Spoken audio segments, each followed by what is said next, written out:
What's going on, everybody? I hope everyone's having a fantastic evening, afternoon, pre-noon, no matter where you are in the world. Hasan Piker in this HasanAbi broadcast coming to you live from sunny California, Los Angeles, folks. We are live and alive, and I hope all the boys, I hope all the girls, and I hope all the motherfucking MBs are having a fantastic one. Because today's a beautiful day. It's a gorgeous day. It is 74 degrees and sunny here in Los Angeles, California, and it's a beautiful day. It's a Friday. It's a day of celebration. It's a day we get to look forward to. A day that we look forward to every fucking week, Rob. That's right. It is Friday, July 8th, 2022, 11:34 a.m., and I'm a little late, and I apologize, but got some good fucking reasons for it, okay? I got some good fucking reasons for it. Not a good day for Japan. Maybe a good day for the Chinese nationals and the Koreans who are smoking on a pack, but not a good day for Japan. Certainly not. But we will get to that in a little bit, okay? Not a good day for Incel Doge. Of course, last night I had to fly very quickly out to Japan and then come back after I ended the broadcast early. Some of you were wondering like what I was up to. You know, I had to be incommunicado. It was just a short impromptu trip. I went with the offline TV folks for like a quick dip, and I'm back. You know what I mean? It's just like in and out. Sometimes you just got to go to Japan, come back, in and out. Not a big deal, whatever, right?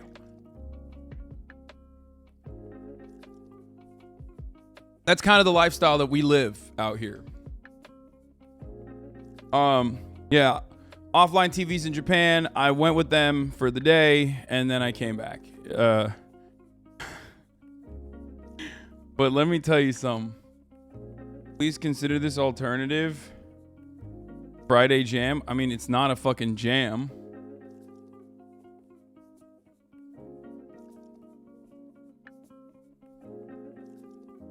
But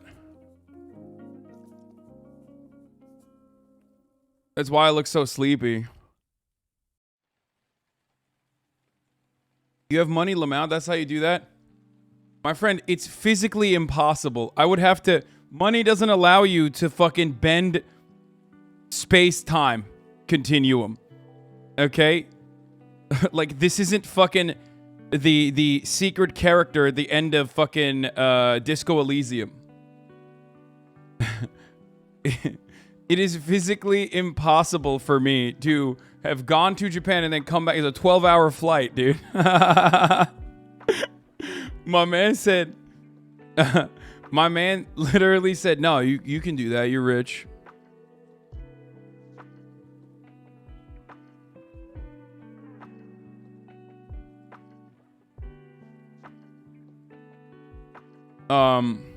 Shouts out to Hideo Kojima. It wasn't me. It was him. For the record, if you want to know, he was in Japan. Your alibi is technology. There's 12-hour time zone difference. You come here 12 before the end, come back 12 hours later. What? No, it's literally, I'm pretty sure it's...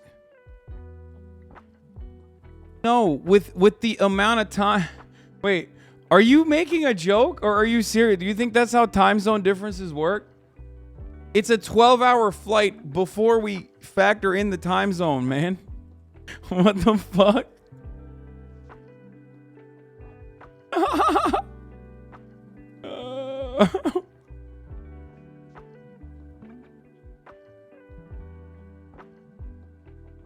Anyway, listen. Listen, we're going to talk about all of that, but this is the part of the broadcast where I tell you about my personal news. And my personal news is that, yes, I do have one of those discontinued Concords that goes supersonic. Okay, and yes, I did use one of those to cut down on my travel time. And yes, I did go to Japan with offline TV last night. And yes, I wanted to come back exactly at 11, but that's why I'm late. I'm late because, yes, I did go to Japan last night and then came back, okay? Why? Did anything significant happen out there while I was gone? Why is everybody talking about my favorite former Prime Minister, Shinzo Abe? Wait. What?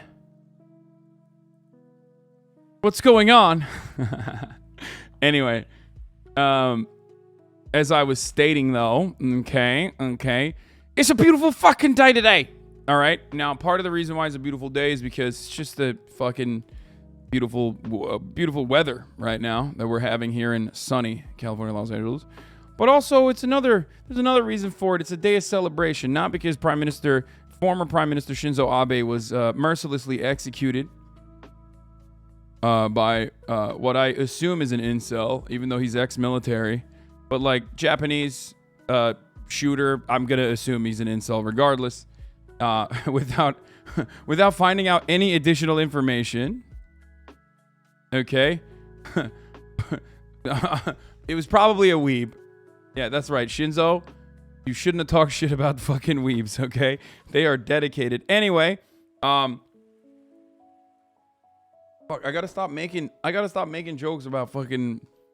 God damn it, it's fucking Friday, okay? It's Friday. It's an important day of celebration, okay? That's why... Here we go. God damn it, fuck. Friday, then. Fuck. Saturday, Sunday, what? Holy shit. Put your fucking hands in the air, bro. We interrupt this special broadcast to tell you that the former Prime Minister of Japan, Shinzo Abe, passed away in a hospital. BBC Radio 1, former Prime Minister of Japan Shinzo Abe was assassinated at a campaign rally earlier last night.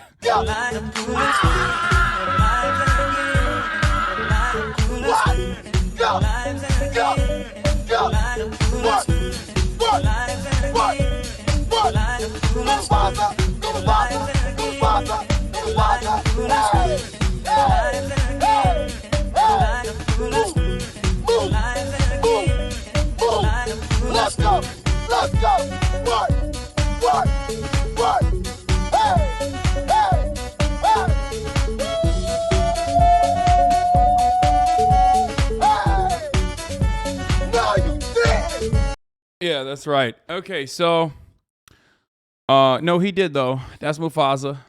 We're here. So the thing is, like, that's all I got as far as my own personal news goes. You know, I don't have anything else. Wait, what the fuck? Germany says it is at Japan's side after Abe dies. Oh no. Oh no, we've seen this dance before. Oh no. That's not good. Uh-oh. Regardless of whatever you wanted to know about the man, Shinzo Abe wanted people to bust raw. This is true. We are definitely going to talk about all that, dude. Never ask incels to fucking have sexual intercourse with 3D flesh women. Do you understand? Bro, it's literally a repeat of this. Yeah, except in this one, that's a fucking socialist being assassinated by some dumb fascist piece of shit. Versus in the other one, we don't know what the political background of the fucking dude with the blunderbuss was, but we do know the political background of Shinzo Abe. So it's a role reversal of this. This happened on TV. I remember the first time I found out about this, I was like, what the fuck? Yeah, Japan used to be real metal, dude. They literally would fucking just murk. Like they have a great culture of murdering politicians on television or in general, like across the board. Yakuza has killed a bunch of politicians throughout Japanese history. The guy that is being assassinated here with a fucking katana is being assassinated by a fucking fascist piece of shit dickhead. And the guy who's being assassinated is like a socialist. You Americanize Japan with guns. Yeah, this was in the 60s. We'll talk about that. To be fair, the same political party has been in power since the 40s, so I don't see what makes Abe unique. That's why I'm saying he told incels to bust raw. He literally was like, stop watching anime and fuck women. And they were like, no. How about no? You want me to fucking be with a non-2D woman? Fuck yourself, Shinzo.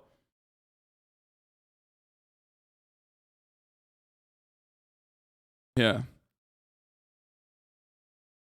Yeah, now he's busted raw. What is your opinion on culturally appropriating this? Yeah, the Japanese are finally fucking rising up. After many, many years of Americans doing cultural appropriation to Japan and with otaku culture, with weep culture, Japan was like, no, we're going to do this too. Like you think you're the one who with gun violence? Watch this, dude. Motherfucker was dedicated. I can't. We have to. All right, I'm blasting off, okay? Yes, no pun intended. I'm blasting off. Call me Shinzo Abe, okay? We're doing it. We're going live, all right? We're letting the Normans know.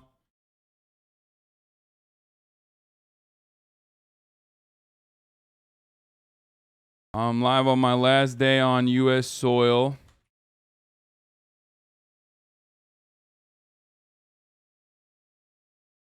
He actually said, stop watching anime? Yeah. Do you think America's exporting inspiring citizens to other countries to carry out gun violence? No. All jokes aside, I said that, like, as soon as I found out he was assassinated, I was like, damn, these motherfuckers are real Amiraboos. But, like, the reality is Japan kills politicians all the time. Like, that's, like, you know, and with guns, too.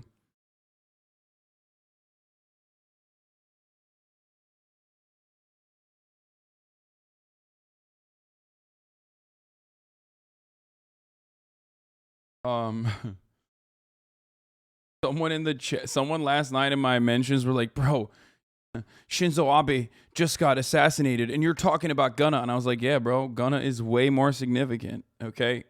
To me, like I am very, very uninterested in Shinzo Abe beyond like the memes. You know what I'm saying? Like, it's just, yeah, we'll talk about the fucking funny ass arguments that we got into as well. That was me. Lamont was a joke. Yeah, I know. Dude also made a 9-barrel version. We're gonna talk about all that. We're gonna talk about stop giving me the fucking insane weapons that this guy made, which look kind of sick. I'm sorry, but before that, let's just give me a blast off meme. Give me a fucking blast off meme.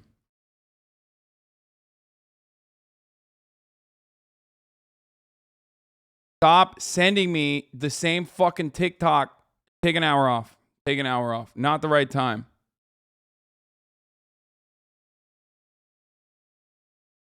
Oh, that's a good one. The Abe Lincoln one is good. Okay. All right. I'm live on my last day on U.S. soil. Shinzo Abe got killed.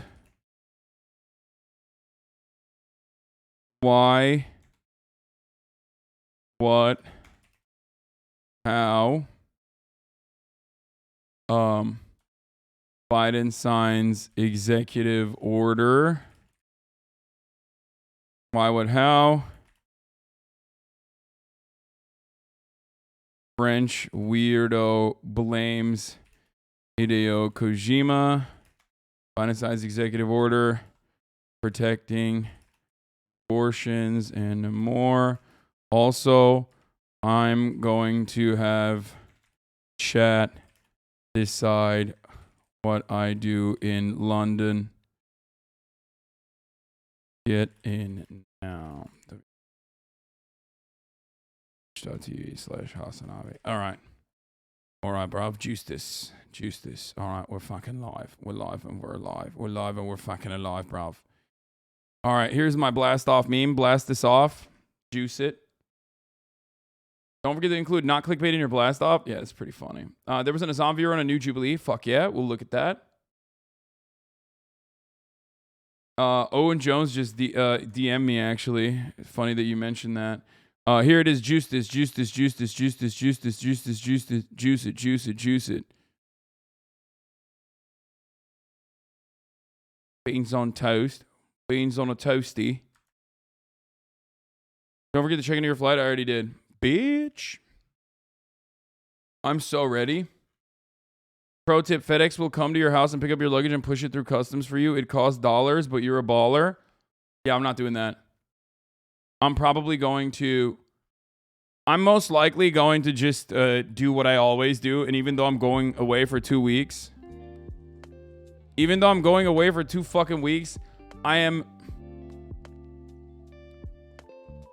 most likely going to only bring like a carry-on, and that's it.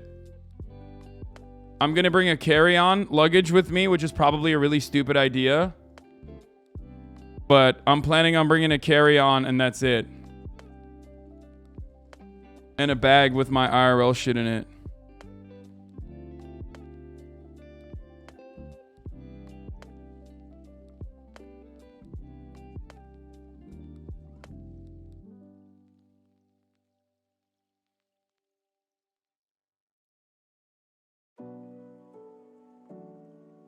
Wait, Myth says he's going to bring me a lens?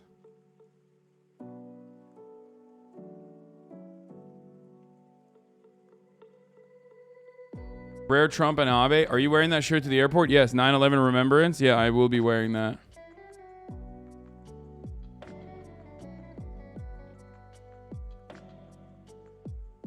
Buy a kilt while you're there. Miss Blast Off, but this meme is fire. You watch the hood, I'll watch the sky.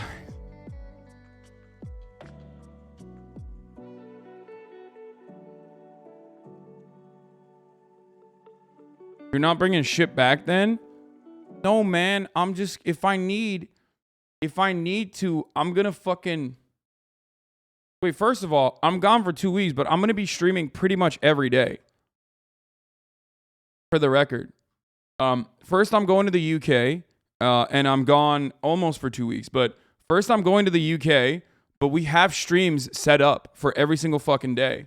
We don't have like an exact plan, but ultimately, I do have my laptop with me. I have my, I literally have my fucking setup ready to go for remote desktop streams. So that's not a problem. I have my setup ready for remote desktop streams because I know I want to do remote desktop streams as well. No, I will be parasocially sniping gray name takes. I will be. So nothing will fundamentally change, as in I am going to still, call me Biden, because nothing will fundamentally change, because my plan is to ultimately do some IRL streams. They're going to be a little bit shorter, and then do some regular desktop streams. And my goal is to basically have it be as in the same time slot, in the same time frame, like have it as I want it to be as like close to the streams I do here as possible. And that's my goal. That's always what I've wanted to do. That's what I was going to do when I was supposed to follow Bernie on the campaign trail.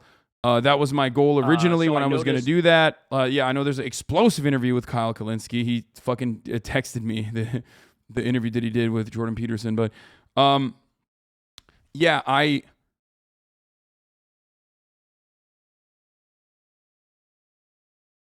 Bro, you're addicted to streaming and it shows? Yeah, I mean, dude, I love what I do. Not only do I love what I do, but I also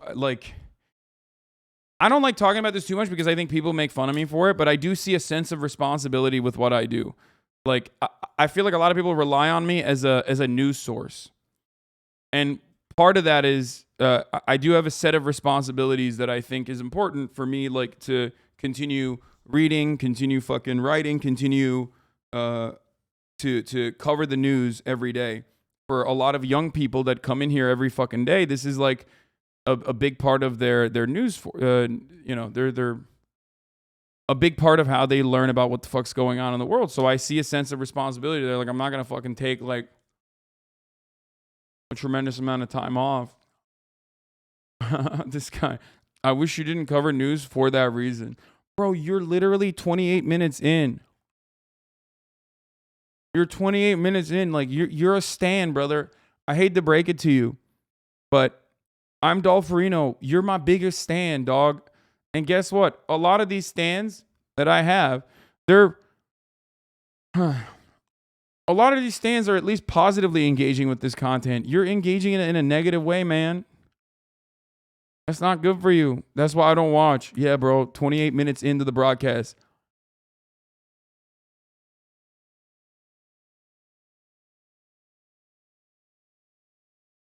Anyway, random, but if anyone in the LA area knows a local sexual violence nonprofit there's a good bedside manner, please share with me. Thanks. What?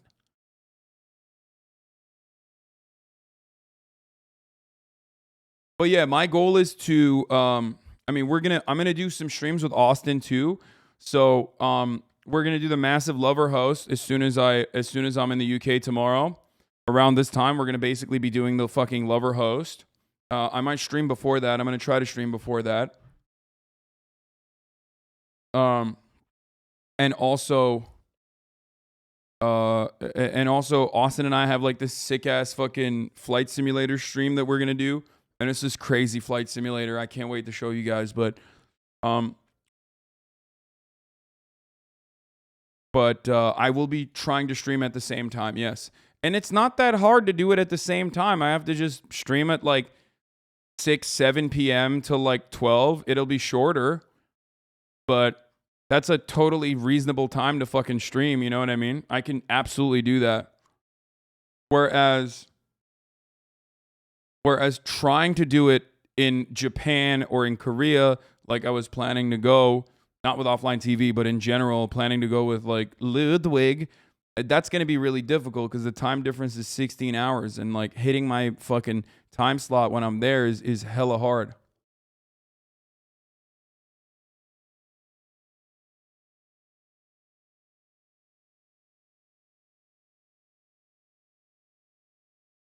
How is your lighting and audio setup? Chatters might lose their minds. Yeah, they are going to lose their minds. It's not going to be like this, obviously. I am going to be using when I'm in the UK, I am going to be using a fucking, USB microphone, and also on top of that,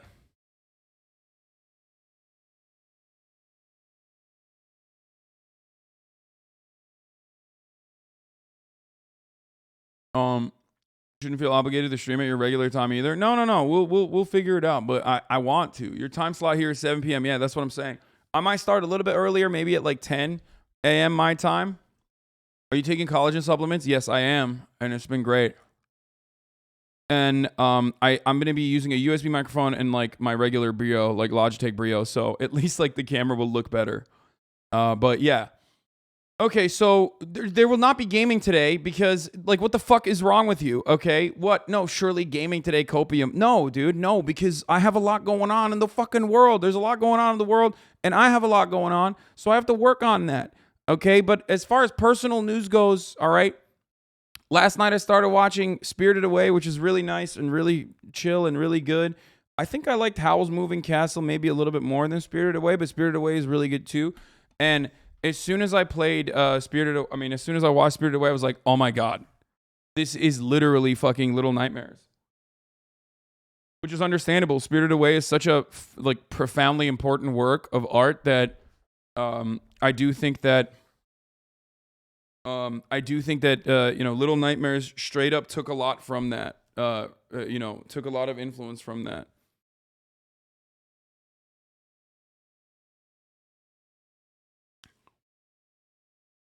Princess Mononoke next, please. I'm planning on straight up watching all of them, and I'm going to be flying and traveling a lot, so I'll have a lot of time to do it. Yeah. But I didn't finish it, but I probably will eventually. Princess Mononoke, you got to watch. I'm going to blow through the entire catalog, dude. Don't worry.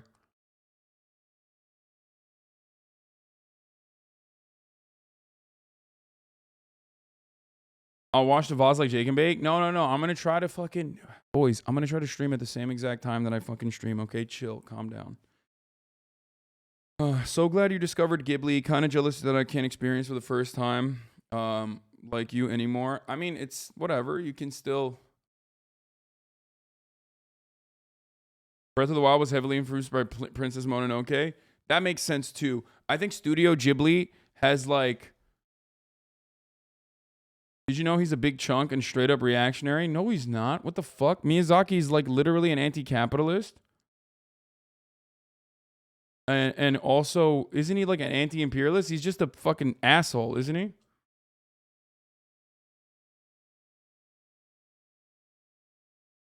Ghibli, not Ghibli. Did I say it wrong? Yeah, motherfucker was like, he literally was like, I refuse to fucking touch, like, step foot in the United States, that the nation of imperialist dogs. Isn't he like an America deserved 9/11 type dude?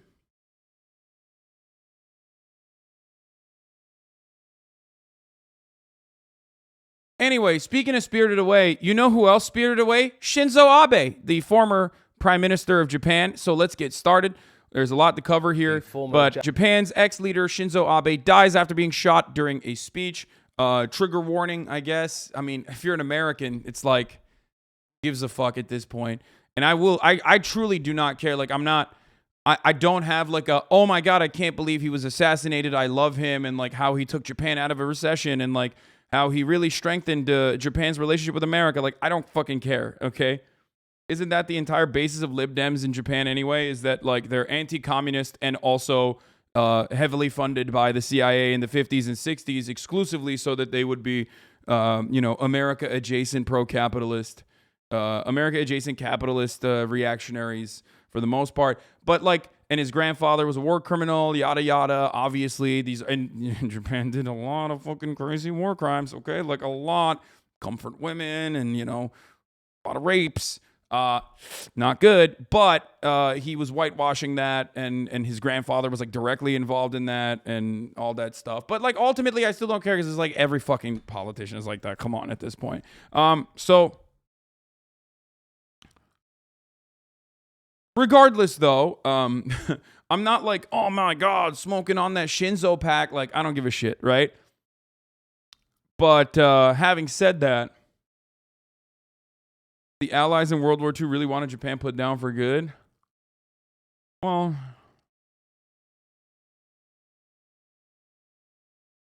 I mean, I don't love him, but do you think I felt bad not being able, what? But do you think I felt bad not being able to see his wife in his last moments? I don't know, man.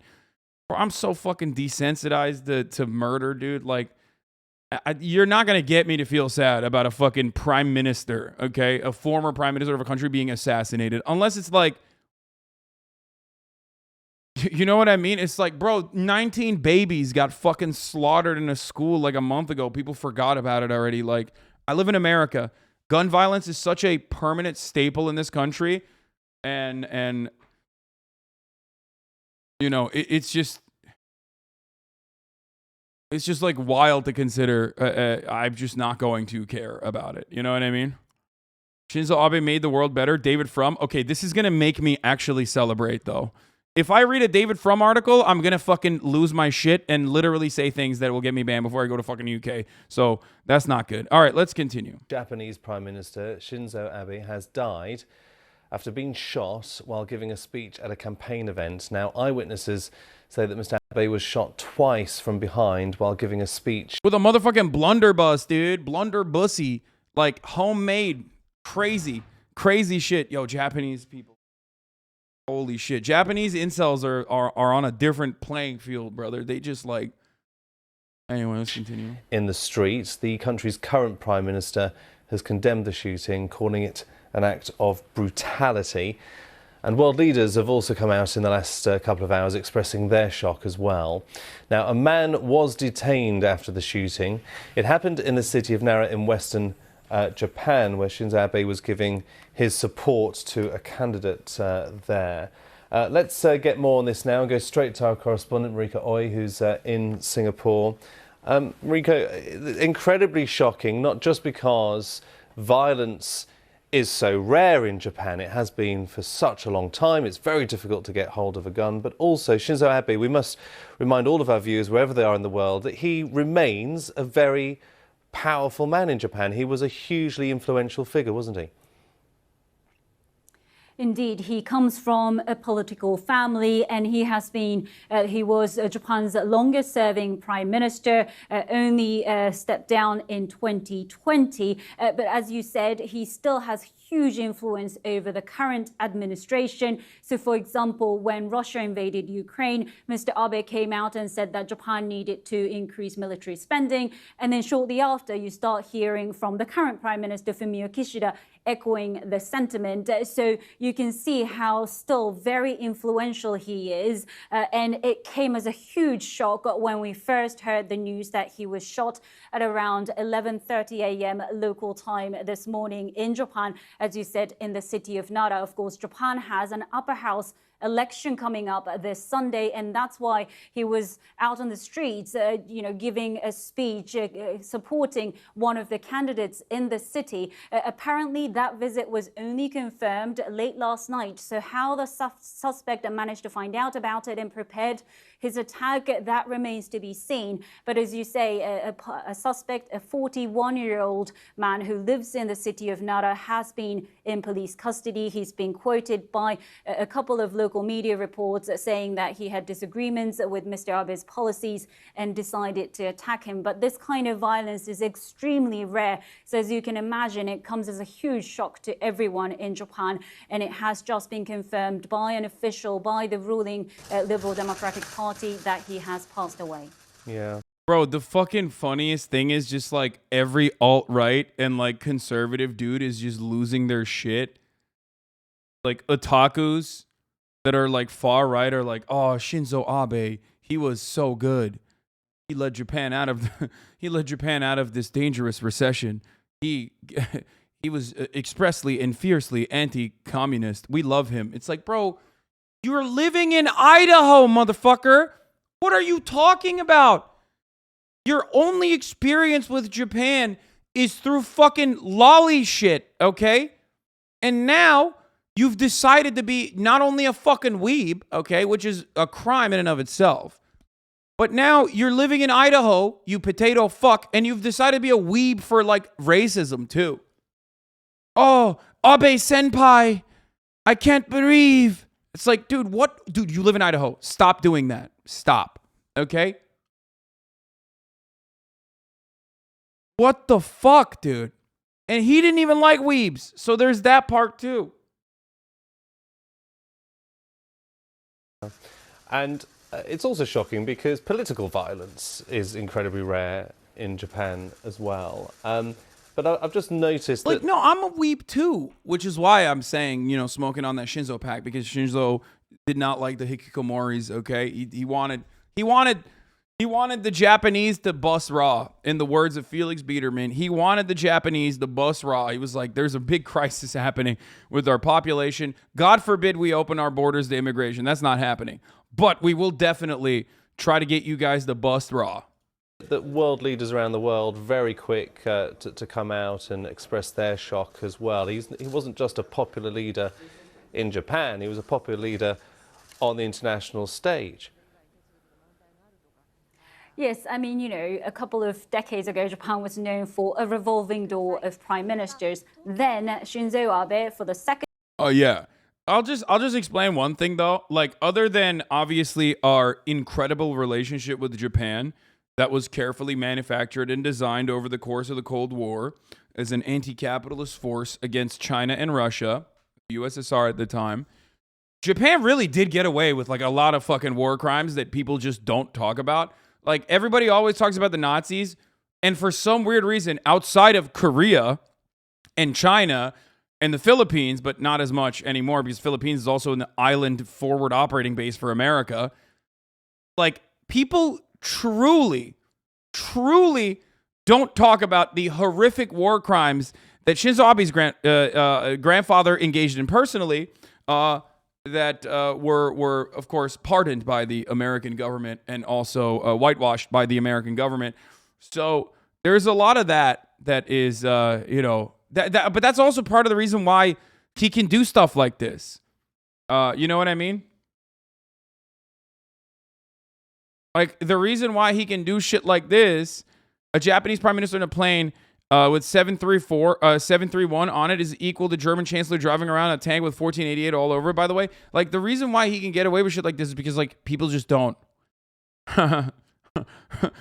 R.I.P. and peace, Shinzo Abe. You may have chosen some weird hills to die on throughout your life, but at least you're dead. Did I say anti-capitalist instead of anti-communist? Sorry, I meant anti-communist, expressly anti-communist. And we'll look at like what the Japanese socialists and what they have an opinion on. But basically, we'll get to 731, okay? We'll get to 731 and its symbolism in a second, okay? That's not an accident. Like, him being on a plane that has 731 on the side of it is not an accident. But we're going to get to that. Let's just talk about his assassination first. Don't Google Unit 731, worst mistake of my life. Don't Google Shinzo Abe grandfather, worst mistake of my life. If you're a fan of Shinzo, if you're a fan of Abe senpai, you're not going to like what you see in those Google results. Second time that he became a prime minister, he served for many years, and as a result, he became kind of the face of Japanese politics, became very close friends with, for example, Vladimir Putin. He had very close ties with him, and since Russia's invasion of Ukraine, Mr. Abe has come under a bit of criticism about that. He's also known for his very nationalistic views, so he had very frosty relationships with Japan's neighbors like China and South Korea when he was the prime minister. So he was a divisive figure. While his economic policy has been cheered by a lot of investors, his foreign policy has been quite controversial, and as a result, some of the relationships that Japan has with its neighbors were somewhat strained as well. Yeah, our colleagues at BBC Monitoring, that they've noticed that in China, leaders there have expressed their shock and they're paying tribute to Shinzo Abe, but online they're noticing that a lot of Chinese nationalists are celebrating his death, showing just how divisive he was there and that he didn't have friends everywhere. How do you think he would like to be remembered? You've been reporting on his career for some time now. The funniest thing is, like, Americans being like, but he was a liberal. He was a liberal. And it's like, hey, why do you think people say cut a liberal and a fascist bleeds, brother? Like, yeah, liberals are like that, okay? Like, sometimes. All the time. Anyway. Well, he was a politician who pushed for that constitution. Of course, Japan has that pacifist constitution since the end of the Second World War. He wanted that to be changed, and he's been pushing for that since he was in office. And even after he stepped down, he has been quite vocal about Japan's military spending, how Japan needs to cooperate more and work with its allies when it comes to, for example, Russia's invasion of Ukraine. And of course, the current government of Fumio Kishida has been quite proactive in working together with the United States and some of its other Western allies to put pressure on Russia, which didn't happen in 2014. So as I said, he was a very influential figure, and even though he might not have been the most popular politicians in Japan, especially among those on the left, this attack comes as a huge shock, and we're now seeing a lot of pictures of him as a young child, because of course his grandfather was a prime minister, his father was a senior politician in the... That's kind of weird. His grandfather? Wait, what? That's interesting. How does the timing work on that? Like, come on, dude, you're the fucking BBC. Literally, think. What would the timing of that be like? I mean, Shinzo Abe's kind of old. I wonder how old his grandfather was. What time period was he in power, you think? When would that have happened? Like, you're not going to mention that? You're not going to mention that? There is no world in which a motherfucking German chancellor who is coming from a long lineage of fucking, German politicians would never be mentioned like that. Okay? This is what I'm talking about. Japan was able to just totally evade a lot of this stuff. And I love Japanese people. I love Japanese culture. I'm obsessed with Japan. Yes, all of those things are correct. But come the fuck on, dude. I mean, Jesus Christ. The Japanese were canonically frozen in ice between 1938 and 1946. Why are you spreading lies? Yeah, they're making it seem like he was a part of the fucking minions, dude. You disgust me, you weeb, says Recep Tayyip Erdogan. Okay, I'm not a weeb, but like I am a big fan of high-speed rail. Okay? But come the fuck on, dude.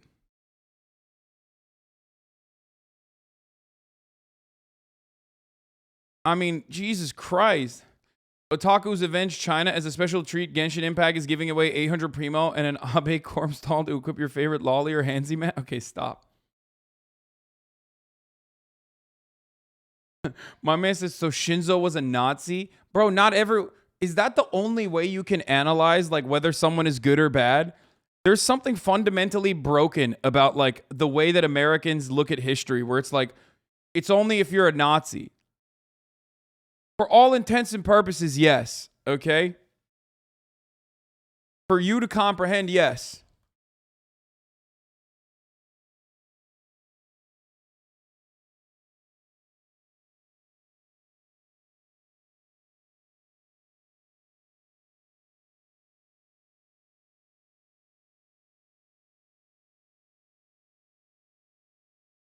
One of his okay, we'll talk. You're standing at high-speed rails allegedly why you don't get along with train wrecks, or so I've heard. Oh. It's not only Shinzo Abe's like personal background, or is his family lineage or whatever, okay, and the war crimes that his grandfather engaged in, okay.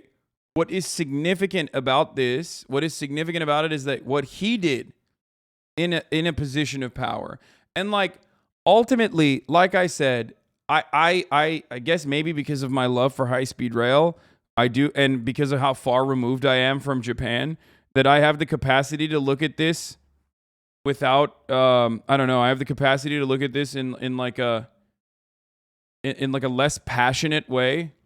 So that's the reason why I'm saying, like, one way or the other, I'm not like a huge, I'm not like, oh my God, thank God he died, but I just don't care. I don't know how to describe it. Like, he's a fucking politician in a position of power. He's a liberal politician. Of course he's going to be fucking dog shit, right?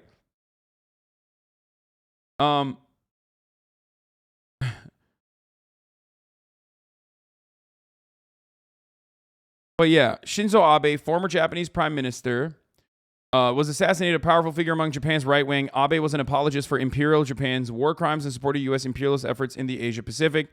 This is true.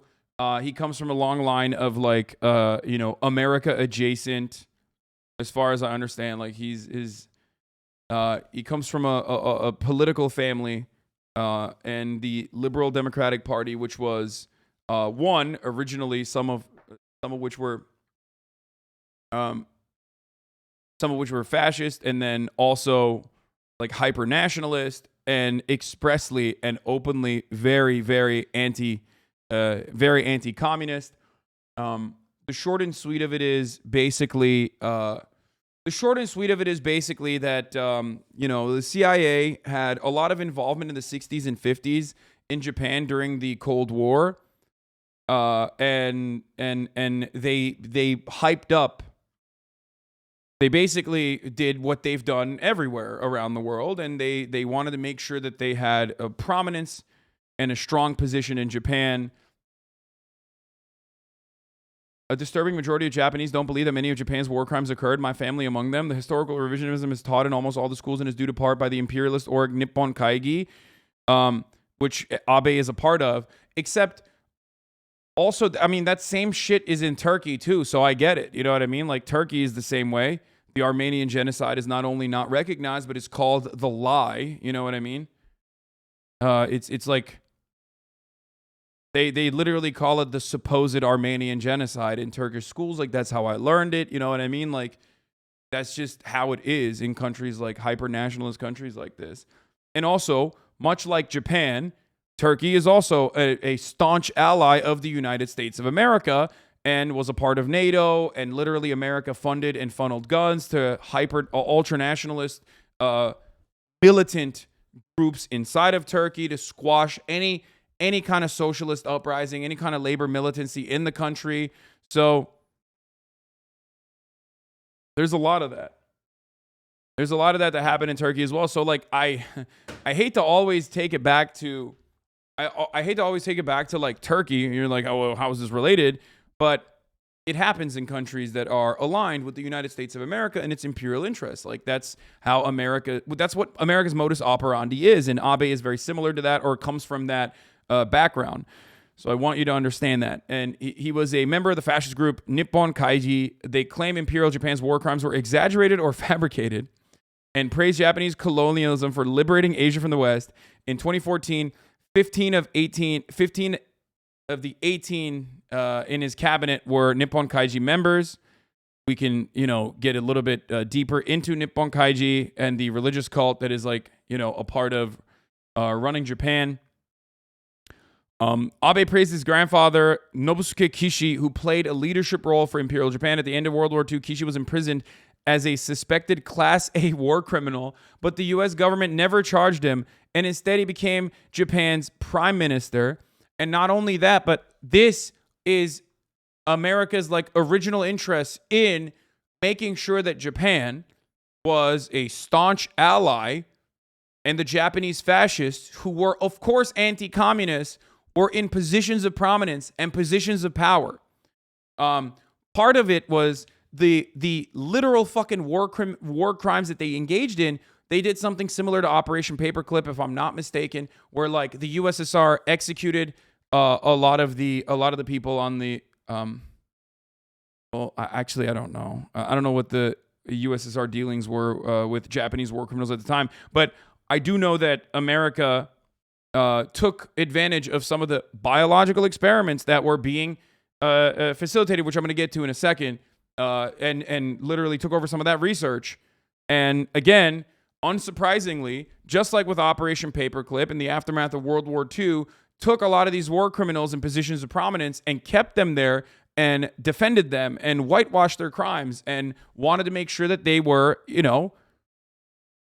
the anti-communist people in positions of power. So at the end of World War II, Kishi was imprisoned. A World War II hero and a reckoning with Japan's past, VJ Day. The last Japanese soldier to formally surrender after the country's defeat in World War II was Hiro Onoda. Lieutenant Onoda finally handed over his sword on March 9th, 1974. He held out of the Philippine jungle for 29 years. On 1 second. It's like...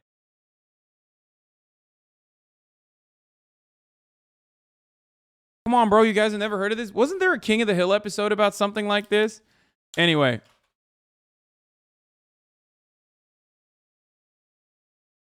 The U.S. France literally reinstalled Japanese governors in Indochina after the war. Yeah.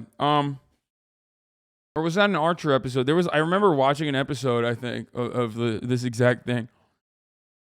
In interviews and writings after his return to Japan, Lieutenant Onoda said he had been unable to accept that Japan had capitulated. To many outsiders, Onoda looked like a fanatic, but in Imperial Japan, his actions were perfectly logical. Onoda had sworn never to surrender, to die for the emperor. He believed that the rest of his countrymen and women would do the same. But of course, they hadn't.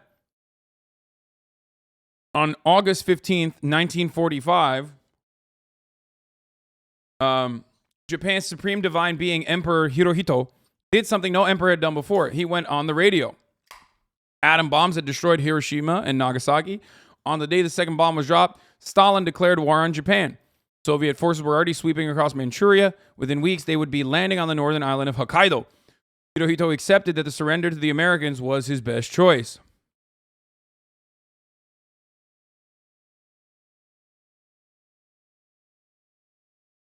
You can't joke about this in Japan, though. One Piece author got in trouble for it. Yeah, Japan is hyper-nationalistic. What the fuck? I mean, I've touched on this every single time I've covered Japan. Every time we cover Japan, whether we're talking about like Paolo or whatever the fuck, I always will mention how ultra-nationalist Japan is and how hyper-capitalist Japan is. It's not an accident. That happened specifically because of, you know, American involvement. Like, that's just... And xenophobic, yes. It's also part of the reason why the American alt-right love and fetishize the Japanese reactionaries regularly.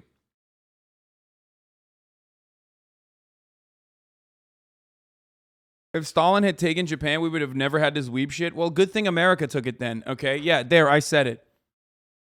The world deserved anime and manga, so good.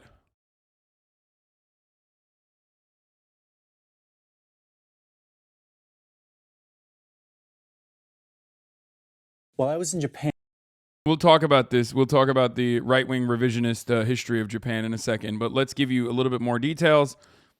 The young officers failed to stop the broadcast, but they got their wish. After the surrender of the U.S., Hirohito would not be tried as a war criminal after all. Instead, he would stay on the throne, effectively an American puppet.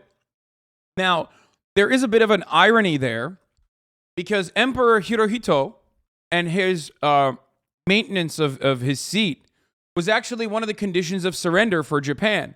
And at the time, America was like, yeah, no, fuck that. We're still going to bomb you. Because the USSR was going over there. So just remember that. Whenever people say, oh, well, the fire bombings were happening and they were significantly more violent and yada, yada. And that's why, you know, the nuclear option was the peaceful one or whatever the fuck. That's bullshit. The real reason why they used nukes is specifically because they didn't want Japan to be fucking USSR territory. Okay? Because they ended up allowing the emperor to fucking maintain his position of power anyway, to maintain his seat anyway. They literally were like, nah, dog, no conditional surrender, just unconditional surrender. Just kidding. We don't even give a fuck. We're just nuking you, bitch. And then they did, and then they still allowed their conditional surrender to happen. Anyway.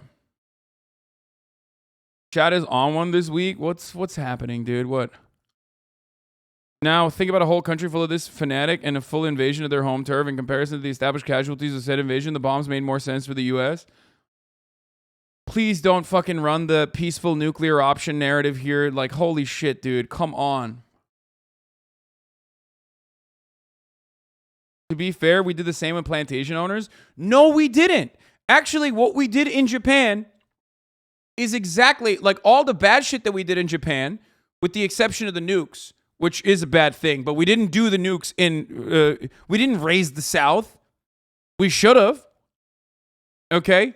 But also on top of that, We literally did the exact same thing. We allowed fucking reactionary forces to maintain control of the South in an identical capacity to our hand in allowing the reactionary forces in Japan to be the steady anti-communist people in positions of power against the USSR. The South got off super easy, man. Anyway, we're not going to watch a 2 hour and 30-minute fucking video on this, but no, we are going to watch the Biden executive order in a second.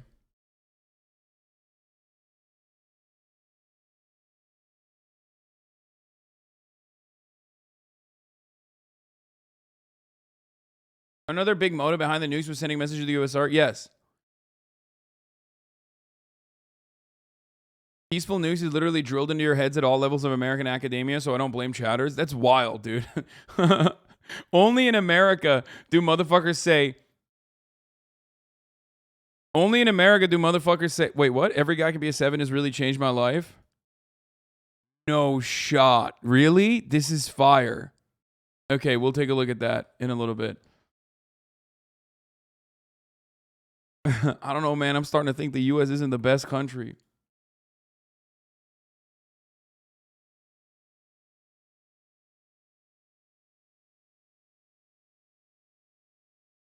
All right, we'll do the Brandon thing. We'll do the Mac attack in a second, okay? But going back to fucking Shinzo, okay? Going back to Shinzo Abe on the HasanAbi broadcast, okay? Here are some more details, by the way. Multi-barreled firearms were confiscated at the Tetsuya Yamagami house. The dude's ex-military. Here's the gun that he used. It was like a blunderbussy with a... which is fucking wild. He made it with like duct tape and PVC and shit. Okay. Yeah, HasanAbi, Abe. He made like a fucking sawed-off shotgun basically, and he straight up walked up behind him and in firing range and popped him, which is crazy. What's also crazy from an American's point of view, by the way, is that like they apprehended him without killing him, which is weird. But yeah, there's a video of it. He's literally fucking chilling. Here's Shinzo's last moments on this earth, where he's just straight up, where he's just right there, and then boom, he just gets shot. And I won't show you the footage, obviously. I mean, you can't really tell, but still. And you can see, like, even before he gets shot, because the first shot I don't think hits him. But, like, here, I'll show you right here. Like, do you see that cloud? Like, the massive fucking cloud of smoke? That's where he is. There's a big-ass explosion, basically.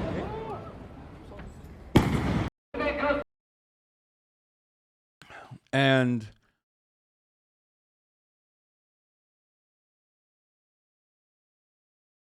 everyone's impressed with the gun. I want to know where he got the ammo. Who can sell ammo as a business in Japan?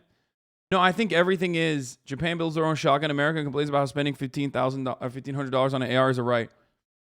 Yeah, So, one thing you got to understand. One thing you got to understand is that, like, the culture in Japan is dramatically different. You're like, how the fuck did he get to that? How the fuck did he get in firing range? Like, how did he get in firing range with this fucking blunderbuss looking ass weapon that he made with fucking PVC and duct tape?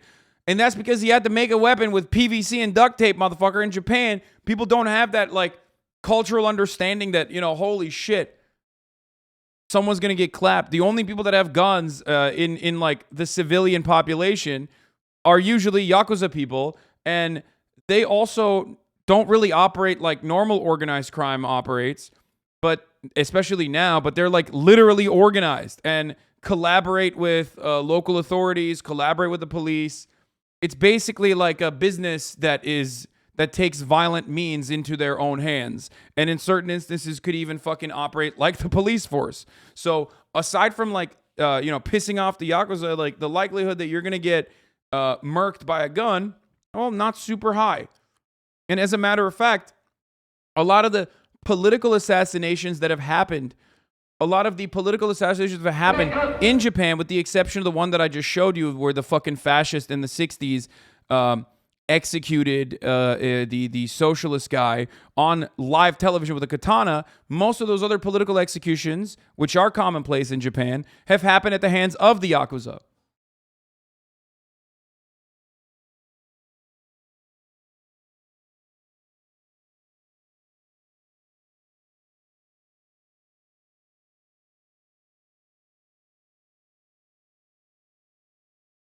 One of the main branches of the Yakuza formed from dock union workers. My Japanese friends and family are shocked that he was shot, then sad that he died. Abe was very unpopular leading up to his resignation.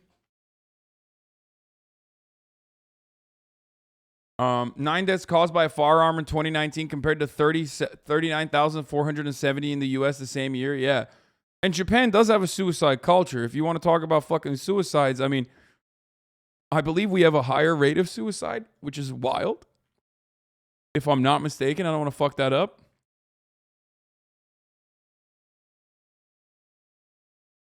But it is kind of crazy. Like, you know, Japan is like, you know, having a culture revolving around suicide, people working themselves like crazy. Dude, come on. Bro, that's fucked up.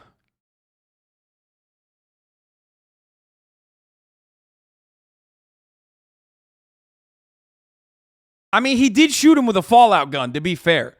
He did turn on VATS and shoot him with a fucking fallout gun. But unlike Fallout, you want to know why it's not Fallout? Because it took 2 shots. Fallout is you know, enemies in Fallout literally are famously fucking bullet sponges. You know what I mean? And Abe, on the other hand, not a bullet sponge. Two shots, and it is all it took.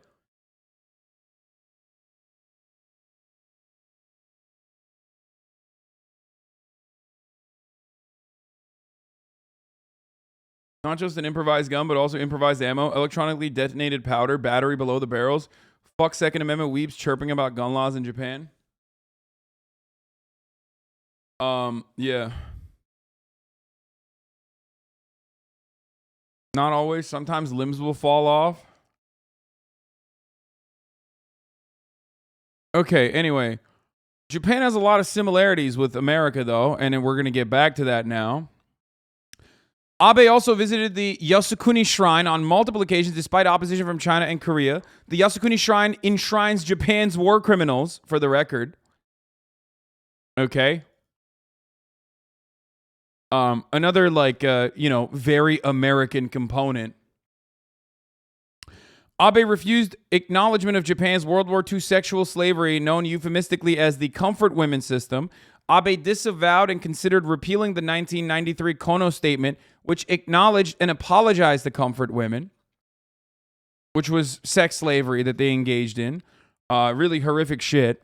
In 2015, Abe and Park Geun-hye settled an agreement to help former comfort women, yet no victims were consulted and the agreement did not reflect their demands. Abe later reaffirmed his stance that comfort women's system was not a war crime. In 2018 of October, South Korea's Supreme Court issued the opinion that Japanese corporations that use slave labor from Korea during World War II must pay $89,000 in reparations to surviving slave laborers. In response, Abe declared a trade war, not dissimilar to America with respect to that as well. Okay. Under Abe, the government revoked subsidies for Joseon schools in Zainichi Koreans in Japan, taking a hard line against Koreans in Japan. Zainichi Koreans experienced systemic discrimination and hardship. Abe also targeted Okinawa, suffering doubly under Japanese colonialism and U.S. imperialism. In 2019, Abe agreed to relocate a U.S. military base in Okinawa, despite 70% of its people voting against it in a referendum. The Okinawa referendum rejects new U.S. military base, but Abe what do you call it? Abe fucking rejected the new U.S. military. Okinawa rejected the new U.S. military base, but Abe pushed for it regardless. And for those of you who don't know, The Okinawa U.S. military base, the Marine base, right? If I'm not mistaken, is a hotbed for not only COVID during the time of COVID, but also famously is a place where a lot of sexual assault happens and is covered up, drunk driving, you know, American shit. So yeah.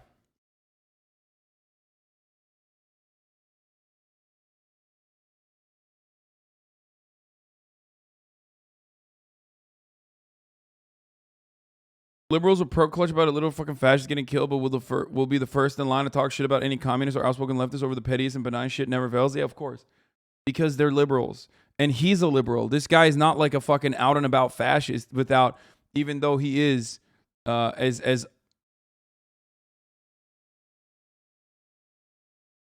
is denying Japanese war crimes specific to Abe or his party, or is it something that most Japanese politicians do? No, most of them do it.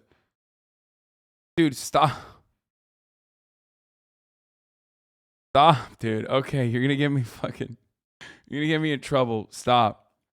I don't have a position on this. I'm just simply giving you the facts, okay? I don't have a position on this other than like the obviously horrific war crimes of Japan that have gone unaddressed and its ongoing relationship with America and what that does. I'm not saying like it's good that he got fucking killed or whatever, okay?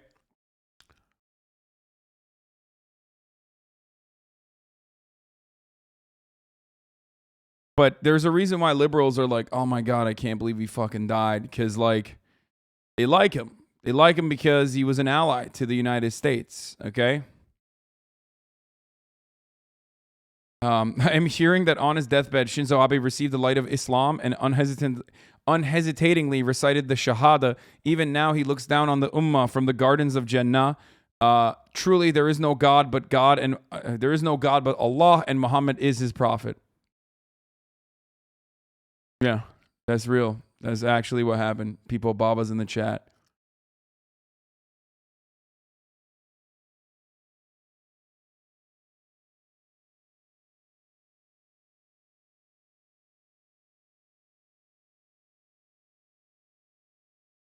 Harry Truman also wanted to nuke Japan to justify so much taxpayer money going into the Manhattan Project. Yeah, good thing. Yeah, right.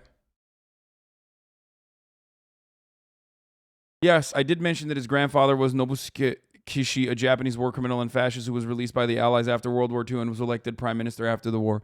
I did reveal that in the beginning. And while I was talking about how he is consistently whitewashed Japanese war crimes. Where is it? Where's the thread? I missed the thread. Fuck. Where the fuck was... Oh, here it is. All right. So, Shinzo Abe upheld U.S. imperialism in Asia, taking a hard line against North Korea and China. He actively contributed to continuing the legacy of Japanese colonialism by erasing of Japanese war crimes against enslaved Koreans. And ultimately, basically, he not a good guy, okay? Not a great guy. I think we all agree, right? I mean, you know, it's kind of not good to whitewash war crimes, especially if you were on the losing side. Like here at the HasanAbi broadcast, like I try to fucking not whitewash even the winning side's war crimes. So definitely not good if you whitewash the losing side's war crimes. Here he is falling into a golf bunker after Shinzo and Donald Trump senpai played golf in Japan.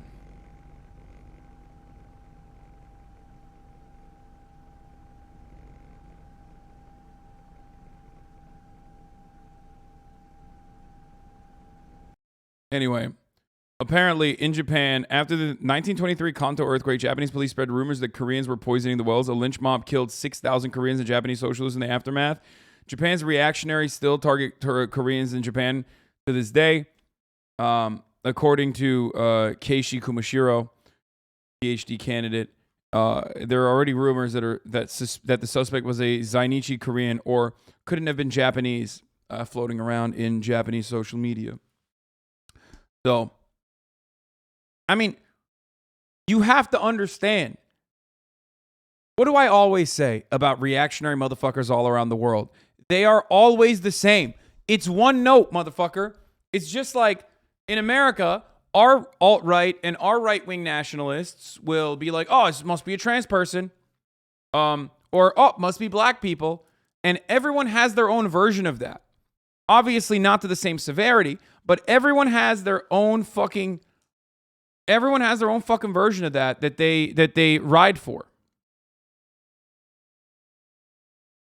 This isn't where I was expecting your anime arc to go. Okay, man.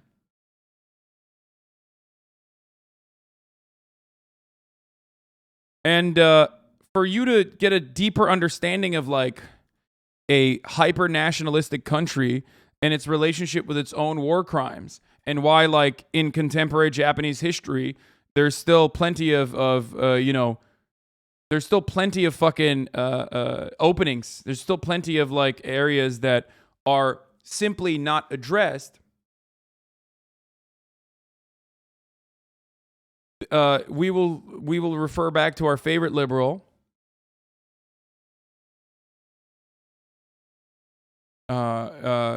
Johnny Harris. The channel is finally back after 1 month of waiting for YouTube to reverse the fake copyright strikes. Thank you to Lil Bear and Hasan the Hun for helping sort this out. It wasn't just me. It was my mod team. Thank the fucking moderation team for going out to bat and like compiling all the information. We ride for our fucking HasanAbi complex. It was nice bathroom. Yes, nice bathroom. Did a great job. I only went to my YouTube account manager and fucking told him like, delivered the information to them and said that this needs to be fixed. But yes, there was like a random YouTube channel that was like clipping all my fucking streams and then using that to fake copy strike like the HasanAbi Clips Industrial Complex. Remember, this community operates for you guys and by you guys, okay? That's why I don't have like any sort of fucking IP restrictions or anything like that. And some people want to take advantage of that shit. Some people want to, harm the people in this community that want to make like content out of this stream. And that's really fucked up. So, of course, if you ask my fucking haters on the internet, they'll say I'm a piece of shit. And like, I'm a piece of shit and I constantly fucking steal content or whatever the fuck, and that how would I feel if someone else stole my content? Meanwhile, I'm out here fucking writing for fan channels that are making money off of the content that I put out for free. So haters can suck my cock.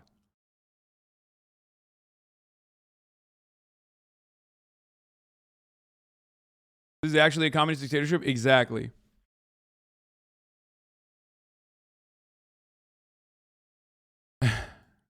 This is great.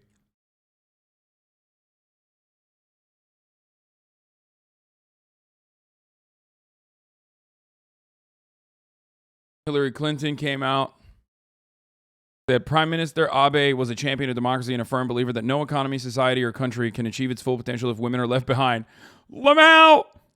I am shocked and devastated by his assassination, a loss for Japan and our world. Wait, what? No shot.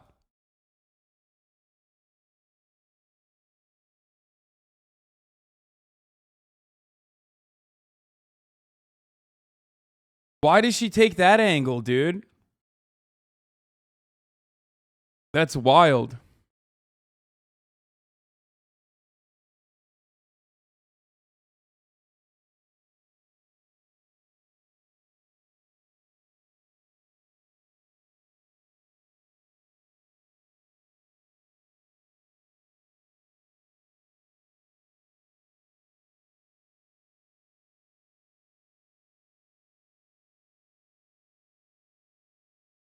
Thank you for bringing comfort to the women. Comfort to the women of Japan at this time.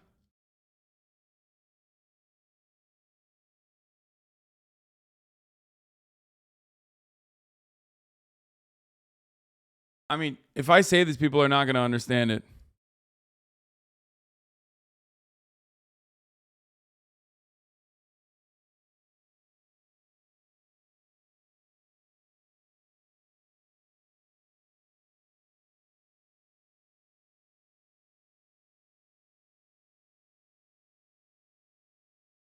I always forget words. I don't think Abe's legacy on women is exactly great, but okay.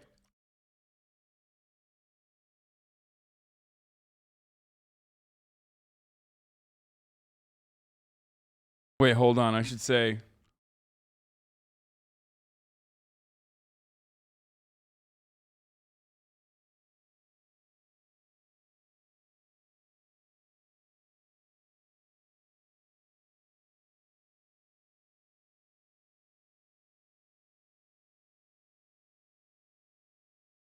Oh shit, I think Myth is here. Wait.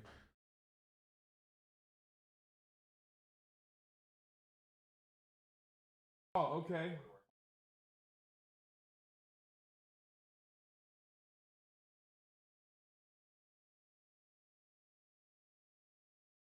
Mythological's here. Hold on.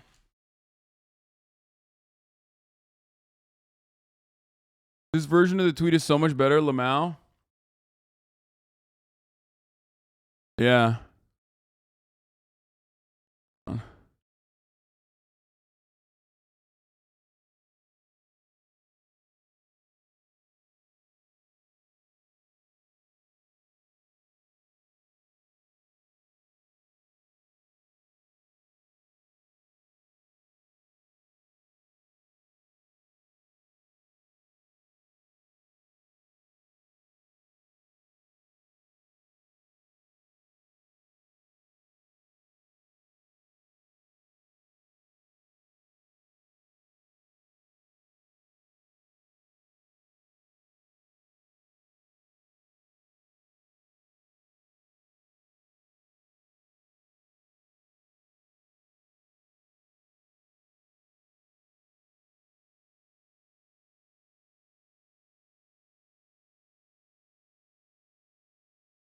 So did he leave for the UK already? Yeah, I'm in the. I just left, and I left the stream on, and I left for the UK. Speaking of Myth, Blammo made a fire edit of him. Do you want to watch this, or do you need to go? 3 minutes and 37 seconds. What the f is this? I don't know.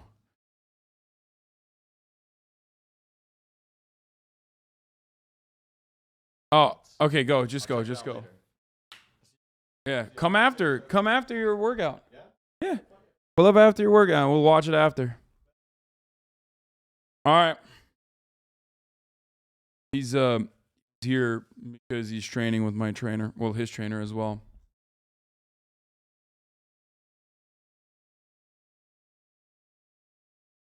OTV arrived in Japan. Abe gets shot. Can you explain this? Does your friend have something to do with this? Bitch, I made that joke last night. No, Myth was only here because he wanted to give me his lens, which is better than the lens I have, or just rather better for the filming. He literally came all the way over here. I mean, he was gonna work out anyway, but like, which close to me, but he wanted to give me a camera lens that I can take with me to Oibrov town and also to Amsterdam. OTV YouTube video is going to be crazy. We did what in Japan? Yeah. Totally unrelated. Are those the Twin Towers on your shirts? Yes, this is. Do you want to see my shirt? We're going to continue with this. Yes, I'll check Discord later. He apologized but remembered when BTS Jimin wore a shirt of Japan getting nuked.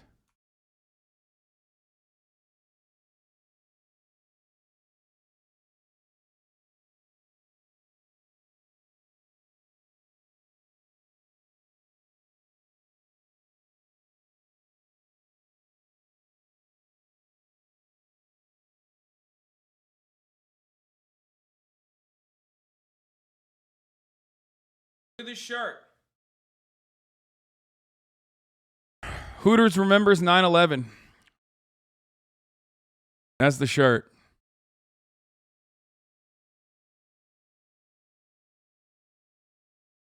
Are you going to change before you get to the airport? No, why would I?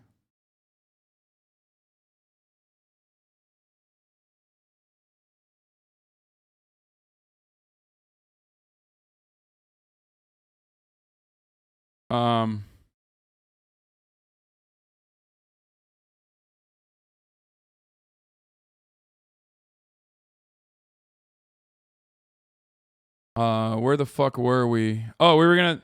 So anyway, we were just about to talk about why Japanese. Oh shit, sorry. Why Japanese people don't have like or rather, why in certain countries like people don't really have a really profound understanding, and you can make this exact same argument about America as well, specifically about the Confederate South or American war crimes in general. The reason why is because education, the education system regularly whitewashes these sorts of things, okay? And I got my hands on a Japanese history textbook.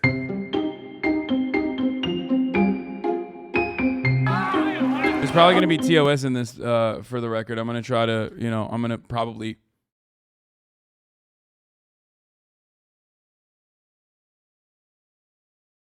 They didn't really teach about World War II war crimes in Japan. My ex's Japanese mom laughed in my face when I told her about comfort women and said it was Western propaganda.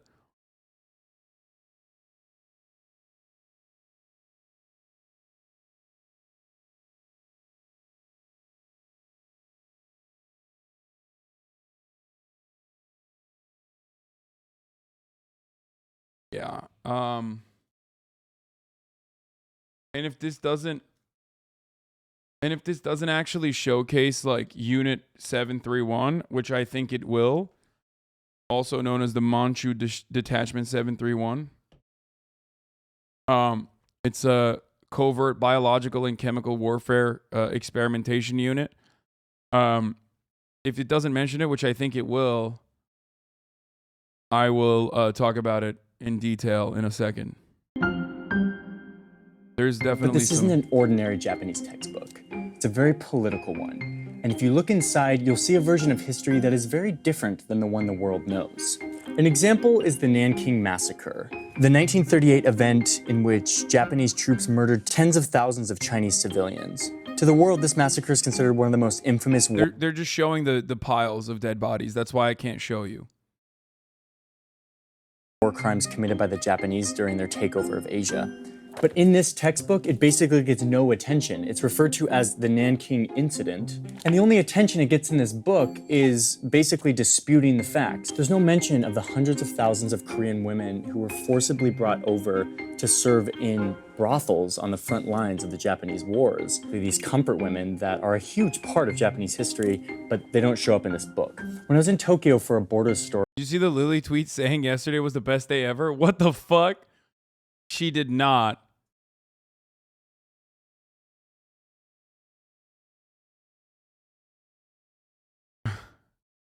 I'm having so much time. I'm having so much fun in Japan. It's the best day ever. It's like when fucking it's like when The Weeknd tweeted.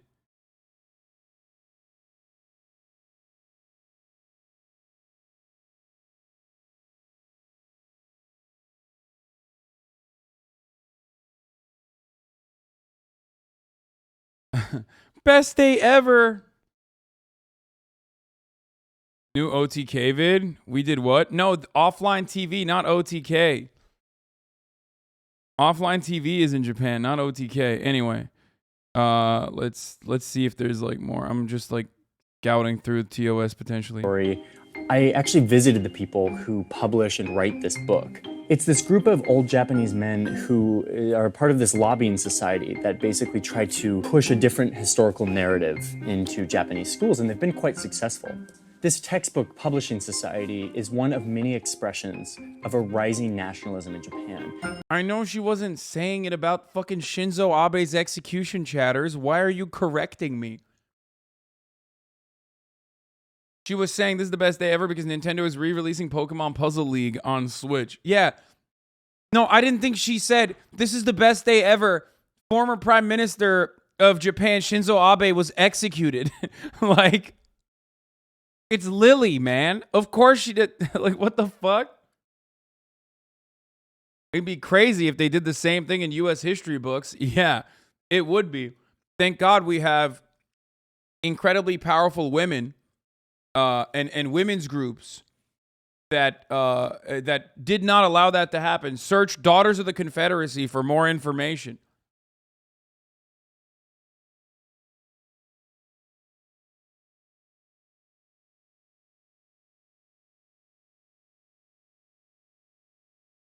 You know, one of many.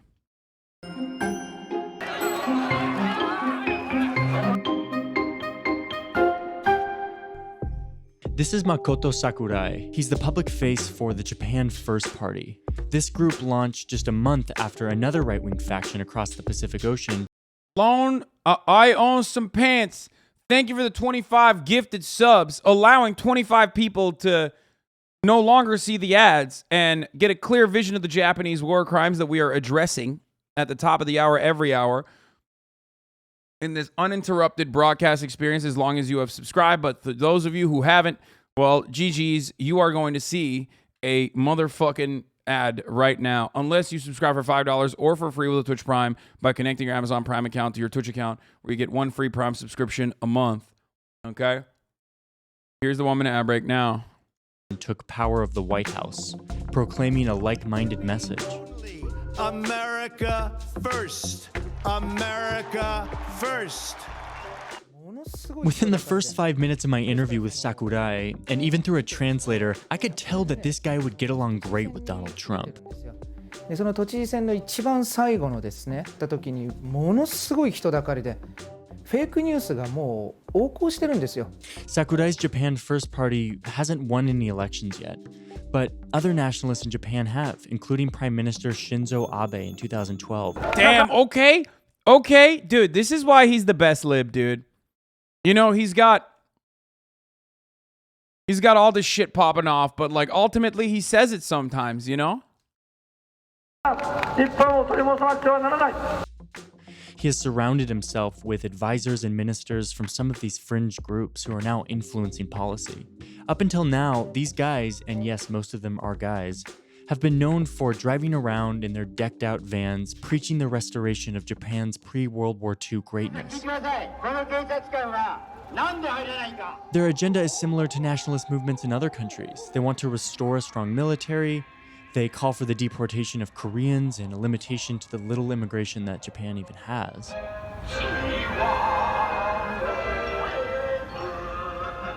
I chased after these guys and filmed them for an afternoon, watching them spar with the Tokyo police.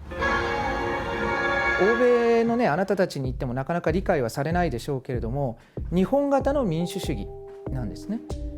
天皇という存在が一番頂点にあって、でそれで何千年も日本という国は運営されてきたわけです。This yearning for a return to some ill-defined golden... Yeah, the democratically assigned emperor. Like, what do you mean? It's so stupid. The emperor just sits on top of the democratic process, you dummy. Are all nationalists xenophobic? I've talked about this before. Nationalism is a complicated subject because it can be an emancipatory force against imperialist action, colonial violence. But nationalism, once established as a nation state that is no longer... that has like, you know, well-defined borders and whatnot, it will oftentimes be fascist. That's why there is a difference between like... That's why there's a difference between like Irish nationalism, which is like internationalist, ironically, in its perspective, and often has relied on help from other countries that are undergoing similar anti-colonial struggle, and also will routinely offer help to other countries undergoing colonial and imperialist oppression. Whereas, or Pan-African nationalism is another another example of this as well.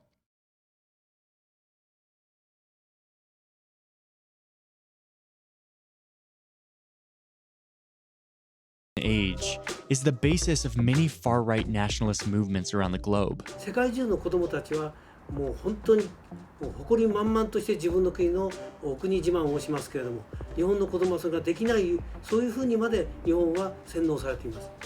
En réalité, on a appris à nos enfants qu'ils avaient toutes les raisons de la critiquer, de n'en voir que peut-être les aspects historiques les plus sombres. For those of you who don't know, that's spit on yours, Marie Le Pen. who is a fucking also a fan of the fascists. The main Disgusting. And her opinion is identical to the reactionaries in Japan as well. So, once again, what do I always say? Remember, if there's a clear through line between understanding or having a more global understanding of international politics and politics in general in like other countries, what you have to comprehend is that the biggest through line is the similarities between far-right reactionary movements in all of these other countries. That's why I always say, like, conservatives regularly shit on the conservatives of other countries for their conservatism, while simultaneously doing the exact same thing here. That's why you see, like, the white evangelical Protestants be like, man, I fucking hate the Taliban. Fuck the Afghan government or whatever. And then they turn around and they're like, but we should do Al-Qaeda shit. That's the main thing. Right? And British conservatives will be like, oh, it's the Asian Muslim gangs are coming in to groom our children and rape them. And then they're like, you're a Tory. You literally do child fucking as a part of like being a cabinet member. You know what I mean? Like you have to fuck children as a Tory. And then you're over here fucking talking about how like, oh my God, the Asian Muslims, they're doing this. Like, get the fuck out of here. Right? So, yeah, it's in the Constitution for those of you who don't know. Also, oh my God, I'm going to be in the UK tomorrow.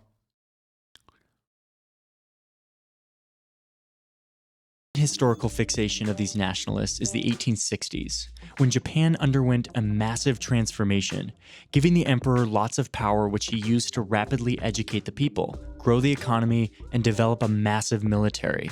Japan became an economic and military powerhouse in just a few years. And over the following decades, they did what powerful countries did back then. They started expanding, committing horrific atrocities like mass genocide in the process. By the mid-1900s, this aggressive expansion brought Japan into a natural alignment with Hitler's Germany, who was doing the same thing in Europe. And then, at the height of the Japanese Empire, the bomb was exploded above the city, Oopsie. and in the towering mushroom, Japan could read its doom. the US and Allied powers won the war. They came in, dismantled Japan's military, and wrote them a new constitution that ensured they'd never get so powerful again. To the nationalists, this was the moment that everything was lost. Japan was brought to its knees, stripped of the pride and national. It's just so funny that he's saying this, but like, no. America literally fucking did that and then turned around and was like, all of those nationalists, like, don't worry, you're still in power, and we're going to do everything we can to ensure that you are the fucking people in power. So the idea that, like, America brought the Japanese nationalist movement to its fucking knees is so funny. They couldn't even kill the goddamn emperor and, like, reinstated the emperor after saying, like I said earlier, that it was no conditional release for the Japanese war criminals. That's why we have to nuke you guys, except no, we'll abide by the conditions of your release anyway.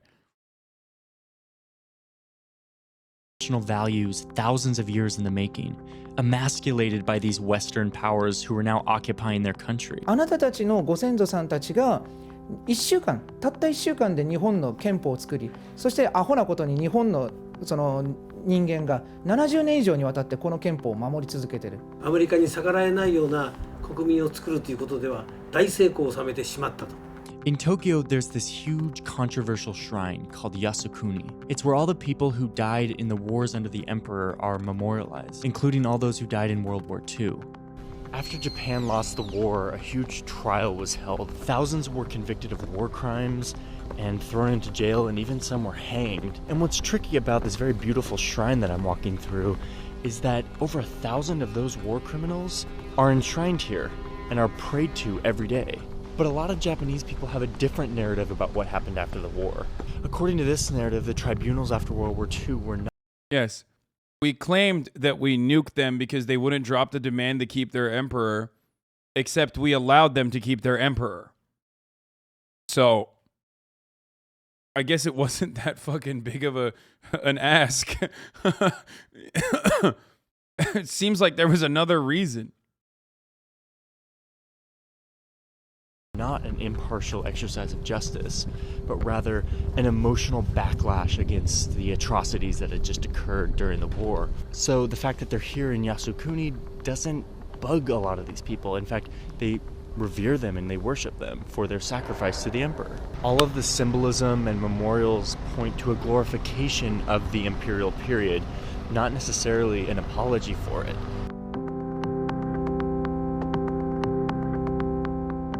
The shrine is at the symbolic Like, that's why the rising sun is considered a very controversial symbol. It's like for Koreans and for Chinese people, it is seen as no different than the swastika is seen in the West, right?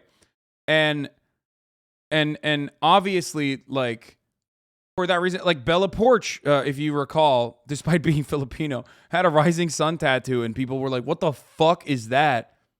And many people don't know. Like, she doesn't fucking know. I'm 100% certain she didn't know. I mean, she's fucking Filipino. My grandparents used to get angry when they saw the flag, and it's still the symbol in their navy. Yeah, I mean, the symbolism is still kept in many parts. But the reason why she didn't fucking know, the reason why she didn't know that is because, you know, it's not taught. Like, Japan was able to absolutely fucking evade. It looks cool. I mean, it does. I know. Aesthetically, it does look cool. It's true. It does. It looks cool. But, you know, fascists love symbolism. They're very good at, I mean, that's a deliberate choice, guys. That's a deliberate choice. Saying that it doesn't look cool is silly. The entire purpose of symbolism, fascist symbolism, is so that it does look cool and it evokes a fucking feeling of pride and you know, reinforces the ideology. Nazis were very careful about their aesthetics in a similar capacity. That's why the common meme of like Hugo Boss designed their fucking suits. Like, all of that esoteric shit is deliberate. Okay?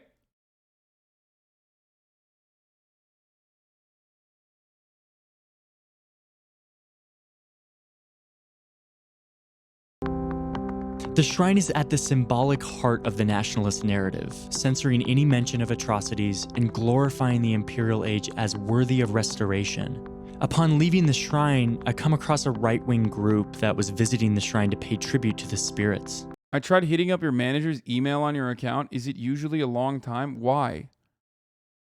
Chief Ken? Why are you trying to hit up my manager like, what's going on? What?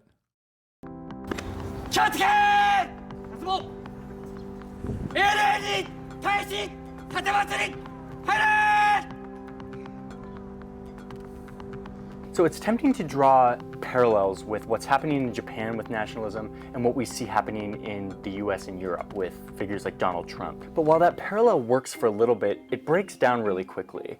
And the differentiating factor that is the most important for understanding the difference is a word that we've heard a lot lately. Populism. Populism. Populism. Populism. Populism. Many of these movements in the US and in Europe have been led by outsiders, Oh, you work for Chuck Rocha? Yeah, my manager will definitely respond to that then. Oh God, fucking liberals, man. Populism is a weapon, okay? Populism can mean good things that are popular, or it can mean utilizing fake populism to instill reactionary ideology. Why are liberals so ahistorical about this kind of fucking populism? Populism bad is such a fucking stupid take because you can slap that onto anything. Oh, Democrats are running on fucking on a campaign of trying to codify Roe v. Wade. That's populist messaging. Why? Because it's literally fucking what? 70% of the country agrees that like Roe v. Wade should be codified. Bernie is a fucking populist. Okay? But not in the bad kind. Because he's genuine with his with the emancipatory language he uses, and he's genuine with his understanding of all the struggles that the American working class goes through. So liberals love to stay in the fucking middle and act like populism is bad across the board. That's bullshit. And ultimately, it's ultimately it's utilized as a weapon against the left, as well as like the far right. Meanwhile, ultimately the far right is still, because of their because of the way that they operate and because of their interest in upholding capitalist ideology or the capitalist economic order. World War II saw Oftentimes, extensive cruelty. it's not used effectively against the fucking. Oftentimes, it's not used effectively against the right, but only effectively used against the left. And what I've always said is, and this is something I've said about Tucker Carlson so many fucking years ago, is that if you do not allow left-wing true economic populism to occur, and if you consistently undermine it, you are the only kind of populist messaging you're going to hear is going to be the inoffensive populist messaging from the right. Okay? That's why Tucker Carlson is the only person of prominence on national news making it seem like he is on the side of the fucking working class, in the exact same way that the Nazis did. Folkish politics also cared about the working class, but the right working class, right? The German folk. So it was National Socialism. Even though the socialism was simply just a symbol that they slapped on, because they were expressly anti-communist and anti-socialist.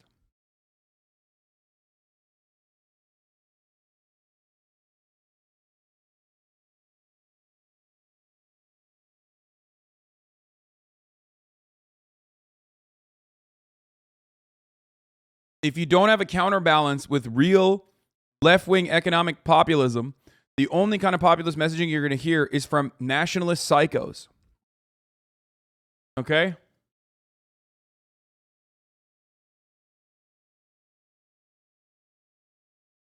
Who want to dismantle the establishment. In Japan, that's not the case. People like Shinzo Abe are through and through establishment politicians. There isn't a disruptive figure who's coming in from the outside and winning elections. While the rise of right-wing nationalism is similar between Japan and the United States and the West, it's still fundamentally quite different. And it appears that the rise of a Japanese Donald Trump is still a ways off.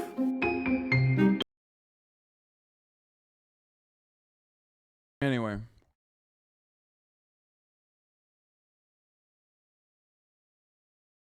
It's frustrating that people just exclusively use that as a catch-all term. Now, we didn't really get into Unit 731, which is important, but it is a covert, like I said, it's a covert biological and chemical warfare research and development unit in the Imperial Japanese Army that engaged in Mengele-style experimentation, engaged in lethal human experimentation and biological weapons manufacturing during the Second Sino-Japanese War and World War II.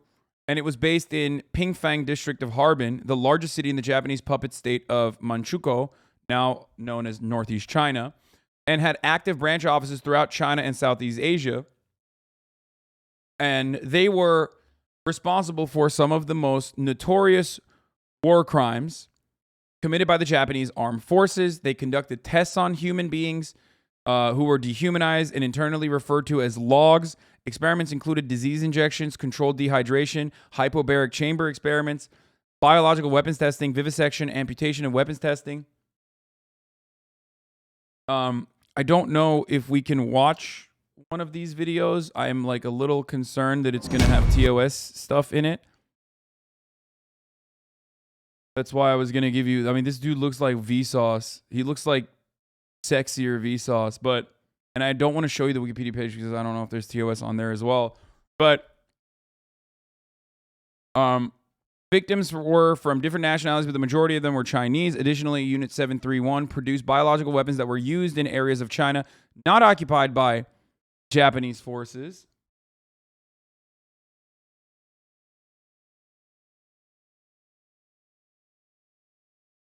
Sexier Vsauce, impossible. No, I love Vsauce. But I'm a little worried about what this imagery is going to be. So what did the Americans do, though?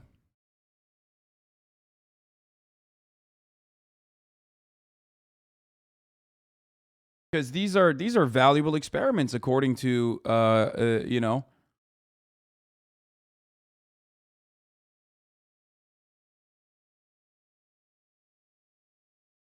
They did frostbite testing, syphilis testing, rape and forced pregnancy, and all of that, right? Here, well, let's scroll down.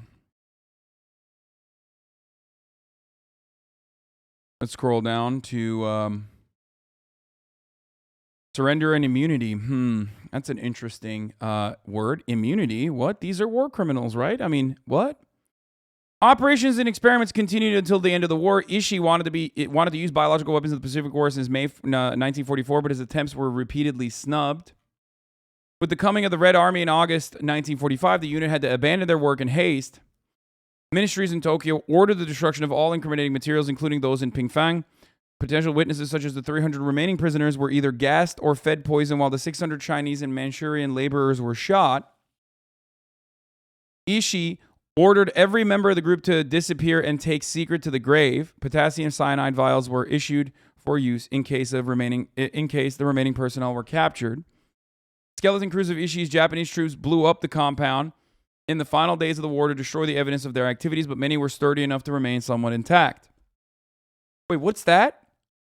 I'm sorry. Does that say American grant of immunity? Hold on. What? No way. What? Stop. Among the individuals in Japan after its 1945 surrender was Lieutenant Colonel Murray Sanders, who arrived in Yokohama via the American ship Sturgis in September 1945. Sanders was a highly regarded microbiologist and a member of America's Military Center for Biological Weapons. Where is this going? Stop. Sanders' duty was to investigate Japanese biological warfare activity. At the time of his arrival in Japan, he had no knowledge of what Unit 731 was. Until Sanders finally threatened the Japanese with bringing the Soviets into the picture, little information about biological warfare was being shared with the Americans. The Japanese wanted to avoid prosecution under the Soviet legal system. I wonder why they wanted to avoid prosecution under the Soviet legal system.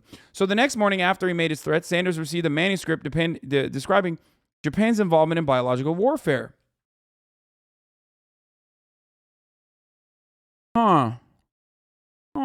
Interesting. The Japanese wanted to avoid that. Sanders received the manuscript.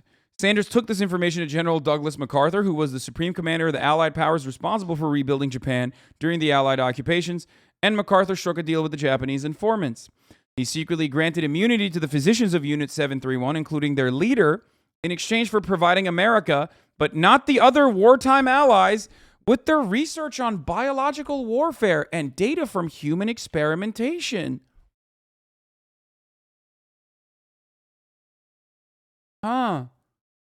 Really strange. Oh, this got to be fake news, right? I mean, come on. America would never do that. They are the good guys. They would certainly not utilize some of the grossest human experiments ever conducted and all the knowledge gained. I mean, what? Shut up. No. Oh, wait, they did do that because they were scared of the USSR, just like the Japanese.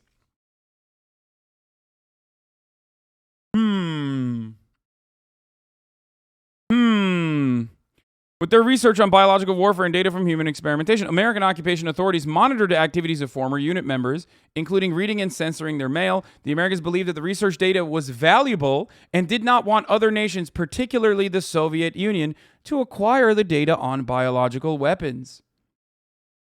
The Tokyo War Crimes Tribunal heard only one reference to the Japanese experiments with poisonous serums on Chinese civilians. That's so strange that the Tokyo War Crimes Tribunal, like, you know, the Nuremberg of the Far East, did not factor in these experiments. It's just, I don't know how this happened. This took place in August 1946 and was instigated by David Sutton, assistant to the Chinese prosecutor. The Japanese Defense Council argued that the claim was vague and uncorroborated, and it was dismissed by the tribunal president. Sir William Webb, for lack of evidence, the subject was not pursued further by Sutton, who was probably unaware of Unit 731's activities. His reference to it at the trial is believed to have been accidental. Dude. Next, you're going to tell me that the Americans quite literally took, in a secret intelligence program, 1,600 Nazi Germany doctors that were conducting similar experiments on human beings. Okay, and numerous other engineers, technicians, and then bring them secretly into the United States of America, conducted by the Joint Intelligence Objectives Agency, under the banner Operation Paperclip. What is going on? Oh my God. What the fuck? Hasan, that seems a lot like something that did actually happen.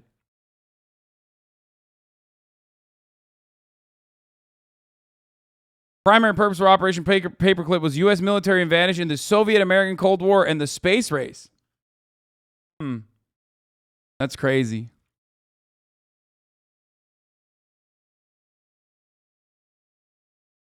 That's wild.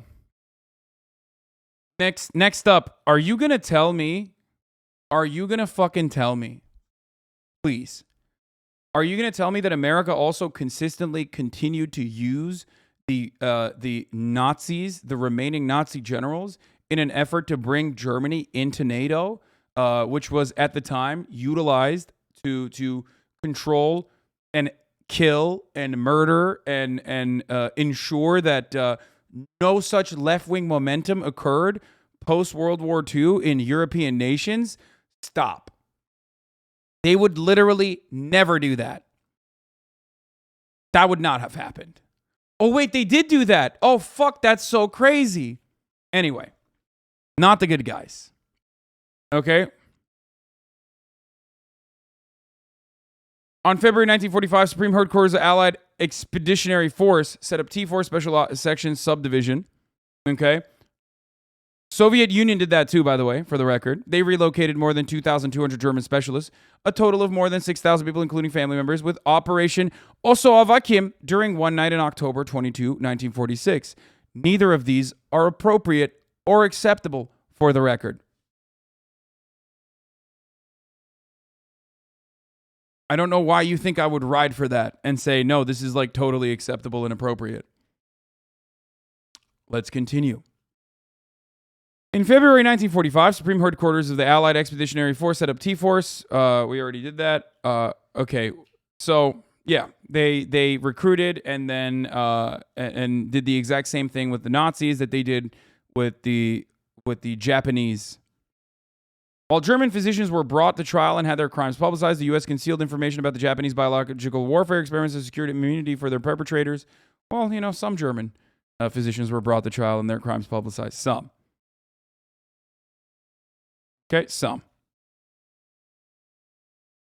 What? Nazi clip chimps?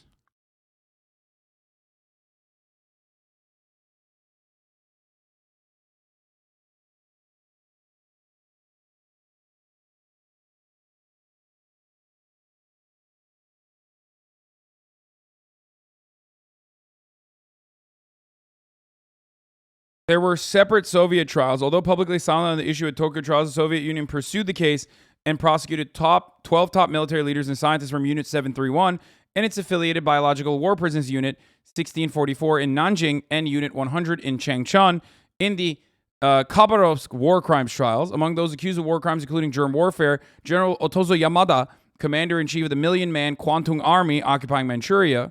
The trial of Japanese perpetrators were held in Khabarovsk in December 1949. A lengthy partial transcript of the trial proceedings was published in different languages the following year to Moscow Foreign Languages Press. Oh, you have the TOS timestamps for this video? Thank you.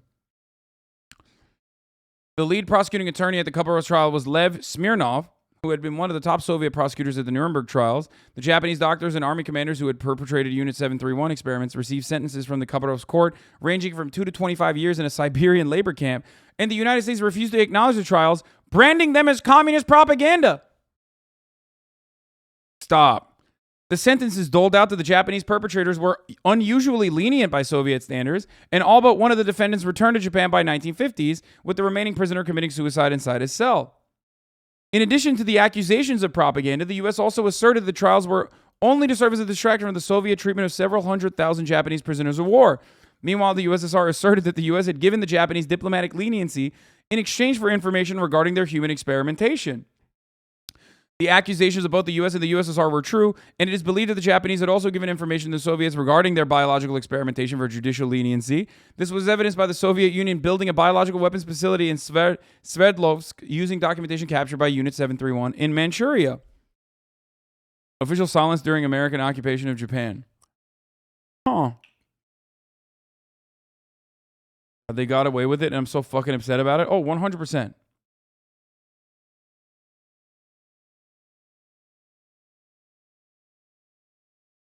Stop using that icon without context? What icon?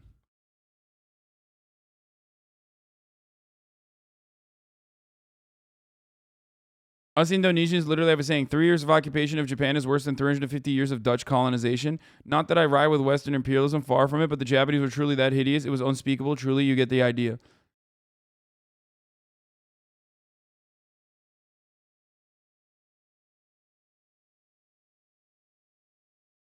Hey, but at least the U.S. State Department didn't aid in creating military schools with fascist officers that teach Latin American fascists how to control their population. That would never happen. Of course not!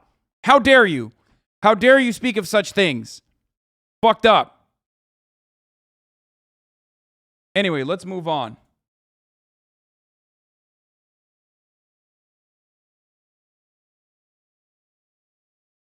How dare you? Oh, wait, that did happen. Fuck! Where are the TOS moments?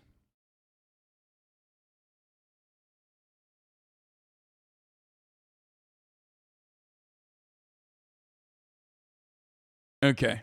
World War II saw extensive cruelty in every shape and every form. The Holocaust may stand as one of the most disturbing events in history, but the conflict also involved numerous other examples when humanity steps not only well over the line, but into an area that can only be described. These are recreations and not real, by the way, chat. Described as heinous, and our story today is one such example.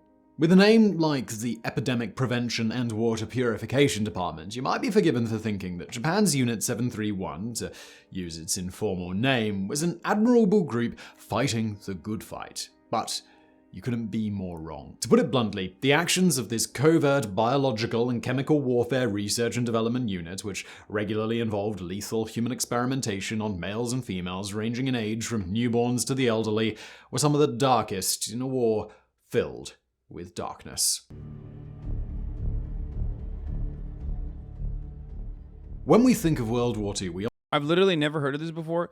Dog, if you live in America, you don't hear about America's war crimes. Why the fuck would you hear about the Japanese war crimes that the Americans literally fucking hid?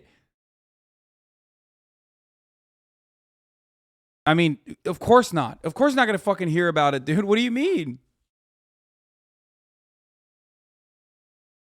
We often simply focus our attention on the European theatre of conflict. If you ask your good friend Google when the Second World War began, you will invariably be shown the date 1st of September 1939, the date German tanks rumbled into Poland, sparking declarations of war by both Britain and France. If you're a European, I suppose that this makes perfect sense. However, by this point, a war had been raging thousands of miles away for quite some time. Yet even here, dates surrounding the beginning of the Asian side of the global conflict can be a little conflicting. The Japanese invaded Chinese Manchuria on the 18th of September 1931, but this was a much smaller operation than what was to come and saw the Japanese annex the area before setting up a puppet government. 6 years later, however, the Second Sino-Japanese War erupted after the Marco Polo Bridge incident, in which a Japanese soldier, Private Shimura Kikujiro, temporarily disappeared, giving the Japanese army the perfect excuse to cross the border to investigate. Private Kikujiro soon reappeared. Perhaps it was the worst timed toilet break in history, or maybe the Japanese fabricated the entire thing to find an excuse to start the war. Either way, a full military conflict was now underway, a full 2 years before Hitler's border-crossing escapades in Poland.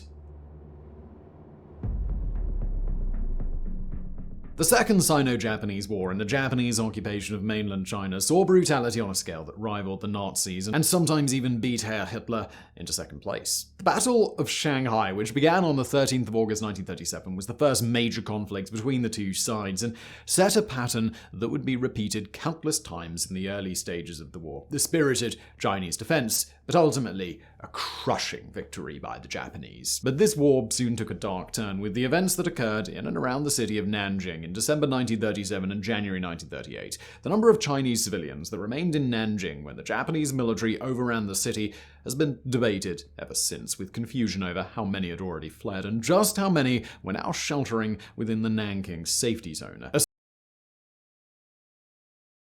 Yeah, confusion on it from... Definitely confusion on it from the Japanese parties on that issue. But that is, of course, a tale as old as time itself.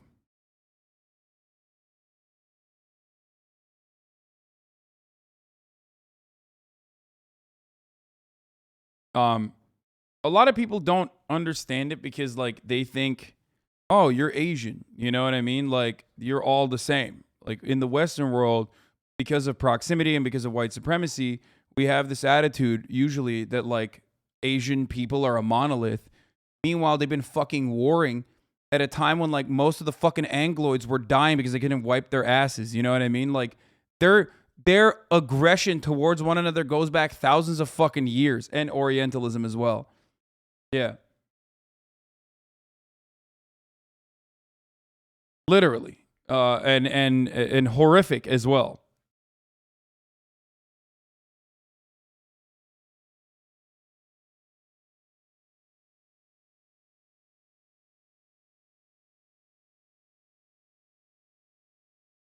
Like, people don't understand the resentment that Koreans and Chinese people and Japanese people feel towards one another.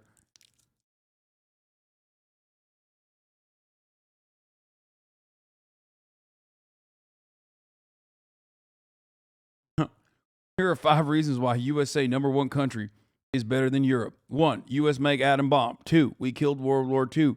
3, we're only guns country. 3, we have 50 state and Europe none. 4, we are more richer than Europe. 5, Europe is worse country.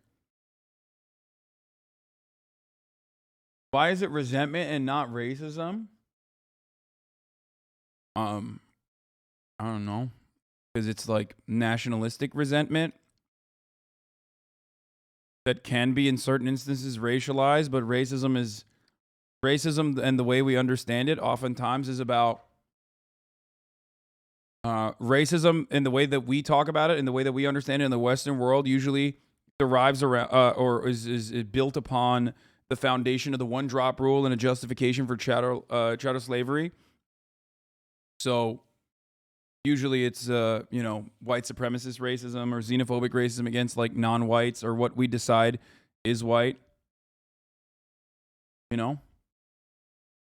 But don't worry, they have racism too over there.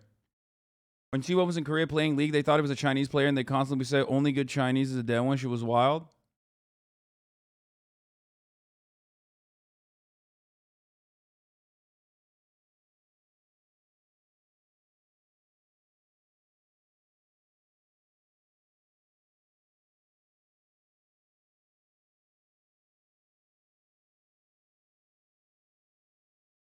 It's like a different kind of racism.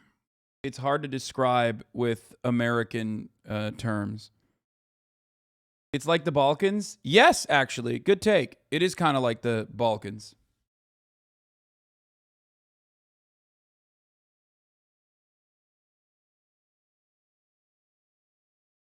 And then there is the Americanized version of racism that you understand, and that's often a colonial holdover or an imperialistic holdover of like I'll give you this example. For example, fair skin in Chinese culture has also still historically meant better, right? There's colorism in China as well. And that colorism in China has existed and certainly predates like any kind of Western involvement. Where does it come from? Well, it actually still comes from a classist perspective. colorism in China implied that fair skin was better because that meant you stayed indoors, that you were not working in the fields as a rice farmer, right? That's what that implied. So that's why people naturally, or not naturally, but people were socially conditioned to believing that fair skin was a good thing. Okay?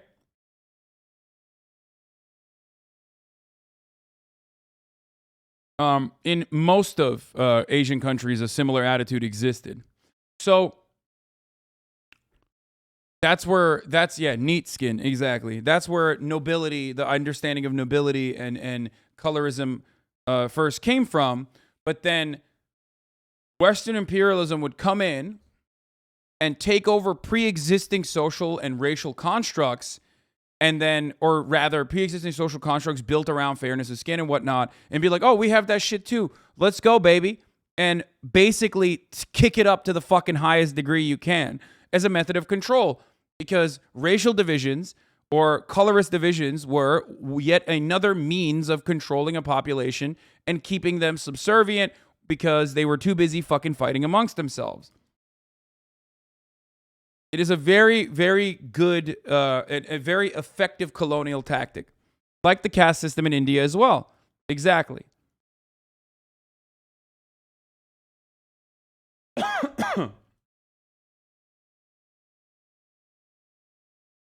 So yeah. Google Trends on Abe comfort women since you put it in your... Wait, no. No, that's not because of my fucking tweet. I don't think it's because of my tweet. See? It popped off on June 21st. In the past 7 days, certainly, but it's probably nothing in comparison. Like that blip on the radar is nothing in comparison to like... And also because he died.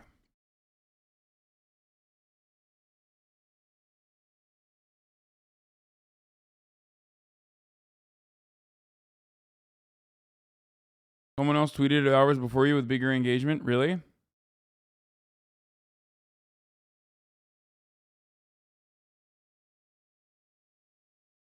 Look at the past 4 hours and the timestamp. You posted it on Twitter.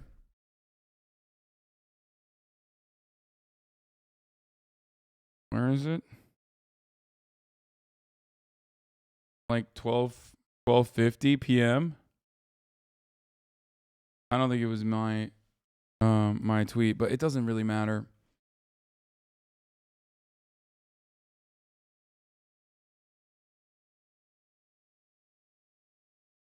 Oh shit. Okay, never mind. Yeah, it definitely played a role in it. 12:47.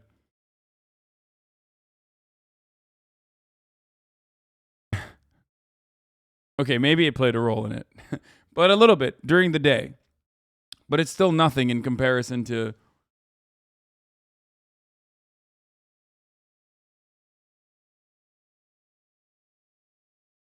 I said, yeah, definitely Google. Hillary Clinton tweeted out, Prime Minister Abe was a champion of democracy and a firm believer that no economy, society, or country can achieve its full potential if women are left behind. I'm shocked and devastated by this assassination. I said, yeah, definitely Google Abe comfort women to find out more about how much he cared about women.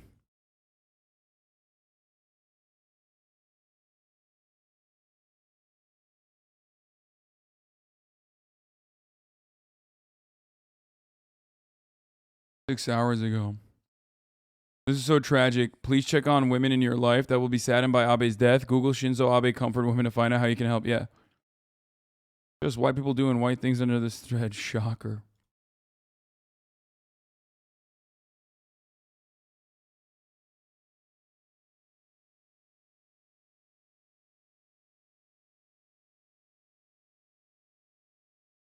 It's just like such a funny way. It's just, all I'll say is this. It's a really funny way to celebrate Shinzo Abe's legacy when you could have said anything else. Like, why did you have to say women? Hillary Clinton always finding ways to just like get herself dunked on, absolutely dunked on for no fucking reason whatsoever.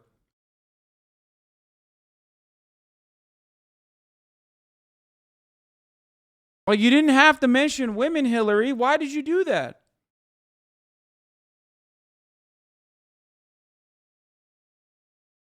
So weird. Such a weird fucking take. A series of small areas, mainly encompassing foreign embassies, that rather ironically had been set up by a member of the Nazi Party. While the number of how many killed during the Nanjing massacre can be debated, the lowest estimate seems to be 30,000 and the highest 300,000, the savagery of what occurred has long been clear. Mass murder and mass rape enveloped the city as Japanese soldiers indiscriminately tore through Nanjing. It provided one of the most horrifying episodes across the entire war, but by this point the Japanese had begun something arguably even worse.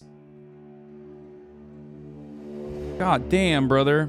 Okay, to begin the story of Unit 731, we need to backtrack a little to the Japanese invasion of Manchuria in 1931. At that point, there was an army unit with the name Army Epidemic Prevention Research Laboratory, which, as far as we know, began life as an innocent research and public health agency that dealt with protecting Japanese soldiers from chemical attacks on the battlefield. But this changed in 1932, when Surgeon General Shiro Ishii, Chief Medical Officer of the Imperial Japanese Navy, was placed in charge of this unit and formed a secret subgroup under the name Togo Unit, perhaps after General Hideki Togo, the Japanese politician and general of the Imperial Japanese Army, who had received the bulk of the blame for starting the war with the United States. The Togo Unit was tasked with investigating and developing biological and chemical warfare from the Zongma Fortress, a prison/experimentation camp in Beini, a village 100 kilometers, that's 62 miles south of Harbin on the South Manchurian Railway. This was a tiny village of around 300 homes, which the Japanese burned to the ground before expelling the local population,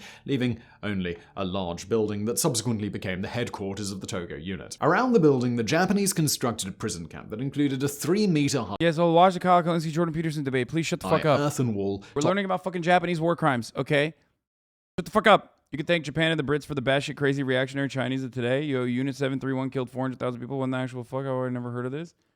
First of all, no, he's talking about the rape of Nanking and separately talking about Unit 731. But also, the reason why you never heard about it is because America literally fucking absolved them and defended them and used their research. That's the reason why you didn't hear about it.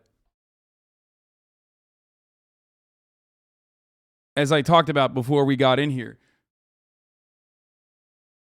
Topped with electrified barbed wire and a moat with a drawbridge. Inside, numerous buildings. Oh, those are the actual Unit 731 numbers? Oh, shit. Okay, my bad. Buildings were erected, including housing units, barracks, and dining halls, but also laboratories, warehouses, and prison cells. This was all built with slave labor, mainly common criminals, captured bandits, anti-Japanese partisans, and political prisoners, all of whom were forced to wear blinders, like what you see on working horses, so they couldn't get a full idea of what was being constructed. Those involved in the construction of the most secretive buildings I don't think it's real, but still, I'm not making any. It had a capacity of 1,000, but it's thought that the prisoner population, who were referred to as logs because of the cover story that the site was a wood mill, usually hovered around 500 or 600.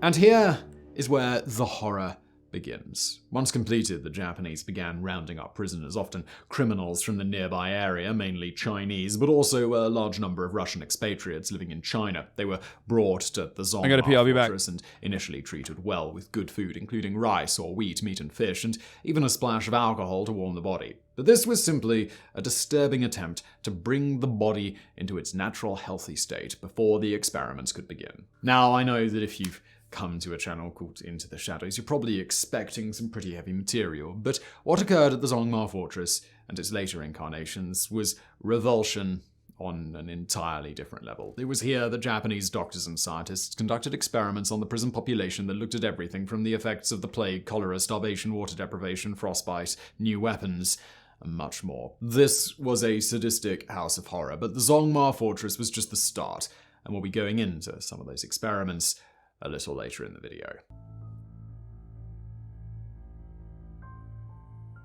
In the summer of 1934, around 40 prisoners escaped the Zongma fortress. Heavy rains had disabled the electrical fences, allowing escapees to scale the perimeter despite being shackled at the feet. 10 were immediately killed by the guards on duty, while many were dragged back in to be subjected to the kind of torture that probably made their early experience in Zongma seem like a holiday camp. However, 16 prisoners managed to elude the Japanese and disappeared into the neighboring countryside, and with that, Japan's dark secret was out. In response, Zongma was closed in 1935, but this simply led to another, even larger facility being operated in Pingfang, approximately 24 kilometers south of Harbin. The following year, the Togo unit received a major shake-up and came under the direct jurisdiction of the Imperial Army while being... I'm not playing with fire because I know that there's no...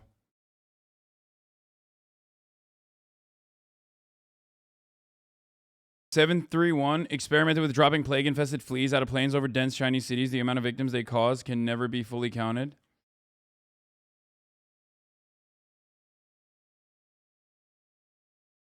Being divided into two, the Ishi unit and the Wakamatsu unit. Initially together they were known as the Epidemic Prevention Department, but from August 1940 it was referred to as the Epidemic Prevention and Water Purification Department of the Kwantung Army, or Unit 731. At its largest, Unit 731, stationed in Pingfang, was composed of 300 researchers, including doctors and bacteriologists, who would sometimes publish their findings in peer-reviewed scientific journals, failing to mention that many of the experiments were done on humans and not monkeys, as was stated. But this was just one section of a much larger, grim web that eventually included around 10,000 people across numerous units stationed in Manchuria, but also elsewhere, including Unit 1855 in Beijing, Unit EI 1644 in Nanjing, Unit 8604 in Guangzhou, and later Unit 9420 in Singapore. The main location for Unit 731 was the site in Harbin, which measured 6 square kilometers, that's 2.3 square miles, and included more than 150 buildings, many of which were factories used to produce chemicals or biological agents, and the Harbin complex could produce 30 kilograms of bubonic plague bacteria in just a few days. It was said that it included around 4,500 containers used. Trigger warning, horrific minor story from Nanjing that made headlines of fame in Japan, of 2 officers holding a contest of who can kill 100 people fastest using a katana. Jesus fucking Christ, dude.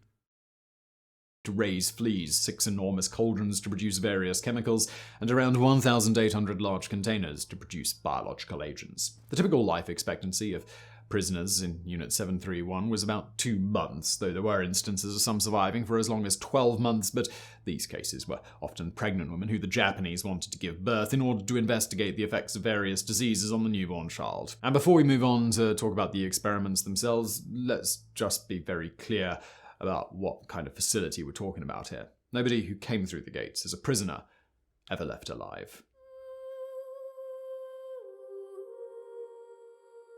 The darkest actions carried out under the guise of Unit 731 came under the code name Maruta, meaning logs, and varied wildly. It's difficult to know where to start in this pit of absolute hell, so let's just get straight into it. Many of the early experiments focused on how the body reacts to certain diseases, and many prisoners were infected with syphilis, gonorrhea, and other venereal diseases. And that was just the start. While the Japanese were certainly interested in the visible external effects, it was often what was happening inside the body that they were really interested in. Vivisections, where the body is dissected for experimental purposes, was a common practice in Unit 731 on living humans, always without anesthetic, and with a rag stuffed into the mouth of the poor soul going under the knife to muffle the screams. This was done so researchers could examine the effect of certain diseases on different bodily organs, but there has certainly been plenty of suggestion that at least some of the horror seen in Unit 731 was done so purely for sadistic pleasure. And it gets even weirder from here. Sometimes limbs would be amputated and reattached at different places on the body, or internal organs removed and then added back in, but in different locations. Other prisoners were subjected to chemical weapons. Those aren't real, by the way. Those reenactments, or, you know, those aren't like actual real testing, imagery. Including mustard gas, leucite, cyanic acid gas, white phosphorus, adamsite, and phosgene gas. Sometimes this was done in secure chambers, while there were widespread reports of large-scale experiments on the effects of mustard gas where prisoners were tied to posts outside. This was also done with plague, cholera, typhoid, and anthrax before it was taken to the next stage of testing, which was usually done on a live Chinese population, either through poisoned wells, aircraft drops, or fleas and other animals that had been infected with the disease. While the Japanese were eager to test the next generation of weapons that could kill thousands in one fell swoop, they didn't neglect the tried and tested. Prisoners were used to test new grenades, flame. By the way, for the record, in just like the same exact fucking thing that there's a similarity, almost a direct similarity between the testing that occurred in Unit 731, like Mengele's experiments as well, that were just cruel for the purpose of being cruel. And not only that, but also led to like zero new medical information coming out of it. Because they weren't conducting these experiments with the purpose of saving lives, but were conducting these experiments with the purpose of finding new ways to kill. So because of that reason, a lot of this shit didn't even lead to any kind of fucking, like, it didn't lead to any kind of positive outcome as a consequence of this. Like, you didn't actually find any significant medical information. Throwers and even bombs, which saw prisoners tied to posts at increasing distances from the explosion. Yo, JP was right. This is equivalent to consensual mastectomy. Yeah, remember when Jordan Peterson literally looked at, well, not this, but the Nazi experimentation and said consensual mastectomy is similar to it? Yeah, think about how fucked up Jordan Peterson is for saying something like that. Holy fuck. So that the damage radius could be measured. With new guns and bullets, wound patterns and penetration depths were carefully recorded, and the same was done with bayonets, knives, and swords. Experimentation regarding hypothermia was also a keen subject of interest in Unit 731 and typically involved limbs of prisoners being submerged in icy water until they were effectively frozen solid. Then researchers, or sadistic lunatics, depending on how you want to call them, experimented to find the best way of heating the limb to return it to its normal state, sometimes using fire or boiling water, and sometimes simply leaving the poor wretch overnight to see what would happen. And yet, and I feel like I've said this already, that wasn't the worst of it. The Japanese also did extensive experimentation to find out how quickly the human body would suffer from hypothermia. And didn't Unit 731 supposedly lead to secret discoveries? I remember a bunch of U.S. generals giving the scientists amnesty for that reason, supposedly. No, motherfucker, they gave him amnesty because they wanted to use biological and chemical warfare against the Soviets. That's the reason why they did that.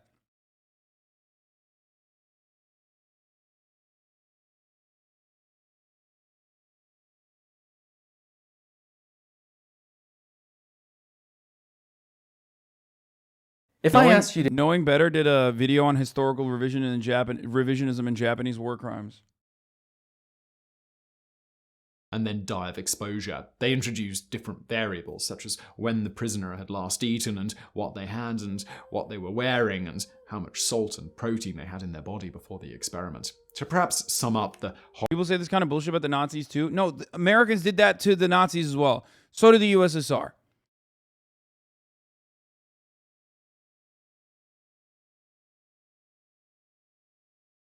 Yes. Horrifying actions of Unit 731 in one dreadful example, they found that a newborn... And the reason why we're talking about the Japanese war crimes, if you're like just tuning in and you're like, why the fuck are we talking about Japanese war crimes and shit during World War II? Shinzo Abe is famous for, if you ask like American liberals, he's famous for, you know, uniting the Indo-Pacific region against the Chinese threat and being America's greatest ally or whatever the fuck, right? But he's also famous for quite literally fucking whitewashing all of those crimes. So that's the reason why we started off on this subject matter, because we were talking about his death and we were talking about his legacy and you know what that means. And I wanted to make sure that you know, people had a better understanding of what his legacy looks like, because a lot of people are unaware, and the similarities of his legacy to you know, American politicians who also have regularly whitewashed war crimes. And he hasn't even whitewashed it. Yeah, Archie21 is correct. He also celebrated it as well.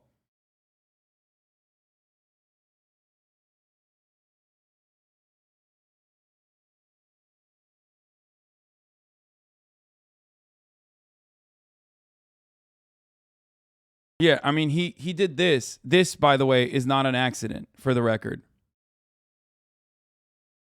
731 is an incredibly important number. 731, as a consequence of Unit 731, which we are looking at currently, is the equivalent of, like the German Chancellor, as the tweet dictated, as the tweet showed earlier, is the equivalent of like the German Chancellor like riding a tank that has 1488 on the side of it.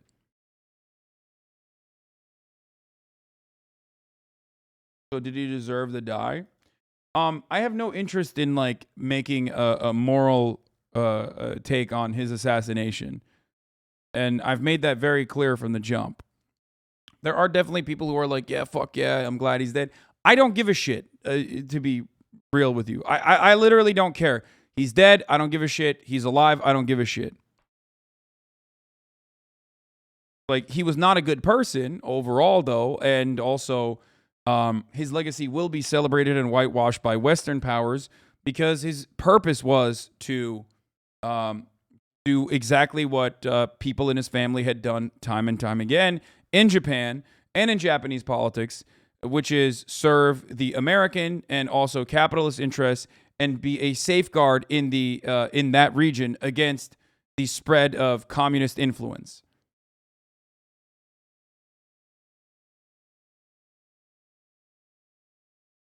You understand? Look at the different treatment of John McCain. What do you mean? I've fucking said way worse shit about John McCain. Why? Because at least John McCain is an American politician, so I have like more of a point of view on John McCain dying and resting in piss firmly and gently than I do about Shinzo Abe. I don't care. No, it's not, because the genocide only happens to Jewish people. The USA doesn't care if Asians and Africans torture off themselves, not even considered human by white standards. That's not. No, I mean, I think Americans don't care about it when it happens to Jewish people either. Like, America has always been. McCain at least apologize? Man, what the fuck did he apologize for?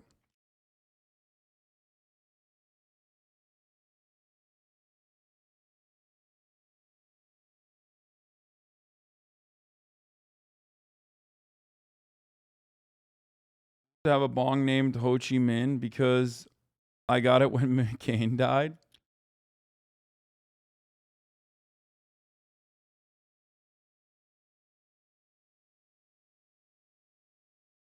America famously let all the Jews into America. Yeah, famously so. Anyway. But yeah, this is a flex, for the record, for those of you who don't understand. Like, it's bullshit. To be fair, though, yes, John McCain is literally a better anti-imperialist hero than all of chat combined. Fuck. John McCain is a better anti-imperialist American hero than all of chat combined, considering how many military planes he downed in Vietnam. And I don't mean Vietnamese planes, of course. I mean American military planes, because he was a dog shit fucking fighter. And yet, as a consequence of being... as a consequence of coming from a long line of admirals, he still kept failing upwards, and they still allowed him to fucking commandeer these goddamn things. And also, famously, he dropped the last plane he would ever drop on his way to, like, what was it, like bombing a fucking factory or some shit? You know what I mean? Like, or bombing yet another Vietnamese village. So, yeah, John McCain bottom gun. Yeah. So sad that he was not allowed to. So sad that he was not allowed to blast off on a fucking light bulb factory. And instead, why they killed him? John McCain was not killed. He was just tortured as a prisoner of war by the the liberators of Vietnam.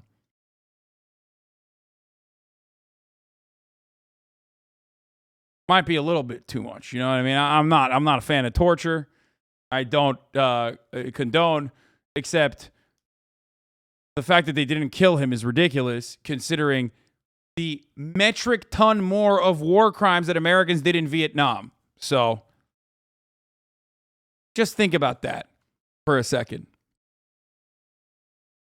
Like, it's not even comprehensible, okay?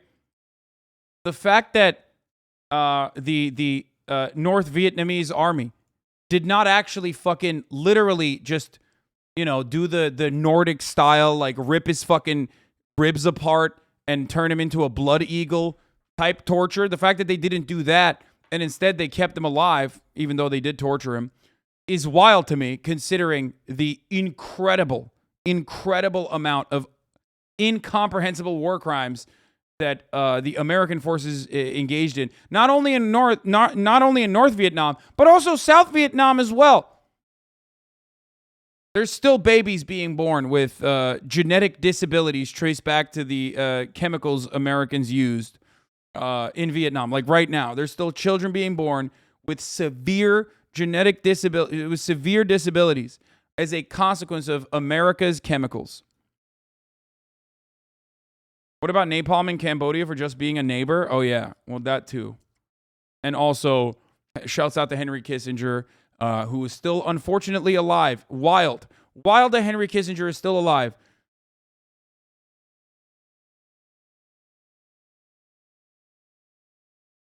You know, we're talking about American war criminals like McCain when we say things like maybe Viet Cong didn't go far enough. Oh, 100%.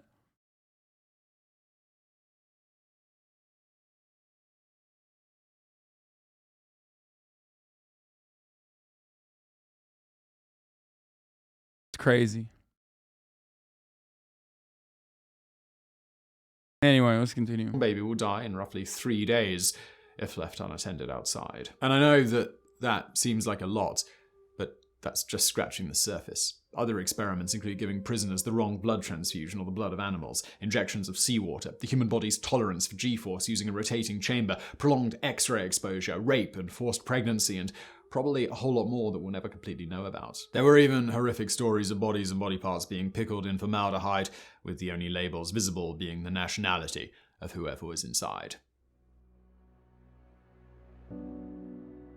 And we arrive at why so many of you don't know. At the end of World War II, there appears to have been high-level discussion regarding the use of chemical or biological weapons against the Allies and even on the US mainland. This would be done using information and methods taken from the research done by Unit 731. It's impossible to say how close this actually came, though an attack codenamed Operation Cherry Blossom at night, which called for biological attack on Southern California, was certainly at some degree of planning when Japan surrendered in September 1945. As the war ended and Japan surveyed its destroyed country, Unit 731 was disbanded and its facilities in Manchuria and on the Japanese mainland were destroyed, along with much of the information regarding what had happened there. Prisoners remaining in the camps after Japan's surrender were quickly executed and their bodies disposed of. But this was not something you could keep under wraps. When the Americans arrived in Japan, rumors of chemical and biological testing swirled. Not unless you're America, and you will try. Little to no information was openly given to the Americans for obvious reasons. It was only when the threat of Soviet involvement, and no doubt vicious vengeance, came into play that Japan's dark secrets surrounding Unit 731 were shared with the United States.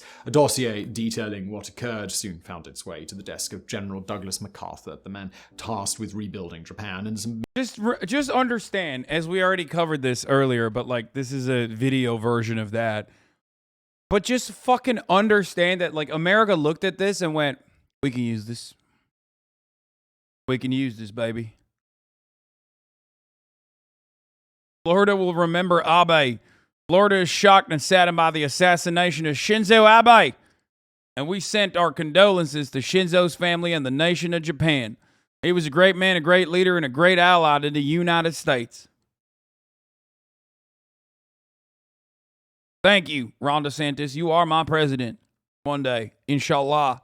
Big decisions needed to be made over possible prosecutions. If there were ever war crimes committed, it was under the dark scope of Unit 731.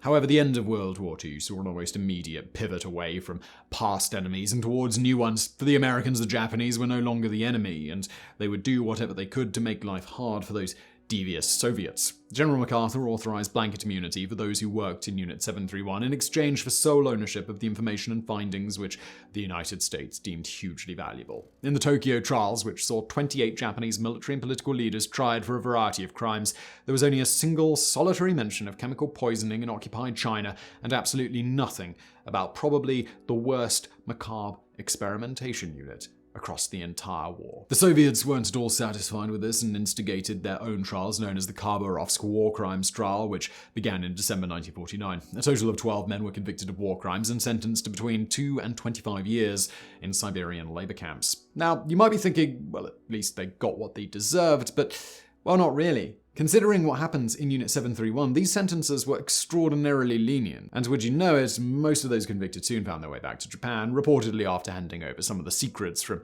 Unit 731 to the Soviets. The United States refused to acknowledge the Khabarovsk trials, labeling them as Soviet propaganda, but it's crystal clear that both the US and the Soviet Union let those responsible for the horror in Unit 731 off the hook for their own gain. What followed was decades of near silence in Japan, with successive governments denying all knowledge of the activities of Unit 731.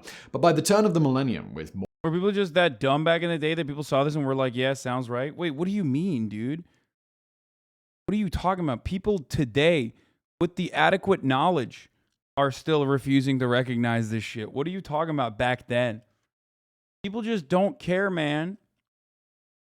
They don't give a fuck. It serves their purpose. It serves their interest. And there's plenty of propaganda to go around that will, like, defend it. Look at America right now. Look at all the shit that we're doing right now. Bro, we are not that far removed from, like, Abu Ghraib, okay? Like, that is a thing that we just did. We are not that far removed from George W. Bush's administration defending torture. Like, openly defending torture. We have Gitmo that's still in operation. The Supreme Court recently denied habeas corpus to people who have still yet to be released. No due process for Muslim criminals that the military has decided to be criminal.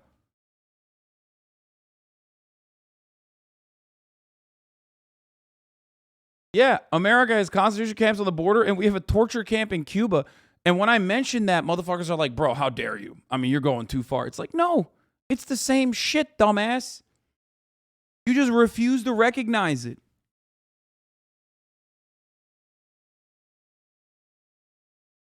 We have black sites all around the fucking planet. Speaking of domestic black sites, Chicago police had a black site where they would torture suspects. So this shit happens. You can say I'm a fucking tanky. You can say like, oh, Hasan, you're just guided by anti-American sentiment. It's like, yeah, I do have anti-American sentiment because I'm fucking sane and not insane.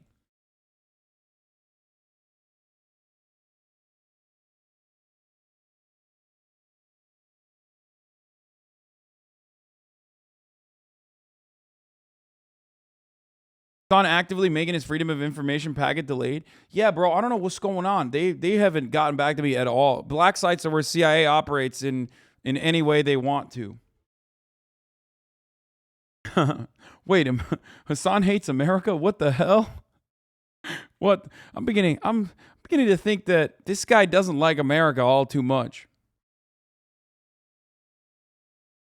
I love the potential of America. That's why I'm here, okay? I love the potential that America poses, except we have only used it against the world, okay? And I said the potential America poses because it's a threat. America poses a threat.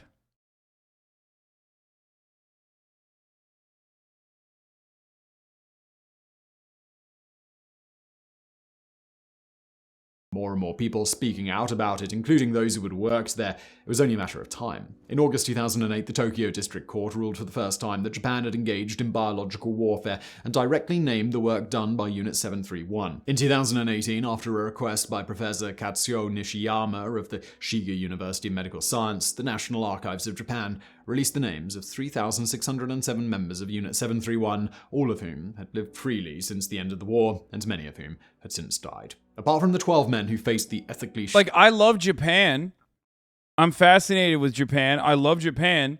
But nobody's like, bro, you're really being anti-Japanese right now when I'm covering Japanese fucking war crimes. You know what I mean? It's the same shit. Probably not a good time to say that. I'm just saying, I'm being honest. Like, I think Japan is fascinating.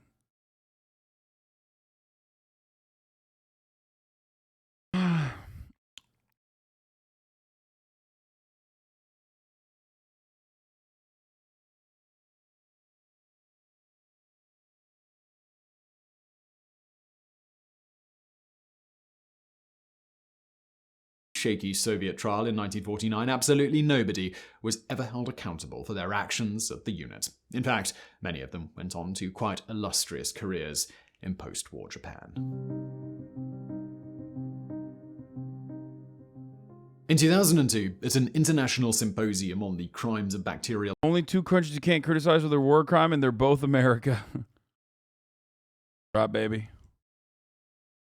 Cannot and should not ever criticize the United States of America. How dare you?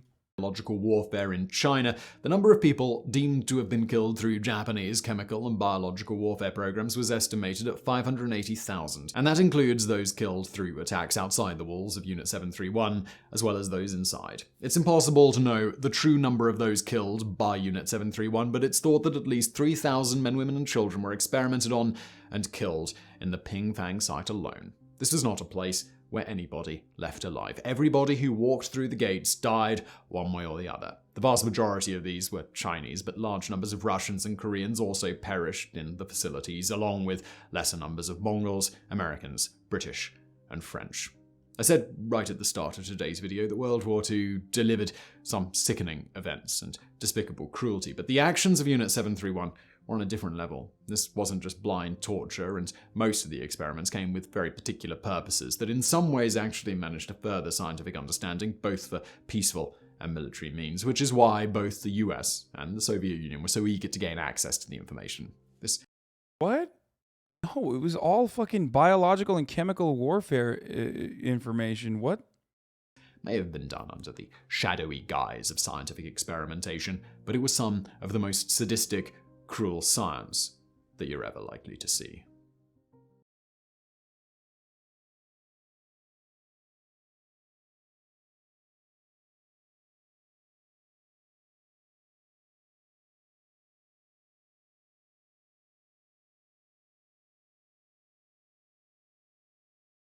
British bias is showing we have a waste and dispersed land and great food culture. We could be true melting pot of global cultures, and we just throw it all away for racism and Applebee's.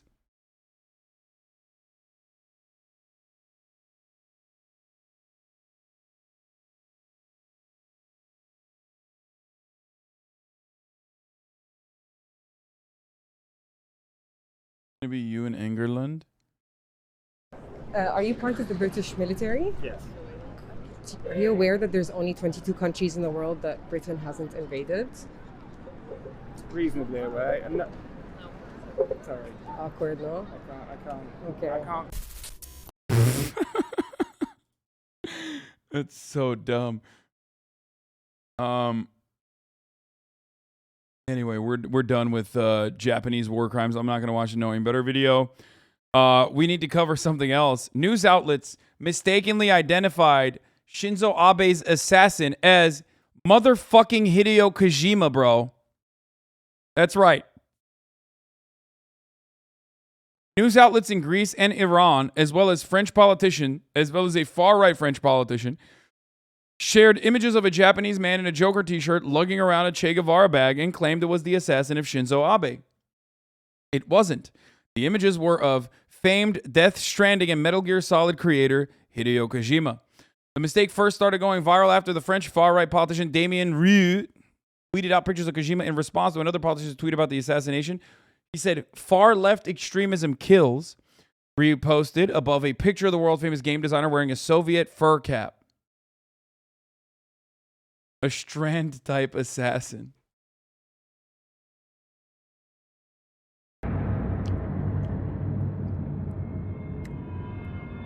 Hideo Kojima coming out from watching the new Minions movie and seeing why he's trending.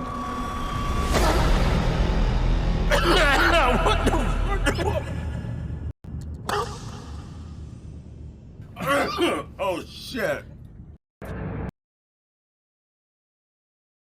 We also retweeted another post from the French account Jordi Alba that implicated Kojima as the killer. Jordi Alba has since deleted his tweet and reposted it as a screen grab, saying it was all a bad joke. Ryu deleted the tweets, but not before people had screenshotted it and shared it widely. This kind of thing is common online, where rumors in the wake of violence and disasters proliferate quickly, but at least 2 news outlets also reported this information seriously. In Iran, Mashreg News posted a picture of the killer and implied it was Kojima before updating the story after people in the comment section pointed out an error. A video posted by YouTube by the Greek news outlet Antoine made the same mistake, also running the pictures of Kojima. The news outlet deleted the video, but copies of it still exist online. The source for the rumor seems to be 4chan. In a thread posted to the Poll Politically Incorrect board after the shooting, an anonymous poster claimed the identity of the shooter was a 58-year-old man living in Tokyo who was a known left-wing extremist, of course. A picture of Kojima's face was superimposed on an image of the real shooter's arrest. A reply to this post listed 3 pictures of Kojima that have appeared in every interaction of the mimetic mistake. Tetsuya Megami is the name of the shooter. I don't know enough details about the background of the shooter.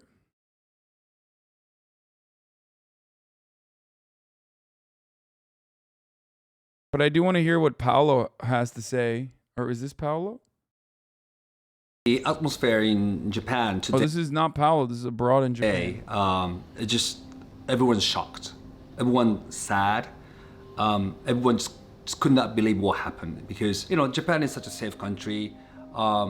People are not allowed to own guns. I've met Shinzo Abe several times, very briefly, in a very similar event. He was helping my friend, the politician. He came all the way from Tokyo to Sendai and cheer him up and giving a speech together. And yes, there were about back then he was prime minister, so he had about 7 or 8 securities. But when I saw on TV today, everybody calm down. For everyone to I need you to understand something, bro. Of course, the fucking average, liberal boomer YouTuber is not gonna fucking be like, Shinzo Abe was a fucking gross whitewasher of war crimes. That's not, what's wrong with you? Half of you just learned about this shit, literally 30 minutes ago when I covered it, and you're already fucking up in arms. Calm down. Okay? For a lot of these people, he's just a Japanese politician, just like any other fucking politician. If an American politician was assassinated, the nation would be mourning in a similar capacity, okay? So just understand that. Obviously, we would be like, YOLO, right?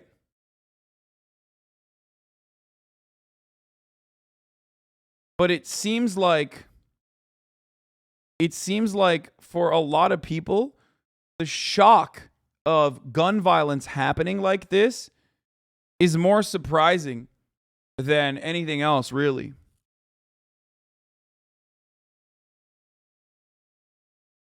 We appreciate it, but I'm just saying, calm down. Of course, these people are gonna just be like, man, I've successfully gaslit myself into believing that I was always an expert on Japanese politics. Good. There are about very few securities, so I think the securities in Nara, in this case, was very weak, I would say. And as Japan's very, as you all know, a safe country, people, just ordinary people like me, can get close to the politician very easily. And even if the person is prime minister. Yeah, I was about to say, Japanese culture is different. Because of a lack of guns, partially. The politicians are constantly they're around the public, they walk around, you know what I mean? They're touching people, you know what I mean? It's there's not the same level of security. If there are some securities around anymore, you can get as close as say 5 meters or so. Shinzo Abe, I would say he was a very popular guy as a politician, and also he was hated as well by some people. He was very popular because when he was a chief cabinet officer, he was a guy, his key person, who actually freed 5 abducted Japanese people from North Korea.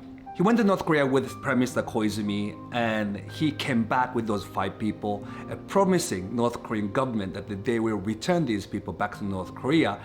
Basically, Japanese government deceived North Korea, and they never did, which made Japanese people so happy, and everyone knew that Shinzo Abe was the key person who was like handling all of that.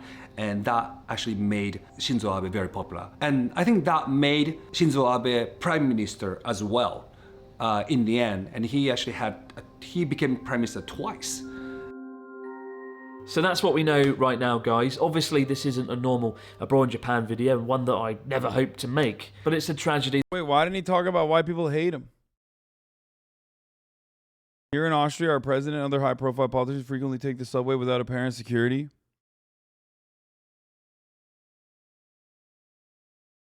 So, this is what we know so far about the guy who assassinated him. Media reports say the shooting suspect told the police he was dissatisfied with Abe and wanted to kill him. As far as his background goes, the shooter is from the security forces. He was a vet.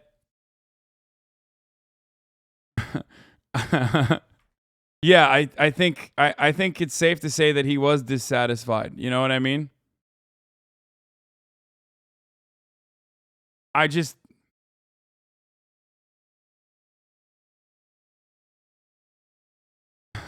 There's a tweet I saw on this issue. U.S. 400,000 guns, or 400 million guns, 0 dead politicians. Japan, 1 gun, 1 dead prime minister. We should be absolutely embarrassed. That's funny. That's a parody and a funny joke. And not to be taken seriously. Of course. 58,000 likes on that tweet.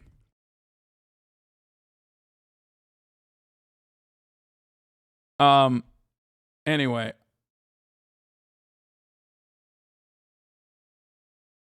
So let's see what Joe Brandon had to say. Joe Biden reads teleprompter script, repeat the line. It says, it is noteworthy that the percentage of women who register to vote and cast a ballot is consistently higher than the percentage of the men who do so. End of quote. Repeat the line. Women are not without electoral and or political, or maybe precise, not and or political power. That's another way of saying that you, the women of America, can determine the outcome of this issue. I don't think the court, or for that matter, the Republicans, have power. yeah, repeat the line, bro. He's just saying, like, you know, he's talking to his brain cells are talking to one another. All right, let's get to Brandon and America. I'm sick and tired of talking about Japan, okay? Let's talk about, our horrible country, okay? Which, by the way, Japan is not a horrible country, for the record. I do think Japan is very cool, and I like Japan a lot. I just want to point that out. I am a fan. I'm a big Japan fan, okay? I would like to go there and appreciate the high-speed rail. Okay. But yeah, President Biden, President Brandon is to sign executive order to protect access to abortion. Washington this morning, President Biden will deliver a new response to the recent Supreme Court ruling allowing states to outlaw abortion. Many Democrats have criticized the president for not acting more strongly after the justices overturned the Roe versus Wade decision, which made abortion a constitutional right. Christina Ruffini is at the White House this morning. Christina, what's the president expected to say? Good morning, Dana. In just a few hours, we're expecting the president to take his first concrete steps towards protecting abortion access. And as you mentioned, this comes amid growing pressure from his own party to do more. Now, the president is expected to announce that he's going to direct HHS to protect access to medication abortion and take steps to ensure emergency medical care for pregnant women and those experiencing pregnancy loss. The order will direct agencies to educate medical providers and insurers about how and when they are required to share privileged patient information with authorities, information abortion rights advocates fear could be used to prosecute women who've had the procedure. The president will also ask the Federal Trade Commission to take steps to protect the privacy of those seeking reproductive care online. Now, since the court's ruling, at least 10 states have enacted a near total ban on abortion. Within months, the procedure could be illegal or severely restricted in almost half the states. But Dana, President Biden has stressed there's only so much he can do without Congress and has urged lawmakers to codify the rights of Roe into federal law. Actor James Caan has died at the age of... Oops, sorry. In Washington. I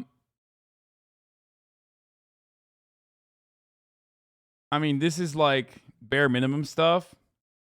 Y'all getting hype over crumbs while Brandon is appointing pro-life politicians in places of power. Does anything? Yeah, it's just... What? This is the following day after winning his first election? No, dude, I don't care about Justin Trudeau. Ew. Stop.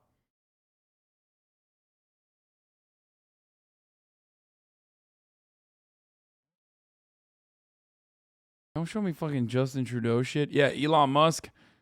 Breaking news. Breaking news. Elon Musk has backed out of the Twitter deal, which is not surprising to anyone. Elon Musk has terminated the Twitter merger agreement.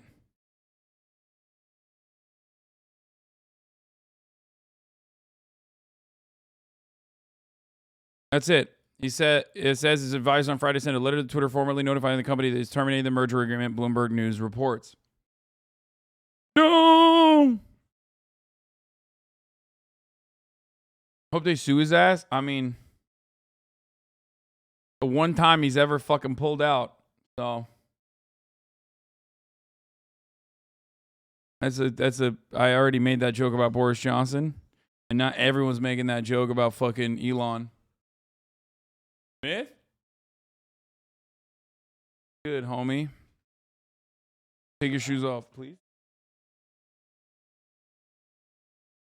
Mythological is here in the motherfucking building, okay? Gucci, hold on. What's up, dude? I'm gonna fix the cameras real quick. I just got done working out.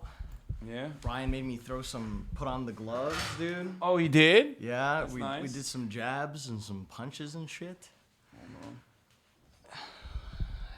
Oh fuck, do you want food? What's up? Nah, I'm okay. I just ordered food. Don't trip, it's fine. Hi, chat. Like, I mean, my food's gonna be here soon, I meant. Oh, you're good. How you guys doing? Every guy can be a 7 has really changed my life. What the fuck is We this? were talking about the assassination of the Japanese Prime Minister, former Prime Minister Shinzo Abe. The former prime minister of Japan was assassinated? Yeah, right as OTV got into Japan. Coincidence? I think not. Holy fuck. Investigate it further, man. I agree. Dude, wouldn't that be sick if OTV was like a secret psyop? Like, what's the one mission where there was like a fucking mission that the United States government did to get certain people out of fuck it. Where do they? You're talking about. You know what I'm talking about? You're talking about the fucking Argo or whatever, right? Yeah, Argo. Is that shit real, by the way? Is that shit fucking cap? Yeah, OTV are CIA assets. I watched the movie and I think I know what I'm talking about, but I don't. I'm like a chatter. OTV are CIA assets, bro.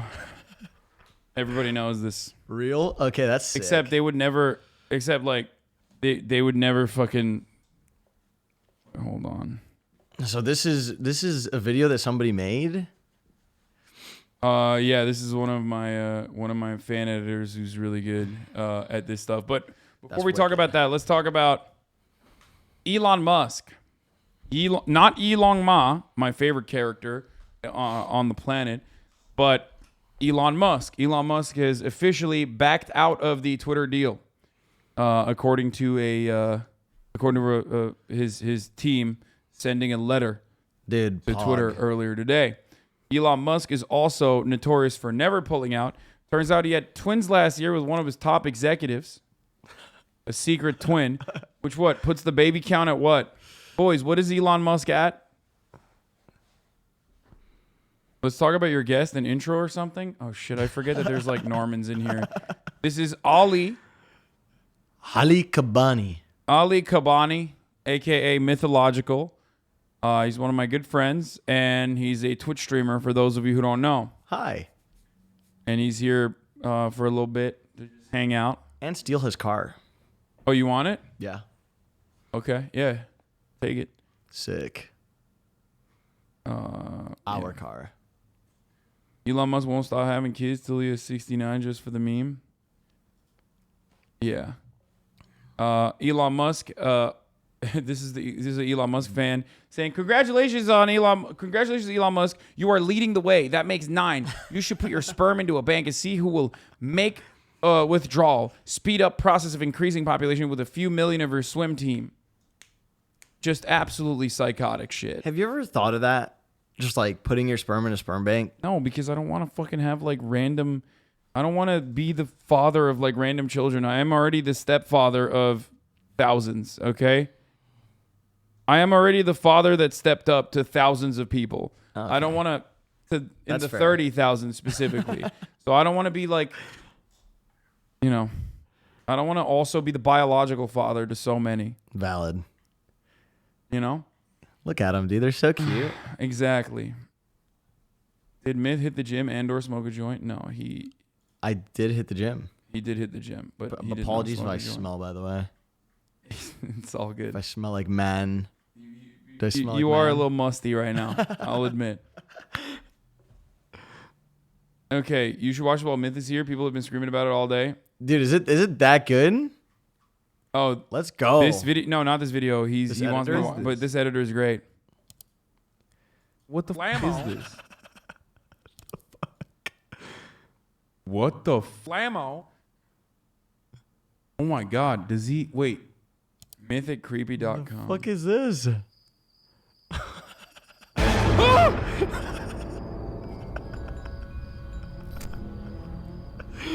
Dude, what the fuck is he doing? You wanna be my friend? We could be best friends.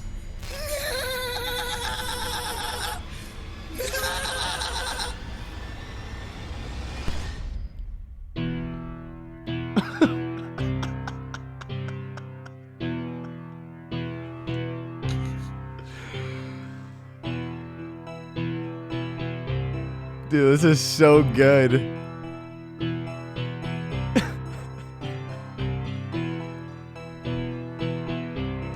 Is this something in my ass? Something in my ass. It's something in the way.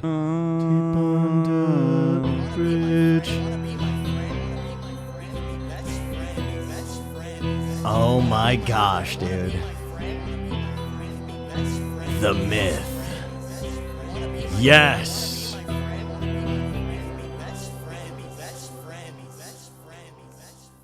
Dude, put What's me up, in a dude? movie. What is this? Hold on. It's still going? Blammo! Oh. Oh, you were trying to high five me? What's good? What's good? Yo, Greek X chatters.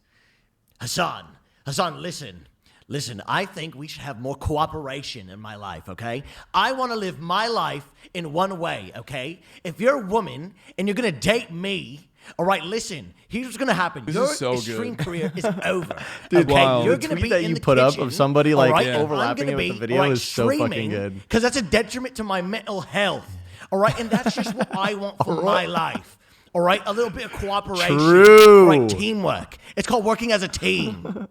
Bro, you need to issue a warning before you go into that. He is a good Austin too. He was doing it last night. Will, come over here. All right, we got a show to do, Will, and I'm furiously gay. Okay? Okay, come on, Minx, get your fat ass over here. Bring out the Blammo. I don't know, the wheelbarrow of Blammo lube. Minx. Oh, It's so good. I do Austin impressions. is the reason why we have to end the stream early. Dude, your editor, this editor likes me. Yeah, guys. of course he does. What the fuck? What do you mean? That's so bro? cool. Why wouldn't my fans like you, bro? No, I don't. It's just I'm not used to people making stuff like this. This is like effort and shit. This is so Yeah. cool. You heard me. You heard me. I can't tell who's speaking. My name is Mythbot. I've come to kill all the streamers. Okay, what they can hear you. Just do it. I did not see you do this. Austin show. Hey guys, don't worry, Master's coming back. No! No! The channel was Blammo, but people are saying they can't find it. Blammo. Blammo. Yeah, we're nice. But you'll miss it. Don't be sour. We're nice to all of Hasan's friends, just not Hasan. Yeah, it's true. We That's- are. yeah. We are at the top of the hour. That was- Every hour hey. is a 60-second ad break, and it's here. It's upon us. Round of a fucking That's applause. crazy. That was a phenomenal video. Yeah, I laughed. that was a really good video. Also, one thing that video reminded me is the top of the hour ad break came and went by, and I forgot to run a fucking 60-second ad break at the time. So I'm gonna run it right the fuck now, boys. That's right. At the top of the hour, there's a 6-second ad break. If you no longer want to see those ads, all you need to do is subscribe, which you can do for $5 or for free. There's still a lot more to cover here today. Ad time. Yeah, ad you can time. also avoid it if you get gifted a sub if you're lucky. Here's the 1 minute ad break now. Ad time. Ad time. Blammo. It's ad time. Ad time. Come and get your Thank you, ads. Tamana, for the 5 gifted subs. 5 gifted subs. What do you think about the legend going, the legend Shroud going to Sentinels? Dude, I'm so joining excited the Valorant for this. roster. He's actually gonna play, which is fucking crazy. They had to have loaned him out. Oh, Mr. Northman, thank you for the 25 gifted subs. This is so cool. Okay, so if you guys don't know, dude, Shroudy Rowdy is going to be playing in the Last Chance qualifier for Sentinels. I'm back, baby. Damn, dude, Hasan opened a window because of my ass, dog.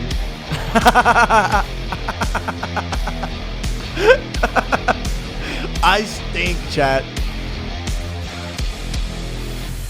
I could love tens. It's funny.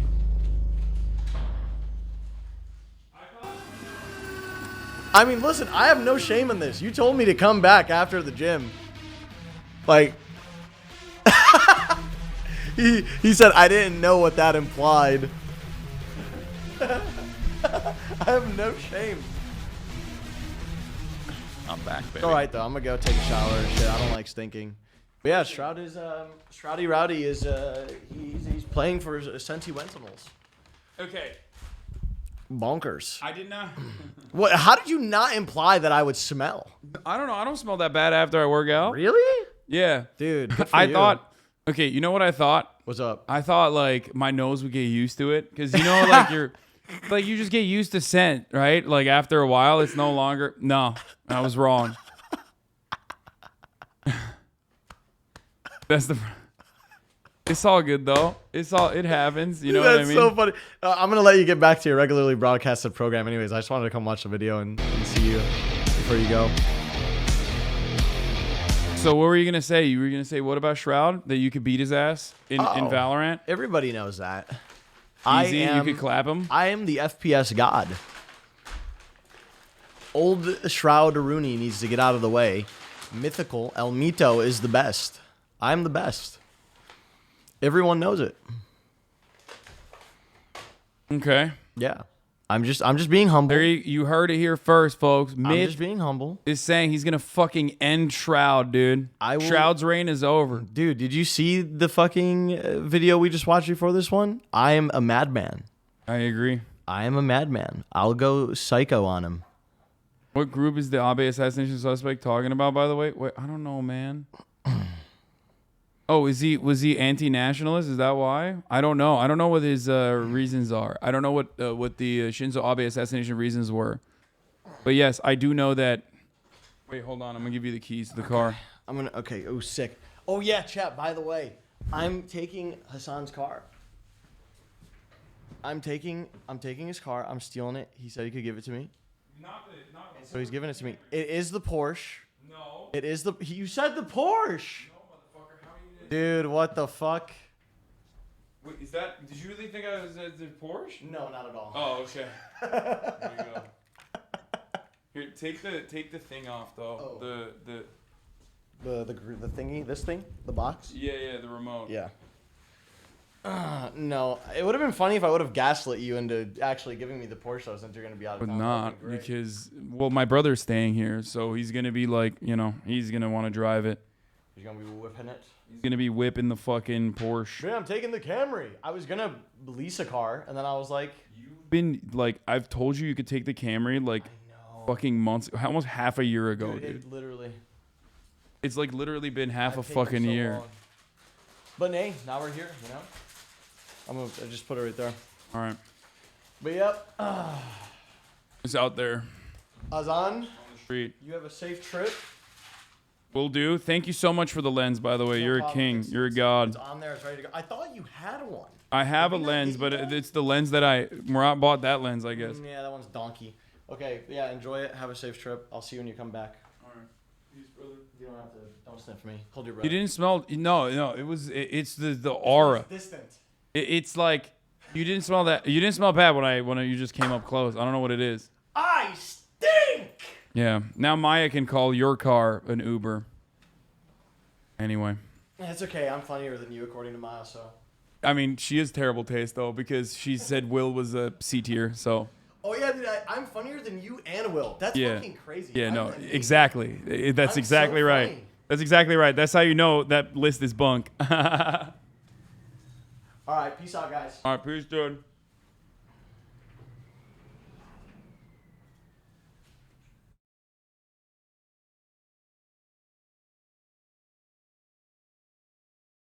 Another Abe tweet. Sorry, not sorry. Gonna care about Shinzo Abe's assassination. Oh, come on, dude. I've heard that joke so many times.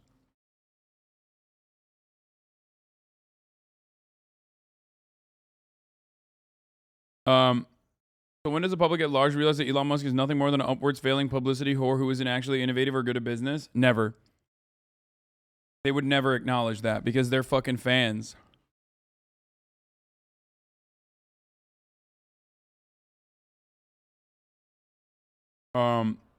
Got a link about how any guy can be a 7. I'm sitting at a 0, 0.5 and could use the boost. Yeah, we'll talk about that in a little bit. Don't worry. I want to see if there's like any breaking news coverage of this thing because I want to hear more feedback on this. Maybe CNN?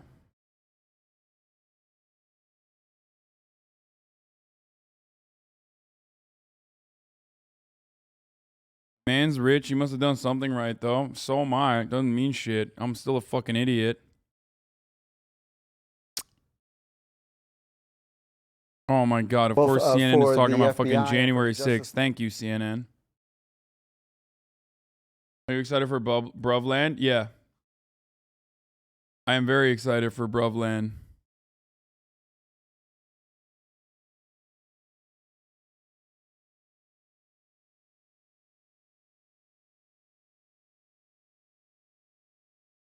$40 months. Wide People Pussy 7. 40-month subscriber. Okay, CBS is analyzing Japan's gun laws. Let's take a look. The assassination of former Prime Minister Shinzo Abe. A gunman shot Abe as he was giving a campaign speech. He later died at the hospital. The suspect was quickly arrested. Ian Overton joins us now. He's an executive director of Action on Armed Violence. Ian, welcome. Thank you for being with us. So, this assassination of former Japanese Prime Minister Shinzo Abe is so just surprising and, you know, not necessarily unprecedented. We know a Prime Minister of Japan has been shot before back in the 30s, but it is certainly shocking because gun violence in Japan is exceedingly rare.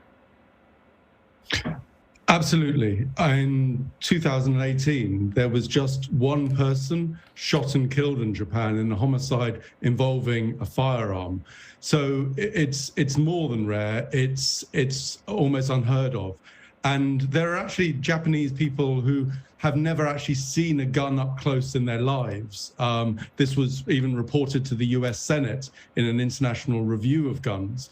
And Bro, look at this concept of a major political figure being attacked alone would be shocking because violence itself is rare in Japan. But using a gun would be just beyond the imaginings of many Japanese. And I think that this will be something debated at length for many months, if not years to come. You told the BBC back in 2017 that Japan was, quote, the first nation to impose gun laws in the whole world. So has Japan historically succeeded in... Is he talking about the fucking katana ban?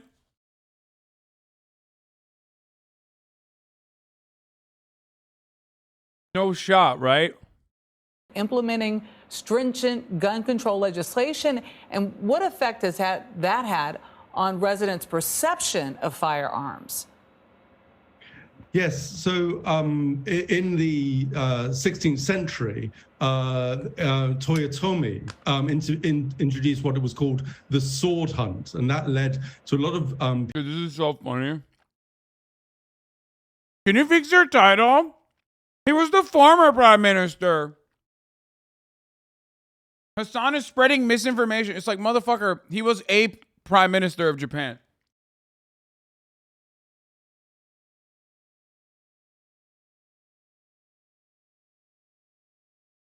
So fucking stupid, dude. People going through the country. Shinzo Abe despised motherfuckers like you. I'm just gonna let you know. If you're the type of dude who says like, well, actually, I'm just gonna let you know he hated you because he hated you and your fucking otaku hikikomori ass. He wanted you to fuck. He wanted you to get laid. He wanted you to put down the fucking anime. Stop jerking off the hentai and fuck like women of the flesh. Country collecting what was seen as illicit swords and illicit firearms. This was relatively soon after firearms began to be obtainable in Japan. Now, hitherto, there had been city-states that had imposed some form of gun control in Europe, but nothing on a nationwide level as we saw in Japan. And in successive centuries, we saw more and more layers of forms of gun control taking effect. Right up till the post-war years of 1945, 1946, you saw some very stringent gun laws coming into place. And today, if you apply for a gun certificate in Japan, you have to submit 13 separate forms of identification and verification in order to obtain, at most, a hunting license. Wow. But we've seen gun ownership in Japan fall hugely over the last few years. It's so interesting to hear that, the difference between the gun laws in one country versus, for instance, our and how country. that impacts safety and absolutely, deaths and firearm deaths and such. And Ian, of course, I mean, we can assume that Abe's assassination, as shocking as it is, will somehow change Japan. We don't yet know how, but knowing Japanese culture the way you do, what do you think the official response to his death will be? Do you believe that they will enforce even stricter gun laws, and what might those look like? What? Well, what we do know is... What kind of gun law can they enforce? They already have the law.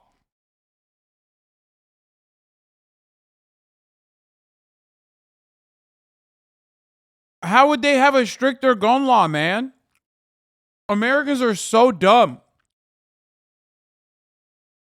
Shit wasn't even a fucking gun. It was like a it was like a homemade PVC duct tape weapon. You know what I mean? It's so funny that even like the liberal side of the media has only one way of analyzing situations. It's like, so what do we do? More gun laws? It's like, what are you talking about?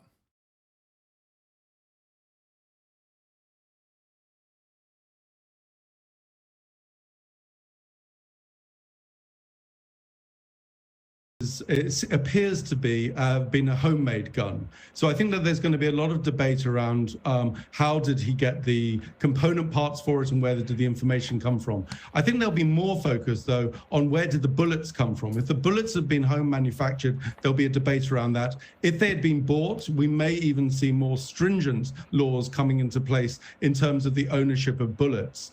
Experts I've spoken to in the police in the UK, where we do have quite strong gun laws as well, say that it's not always the gun that's the problem, it's the criminals getting hold of the bullets that poses the greatest threat to gangs wanting to use gun violence. So I think that there will be a debate around this, but I think there'll also be a wider debate about politician safety. You heard in your previous segment from your previous interviewee that the fact there wasn't a high level of security around Abe, and I think we'll probably see more security.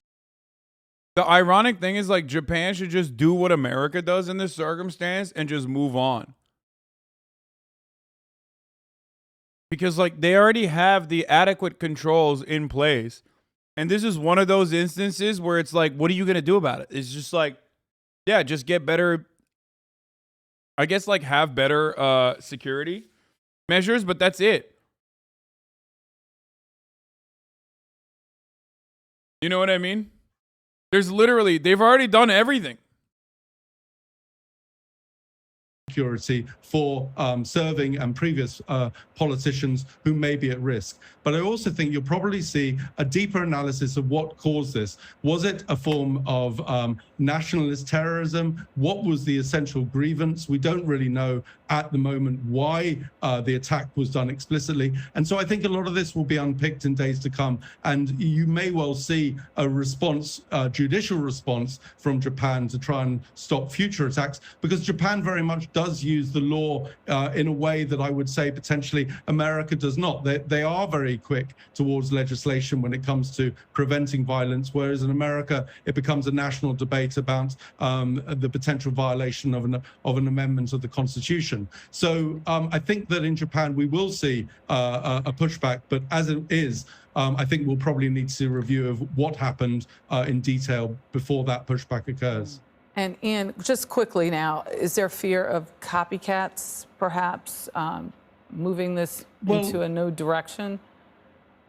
There was a great deal of discussion a few years ago when 3D printed guns first came out in the US, and people feared that these would be used by assassins because they wouldn't have serial numbers, et cetera, et cetera. We haven't really seen that. And I think one of the issues is about munitions and the safety of homemade guns being used. Lots of homemade guns don't go off. And we've had people in the United States killed by 3D printed guns where they try to use them.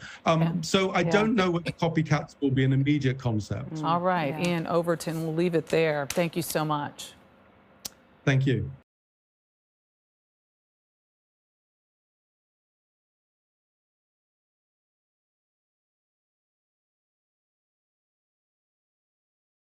Like, what could it...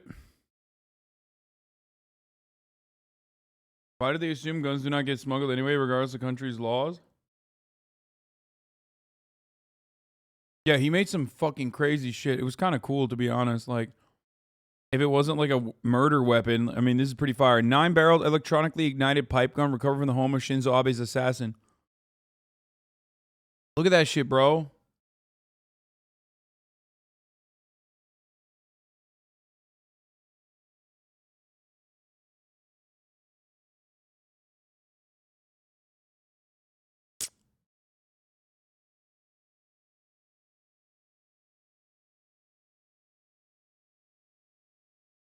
Just with some Japanese Twitter, people are talking about the assassin was a person with no match, meaning this person has no family, no society, no job, which basically made him invincible.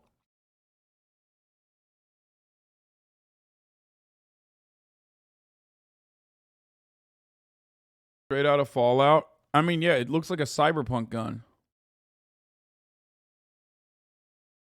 Literally a US rifle from Fallout. I mean, he could be. He could be fucking a fan. Maybe they should ban, video games. See?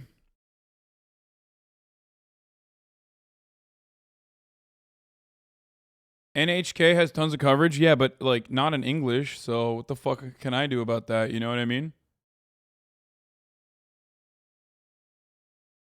I don't know what I can do about that. Ban Todd Howard. Wow, with 9 barrels. Abe didn't get shot. He got ulted. No, he used the double-barreled one instead of the 9-barreled one. I don't know why he didn't use the 9-barreled one. Maybe he didn't have access to as many bullets. Hold on.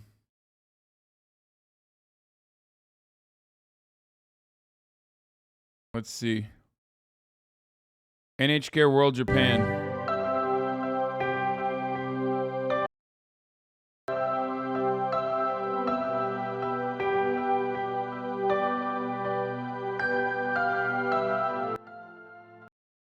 So beautiful.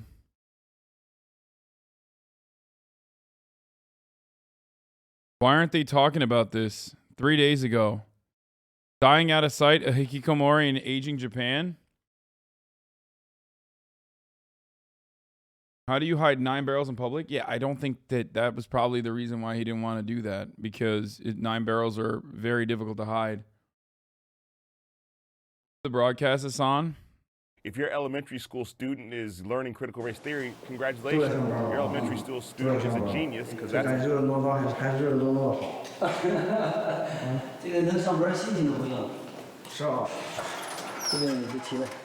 They're not covering it. 看看你们的盛况，上班了。 United again, the workers enjoy their time together. But none of them can predict when they might be separated again. 仅仅是舒了一口，长舒了一口气。 Yes. I did see the new New York gun law, which is a little sussy. I would have to admit. Gun applicants in New York will have to hand over social accounts. Yeah, I think that this is like kind of wild and a violation of the free speech rules, honestly. Like I'll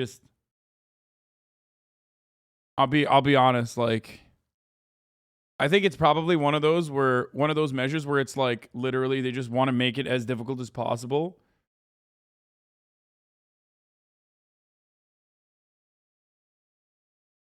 We're name dropped in the new Odd Man Out episode, lol. What's Odd Man Out?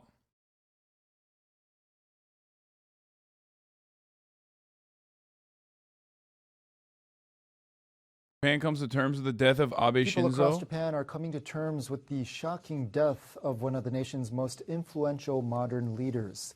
Former Japanese Prime Minister Abe Shinzo. Dude, I love watching broadcasts from like other countries. Like, look at how different this shit looks. It reminds me, weirdly enough, it reminds me of like how different Turkish broadcasts are too. I know the Elon Musk deal is dead. Due to news about spam accounts, Deirdre Bolt. But there's no video coverage of that. I know Elon's Twitter deal is dead. This is not a good week for homies who normally never pull out but are being forced to pull out.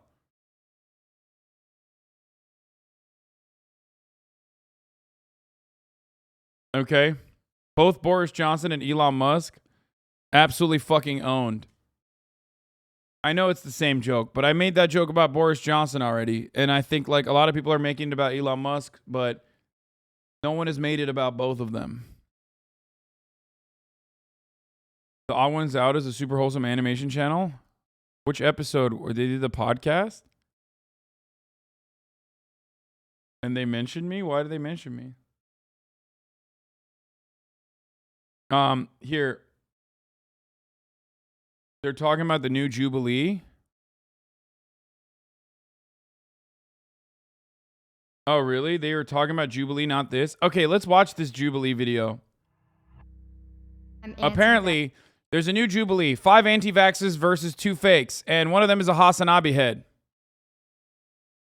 No, don't say no. This is literally political Jubilee. And also... Juicers! Shut the fuck up! This isn't the fucking XQC broadcast, all right? And apparently one of the fucking people in there is a HasanAbi head, so suck my cock. Vaccine. Anti-vaccine. Anti-vaccine. Anti-vaccine. Anti-vaccine. Anti-vaccine. Anti-vaccine.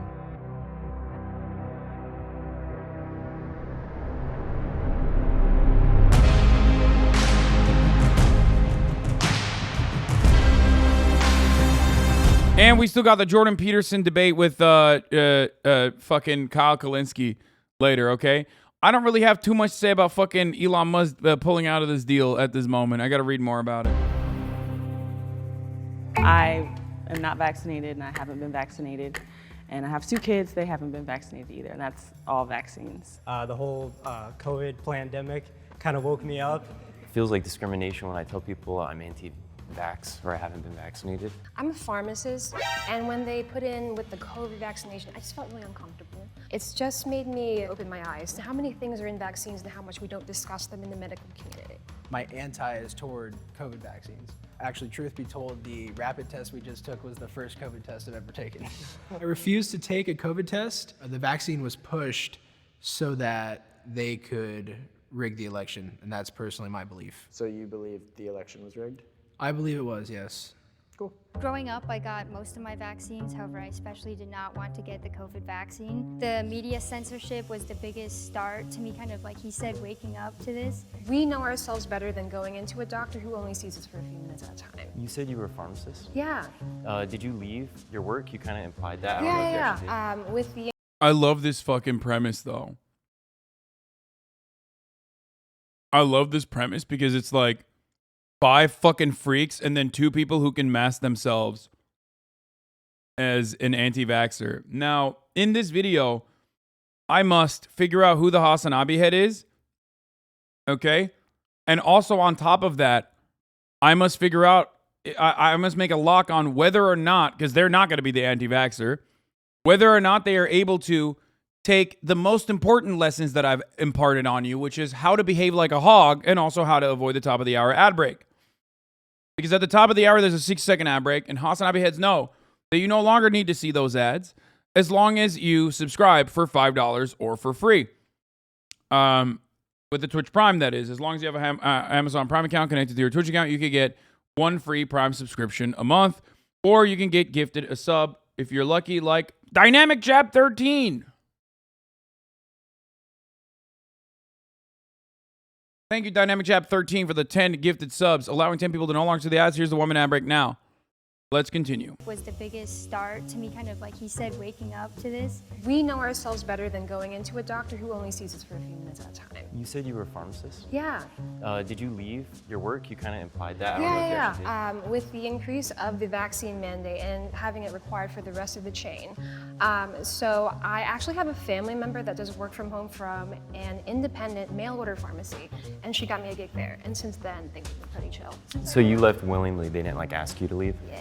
So I used to actually, I started as a teacher in elementary school, and they actually asked me to leave because it was mandated that you had to be vaccinated to be in like a group of kids.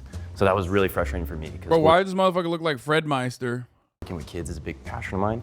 And the fact that I was fired from my career just because of a personal choice is like really upsetting to me. Yeah. So that's why I'm very passionate about this issue now. I was actually asked to leave nursing school. I started for a month and then they accepted my religious exemption, and then a month into it said never mind. So yeah, I lucked out because I go to college in Oregon, and at first they were like, no, you can't come in here without a vaccine and everything, but I was able to get the philosophical exemption, and then they wanted to test me weekly, and I was like, no, like I'm not doing that. And then after kind of going back and forth, they were like, okay, like you're fine.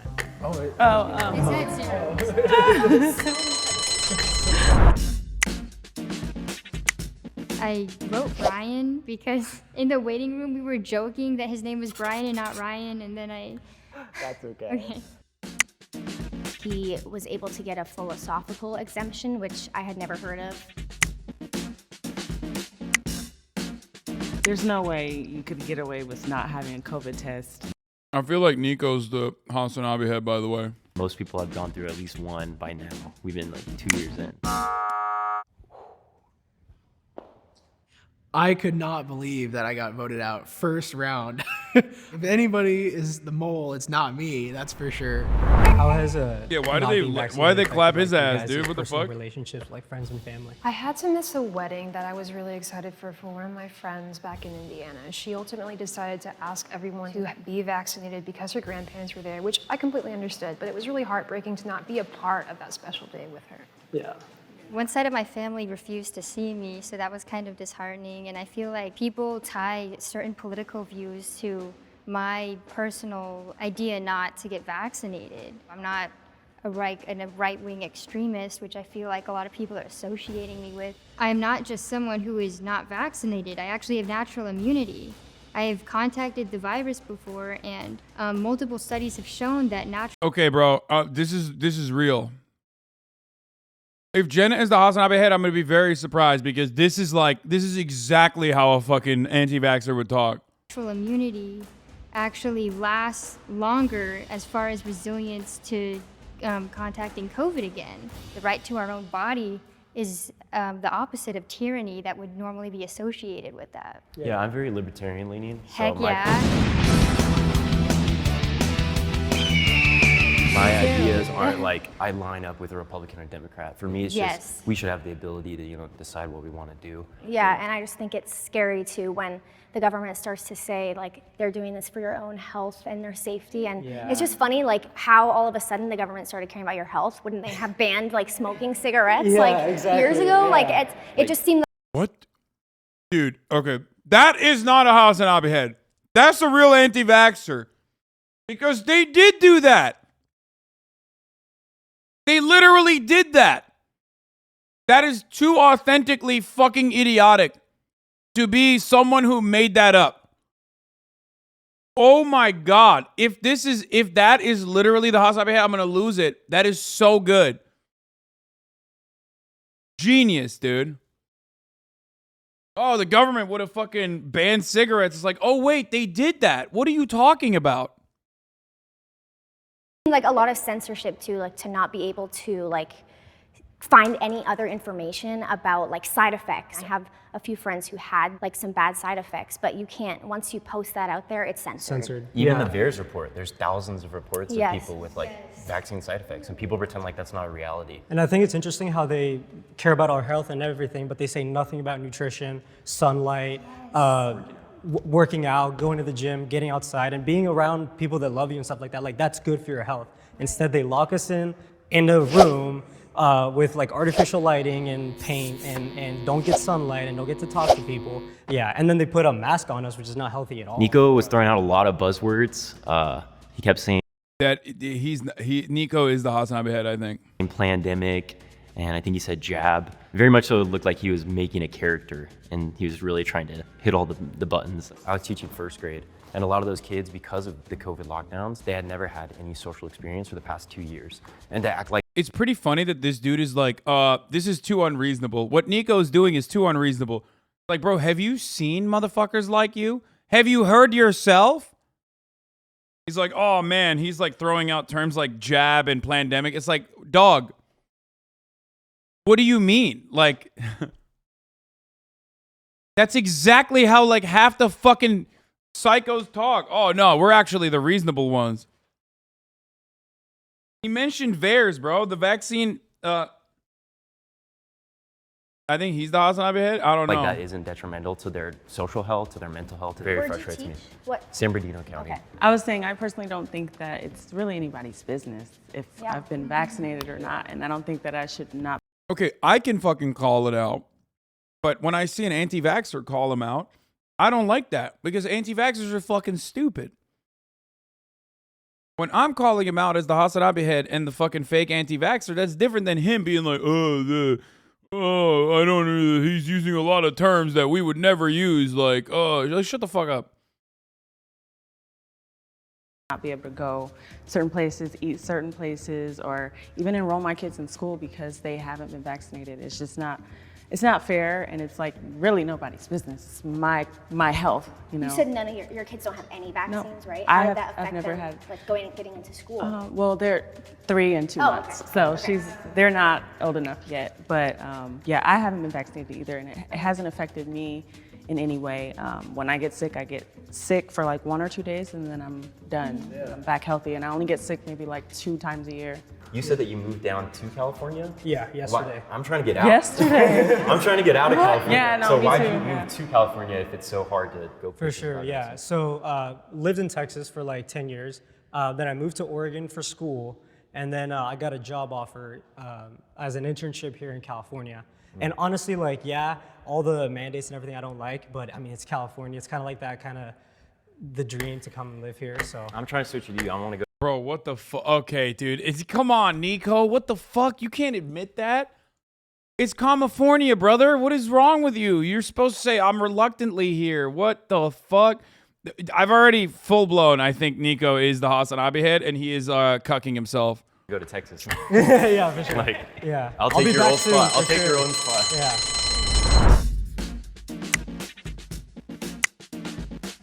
He went to university in Oregon and somehow wasn't required to get vaccinated there. Why would someone move from a more conservative area to a liberal? I think the concept of this is really funny, too, because it's like, they're literally like, who's authentically a dumbass and who's not? Like, they're like, They're a bunch of dumbasses who are sitting around trying to figure out who is more authentically a fucking dumbass. Like, I'm a real dumbass, and this motherfucker doesn't seem like a real dumbass to me. You know? Climb destroys Shroud.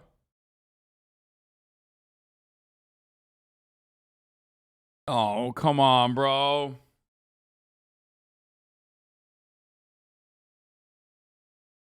I can't in all good conscience like this, dude. I'm sorry.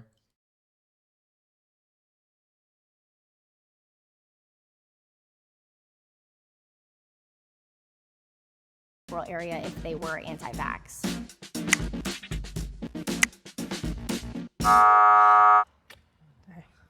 He got clapped because he foolishly admitted that he like wants to live in California. If you think the mole is still in the box and you'd like to continue playing the game, please raise your hand. Can I ask who everybody voted for in the elections?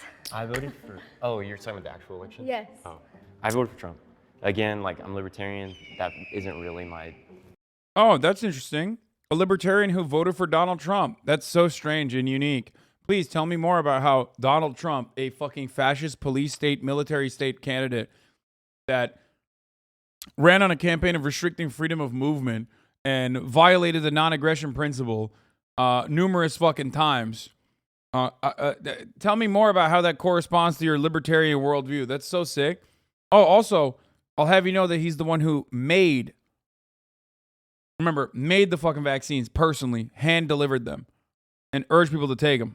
I'm not a Republican, but he definitely was a better choice over what we have now. What about everybody else? Yeah, I'm libertarian as well, and I actually believe that neither of the candidates were good, and I did not feel comfortable supporting either of them, so I did not vote. Right, I didn't vote either. I haven't voted in like 2 years. I haven't voted either. I felt really uncomfortable with just how nasty everything was getting. Everything kept getting more increasingly cloudy, I felt like, as the election came closer and closer. So I just didn't feel like I had enough information regarding... I forgot that there's two fakes, by the way. I like that there's no longer one fake, but two fakes. The dynamic is better this way. I can't tell who the second one is. Nico kind of gave himself away quickly. I think that is the HasanAbi head in the bunch. I get that. I mean, they're both really divisive, but like, you know, the effects matter. And like seeing especially what's going on now, I mean, we might not like either of the candidates. One of them's getting in, and we got to do our best, you know, to get the least of two evils. I think that is important. I mean, I personally voted for Trump. I actually worked on his campaign because I actually do. I don't like everything he says, but I like his policies, and I believe that he allows people to live their lives and doesn't try to get involved with all of your business. Wait, so you said you... Okay, I can't tell if she's faking it or if she's actually this authentically dumb. And she is the one who brought up the cigarette thing. So I literally can't tell. Either this person is like very good and is bringing up like new talking points that I haven't even like considered about how fucking stupid. Like there are certain points that she brought up where I was like, damn, that's really fucking dumb. I hadn't even thought about it like that. That's awesome. And she's a gift that keeps on giving. You know what I mean? She keeps delivering fucking fire. And I respect that. While also simultaneously, you know, I am in awe of her stupidity. So if she's actually faking it, then much respect. Straight up. You worked on his campaign. Did you guys didn't have to get vaccinated for that, or? So that was a 2016 That was campaign. 2016, okay. I don't think he would have required it for the 2021, but I would work to the 2016 one, didn't do anything for the 2020.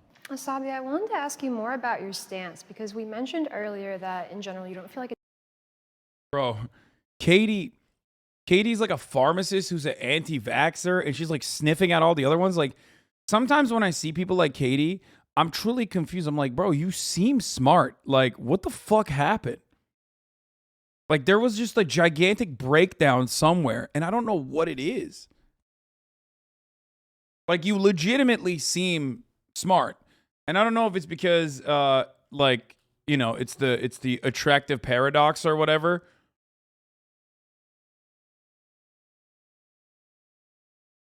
It's anyone's business. We kind of touched on autonomy. I wanted to hear more about why you specifically decide not to vaccinate yourself and your children. So I grew up very religious, I guess you could say. In my belief, like vaccine. Dude, I think ASSANABI is the other fake vaxxer, by the way. She's not giving me like clear-cut anti-vaxxer signs. Because the reason why I'm saying that is because like usually I see like, I mean, we've seen a lot of like black conservatives, anti-vaxxers and whatever, and they're usually way more confident. Like most anti-vaxxers across the board are way more confident. And ASSANABI, on the other hand, is like not, you know, popping off right now. Vaccines are like a no-go. Like we don't believe that we should put like poison in our bodies, and like we think that we should just handle everything in a holistic way. So she was like religious reason. Is she thinking about this on the spot? And 1 Corinthians 2:5 says, you know, our faith shouldn't be trusted in the wisdom of men, but in the power of God. Exactly. And so for me, it's like that doesn't mean that like man has ultimate wisdom, but like what they try to push of like this is what. That's not a 100% lock, boys. I'm not saying ASSANABI is a 100% lock. I'm just simply stating that it could be her. What you need to do, like that automatically throws red flags for me. He used a Bible verse for me that was like, okay, he believes in kind of like the same thing I believe in. Biblically speaking, for me, it's like back when, you know, in pharaohs in those days, they were killing babies. And then with the vaccine, it's like, I just don't trust it because you're trying to mandate something that could possibly harm or kill someone. And as a pharmacist, I know how much Big Pharma puts money in this constantly. The left for so long has been, oh, we're against Big Pharma. And then all of a sudden they jump in and it's like, damn, fucking toxic masculinity, Mason. Let's go. You shut her ass up, dude. Look at that, baby. Mansplain that shit, brother. Fuck yeah, that's right. That's right. You see that? oh, we're against Big Pharma. And then all of a sudden they jump in and it's like, harm or kill someone. And as a pharmacist, I know how much Big Pharma puts money in this the left for so long has been, oh, we're against. Love that. She loves Mason, by the way. She's like, yeah, white man, go ahead. You shut her ass up. Big Pharma. And then all of a sudden they jump in and it's like, everyone needs to listen to what Pfizer says. Everyone needs to listen to what Moderna and J&J says. She said that she was very much into the pharmaceutical industry. Okay, with that kind of interjection though, and mansplaining, maybe he might be a HasanAbi head. You know what I'm saying? She kind of said she wasn't very political, and I feel like at this point, it is kind of a political statement if you are not vaccinated. What? Why'd she get clapped? If you feel I think it's because she was the one who looked the most alt, to be fair. like the mole is still in the box and you'd like to continue playing the game, please raise your hand. You need a majority vote, and since it's just the two of you, instead we're going to ask, can you share your suspicions? Let's air it out and let's have a conversation. I know it was Nico. That's number one. Yeah. Just because I think he was throwing out buzzwords, like he developed a character. And he also talked about how he didn't have to get the vaccine at first in Oregon. Go to college in Oregon. I was pretty confident it was Nico. I don't know who the other person would be. I don't suspect anyone else. I think it was Ryan too, honestly, because Ryan, when he first said, this is the first COVID test I've ever taken. I trust you. I do trust you, but you do seem very much like you've researched a lot. Neither of you guys voted. Bro, he literally admitted it. What do you mean? He said, I don't trust you because you look like you've researched a lot. You're too smart to be an anti-vaxxer. Okay, I guess Mason is I think Mason might be the fucking, yep. All right, Mason, good job. Good job on that last second self-report, dude. He literally said, you seem like you've researched a lot, so I don't really trust you that much. I do trust you, but you do seem very much like you've researched a lot. I love that ASSANABI is like, yeah, she is. She seems too smart to be an anti-vaxxer. Unlike us, we're too dumb. You guys voted also in the election, you said, correct? Right. I do find that kind of interesting just because I feel like it is so polarized. I'm totally with you on that mentality, but like just being around a lot of libertarian circles, there are a lot of people. And you guys. Okay, if this motherfucker's the HasanAbi head, I'm gonna lose my mind, dude. No shot. Both kind of said you're.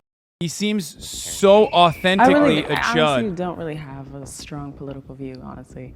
Where we are now in the world, it almost is a statement to not be vaccinated. It's too good. No shot, dude. It's like way too genuine to be. There's no shot. Now it's not just like, oh, I wasn't provided enough information. You can go to CVS and get it for free. So you are kind of making a political statement whether you like it or not if you aren't vaccinated. I assume most of us don't agree with the mainstream media or like watch a lot of that because obviously there's a narrative that's pushed there. So I was gonna ask, what type of media outlets do you guys consume? Follow the Daily Wire, Matt Walsh, Ben Shapiro, Candace Owens. Those are probably like. You know who the fucking real HasanAbi head is? The fucking Jubilee editor on this one. They really popped off. They're like making fun of libertarians and shit. What's going on? Jubilee used to never do that stuff. People I listen to the most. The Daily Wire I've had a little bit of trouble with because Ben Shapiro has really like promoted vaccines. Yeah, I Candace, disagree with that part. I like Candace Owens, but yeah, I don't know. I've kind of gone on and off with Ben Shapiro. But I like Steven Crowder. I like Dr. Robert Malone, Hank Pecker. There's a lot of different streamers and media outlets that I think do push a more like you should be able to choose what you want for your body. Oh! Are you fucking joking? No! Dude, he's so good! He's so fucking good!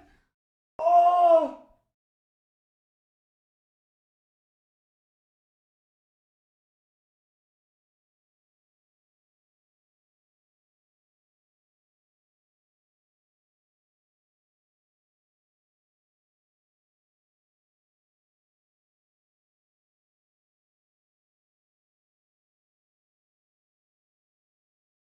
I'm dead. I just got a vaccine injury, boys.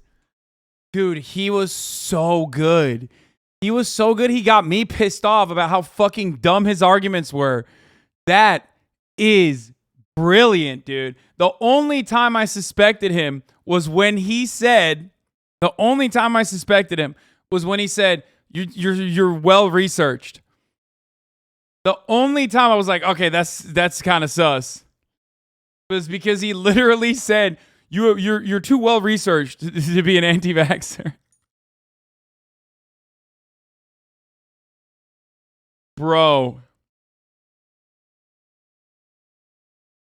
Libertarian school teacher, come on, man. Dude, oh God, he's so good. That was incredible. That was fucking incredible. Dude, this community is so awesome. I swear to God. We are breaking the minds of so many in this generation and the next. Holy fuck. As soon as he cut the woman off, though, I was like, that's HasanAbi head right there. Bro, we got to run it back. Streamers and media outlets that I think do push a more like you should be able to choose what you want for your own body. Now I feel bad. I said he looks like Fred Meister. God damn it. You are way better looking than Fred Meister. King.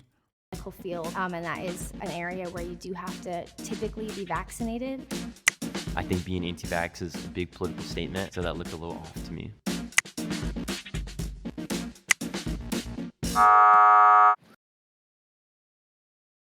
Wait, I didn't go back enough. Sorry. Like promoted vaccines. Yeah, I disagree with that part. I like. Yeah. He said, I like Ben Shapiro, but he's too pro-vaccine. And he's literally serving them, dude. He marinated them so hard. She's like, yeah, I agree. Candace Owens, but yeah, I don't know. I've kind of gone on and off with Ben Shapiro. But I like Steven Crowder. I like Dr. Robert Malone, Hank Pecker. There's a lot of different streamers and media outlets that I'm so proud. This is the proudest moment. This is one of the proudest moments of my streaming career, dude. Also, I'm not wrong. The editor fucking also dropped that in there. Wow.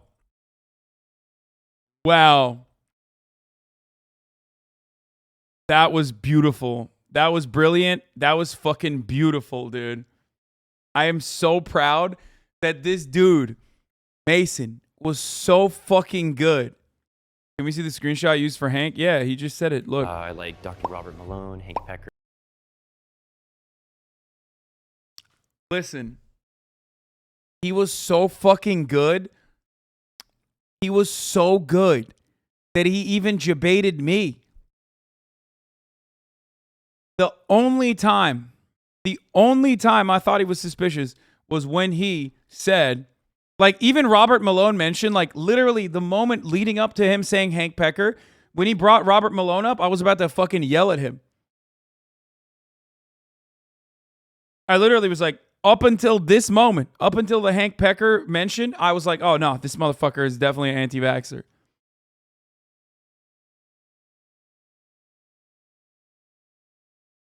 What is Hank Pecker? Hank Pecker, ladies and gentlemen. What is Hank Pecker, Matt? Now, many people have asked who Hank Pecker is. But the real question is what Hank Pecker stands for. That's right.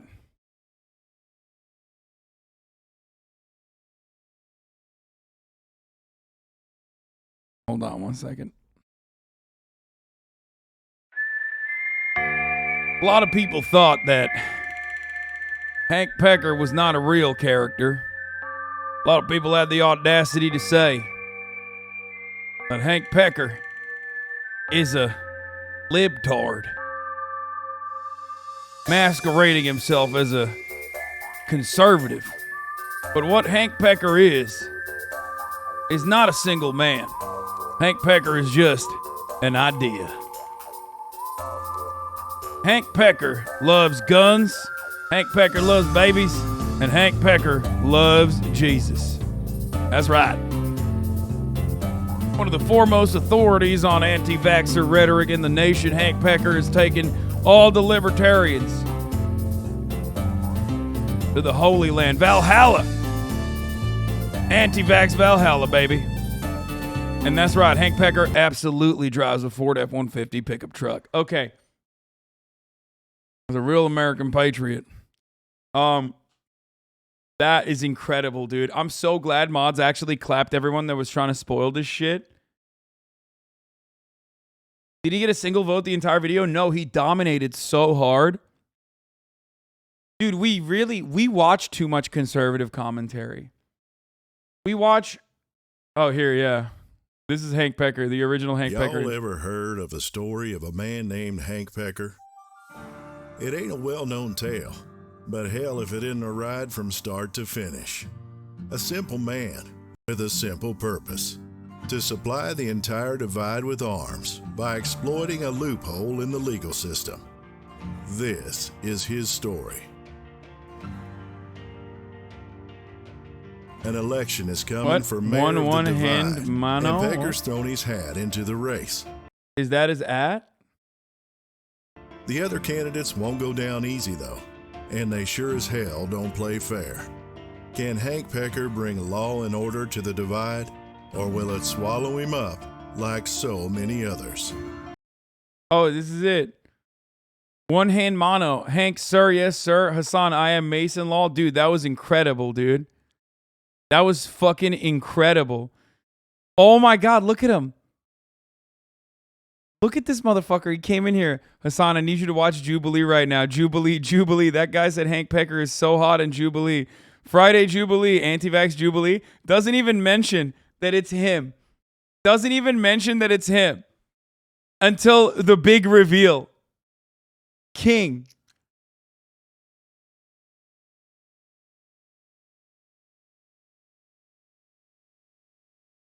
King, I can't VIP him. We don't have enough VIP. We have no VIPs left. I've given it off to too many community members that are never here, unfortunately. What do you mean, bro? How did you sound that stupid? You have brain disease. That is incredible. Many of you are equipped with this skill. I can fucking easily hide myself. If I didn't know, if I wasn't a recognizable figure, if I was not a recognizable figure, I could 100% hide myself amongst the fucking hogs in an identical capacity.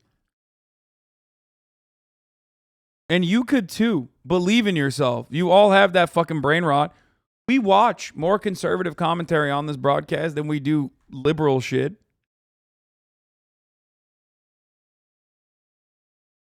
Do you need us to make you a list of VIP chatters to un-VIP? Like, seriously, we know who isn't here? Yeah, let me know.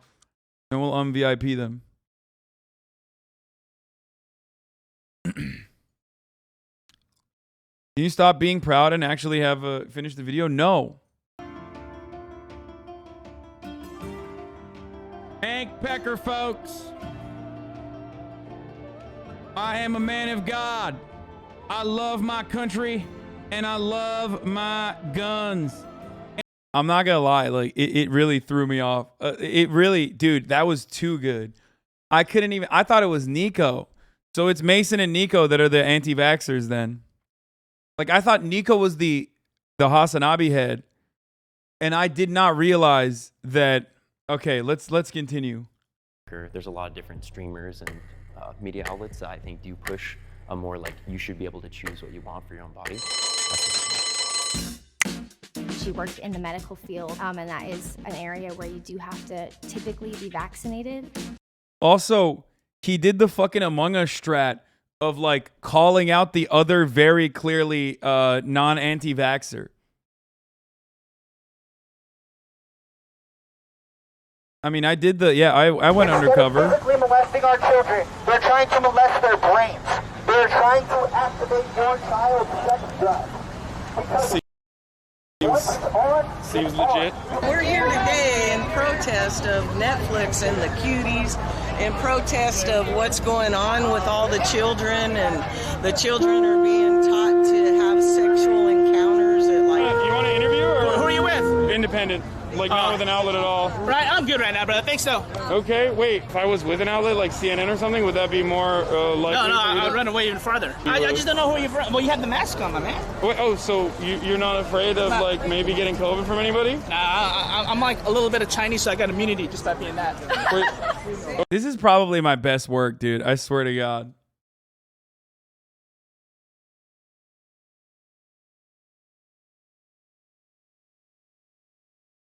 Your reaction was so funny. Dr. Robert Malone, Hank Pecker, there's a lot of different streamers and media outlets that I think do push a more like you should be able to choose what you want for your own body.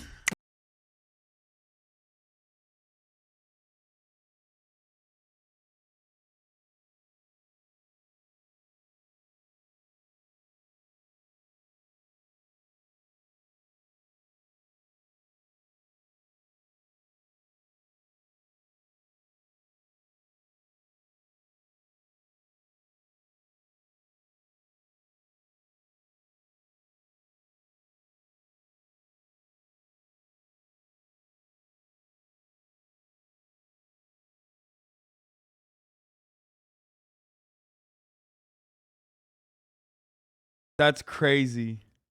This was chat. I like Steven Crowder, Dr. Robert Malone, Hank Pecker. I mean, it was so good. Dude, that's awesome. I found a spare VIP slot. Wait, Lake McGroove timed out AOC for 60 seconds. What the fuck?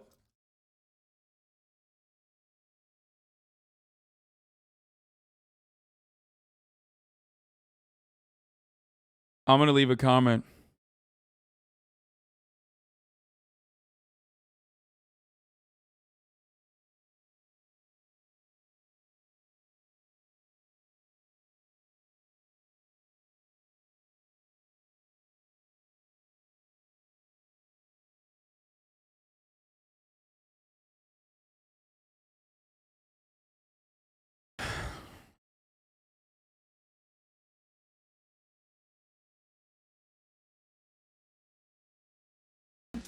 I think being anti-vax is a big political statement, so that looked a little off to me. Bro, they didn't even mention him. I was pretty bummed. I thought I had spoken pretty well about my beliefs, so I was surprised. If the lights turn red, that means a mole is still in the box. They didn't even mention him. That's crazy. If the lights turn green, that means you have voted the mole out, and you win.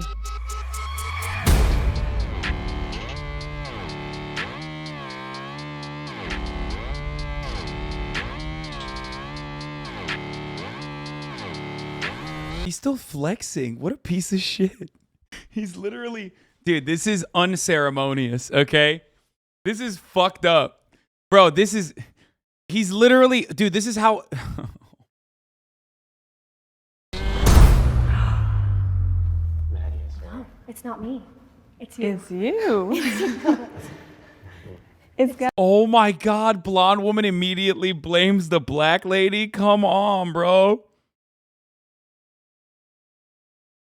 Come on, bro. Thanks, Matt. So on the count of 3, I'm gonna ask the 2 moles to step out and reveal themselves. 1, 2. I was right. It was him and Mason, right?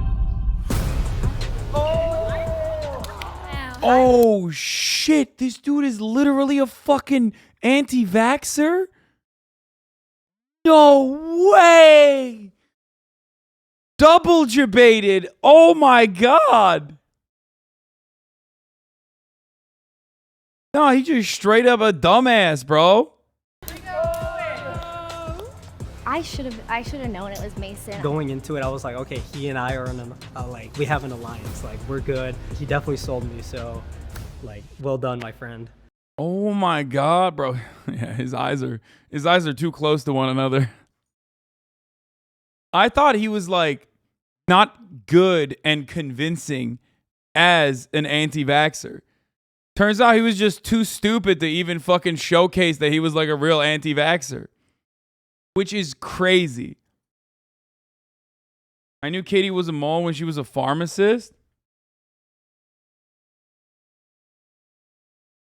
I'm very politically engaged, so I've had a lot of conversations with people just about, whether or not people should get vaccines, whether or not there should be government mandates, that type of thing. I've heard a lot of opinions on both sides. My goal here was to kind of just be really subtle about it and to kind of just sow doubt in the vaccine, not really take a hard stance of like pandemic or like microchips, that extreme wing, because I don't think anyone really here is on that, spectrum. Honestly, I said that because I was trying to get some points because I thought, like, if I say pandemic, I'm good to go. Yeah, I'm far. Like I literally got mad at him for calling out.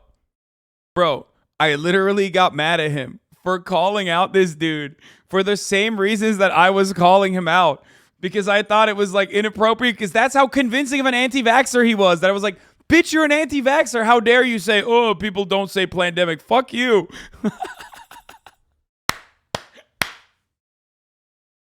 Dude, what the fuck? Dude, this was incredible. This is the best Jubilee video we watched, hands down. That's so good. He made me mad, bro. Oh my God, you grain name fucks. I swear to God. I just realized Mason rolled you as hard as casually explained it. Yeah, 100%.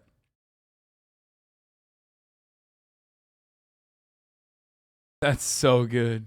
Pharmacist. I actually was a part of the initial movement to vaccinate. I went to nursing homes, put vaccine in arms. A big part of my experience with that is just seeing how much of a toll COVID has taken on my fellow healthcare workers. I have people that work in the ED and see how tragic that is. One of my closest friends actually lost her father to COVID.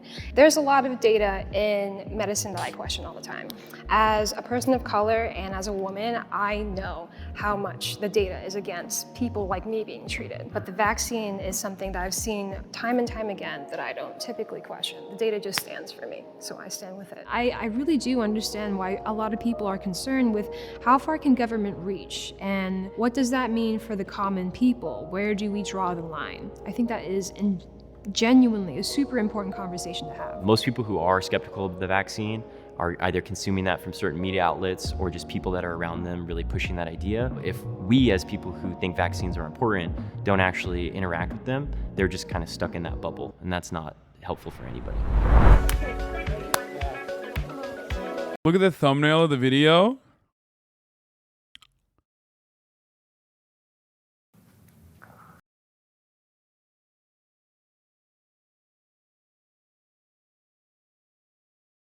Oh, they put them as the thumbnail, yeah. That's how confident they were, that they were like literally They just spoil. Yeah, they just put the spoilers in there. Spoiler Andes, dude. That was incredible. Middle ground. By the way, we never watched the Can Ukrainians and Russians See Eye to Eye middle ground. Check mod chat.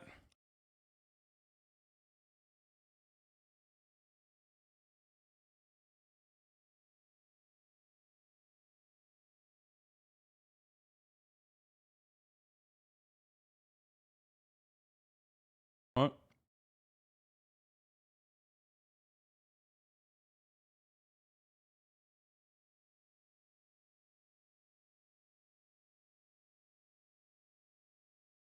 What is this?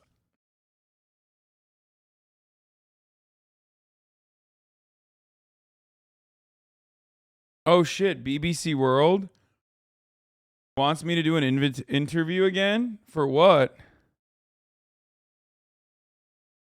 BBC World, Radio 1. We're gonna watch the Peterson video. I have a wife and kids. Shonda Black, we're not fucking un-VIPing you, dude. You're like literally one of the few VIPs that's always in here. And you're also steadily doing cool shit all the time. Same with Vrakes. Like,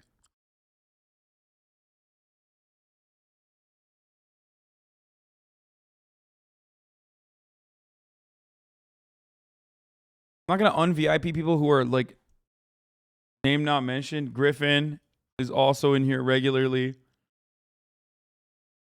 And obviously Cleric is also in here regularly. Actually, a lot of the VIPs are still in here, except for like Paul is one of them.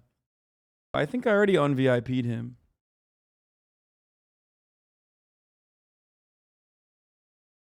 Un-VIP AOC. There. AOC is no longer a VIP on this channel. Instead, she's a moderator on this channel. Woo, we did it. Opinion on your streamer friends that never show up? Well, I VIP.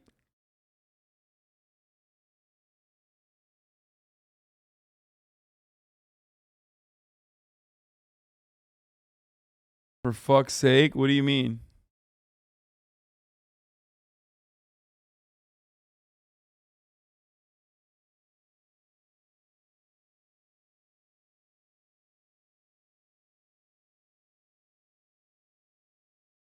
The reason why my streamer friends are VIP is so that I can see them when they're talking in the chat. Anyway, let's continue for now.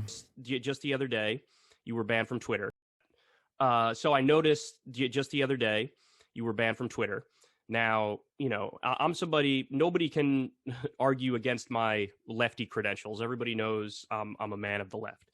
Having said that, my solution on this issue of social media censorship has always been, look, we need to expand First Amendment protections. And the way you do that is to regulate these big social media companies like they're public utilities. So if you do that, then you know, basically you're saying this is the new public square and people can. Please help me communicate with HasanAbi about the BBC World interview. Can't DM you. Yeah, you're talking to CMAC, right? Just give him the details on what it's about. Speak their mind here. Now, that doesn't mean, of course, you can't, you know, dox people or do direct threats of violence or anything. He's definitely not a leftist. Of course he is. What the fuck do you mean? Kyle Kulinski has, you know, he has like takes that I don't. Kyle Kulinski has takes that I don't like always agree with, but yeah, he is still definitely a leftist. Come on. Don't be ridiculous now. Anything that's actually illegal will remain illegal, but outside of that, you can't censor people just based on political opinion. So, you know, I definitely wouldn't have banned you, suspended you, etc. But I do have a question about that specific tweet that did get you in trouble because, you know, you said something to the effect of... well, I don't know if it got me in trouble. You know, I don't think I'm in trouble. Twitter banned me, but I don't consider that trouble. Dog, you made a whole fucking video about it. Of course you're in trouble. Or are you saying that you made a whole fucking video about it for no reason? I guess that's technically what he's saying, right? That's what he's talking about.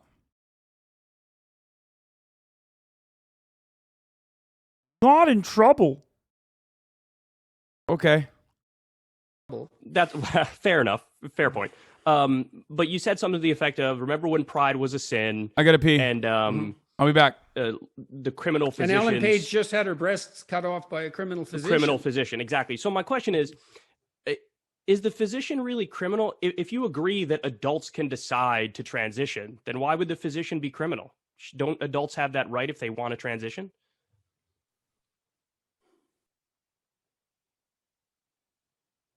Not everything legal isn't criminal.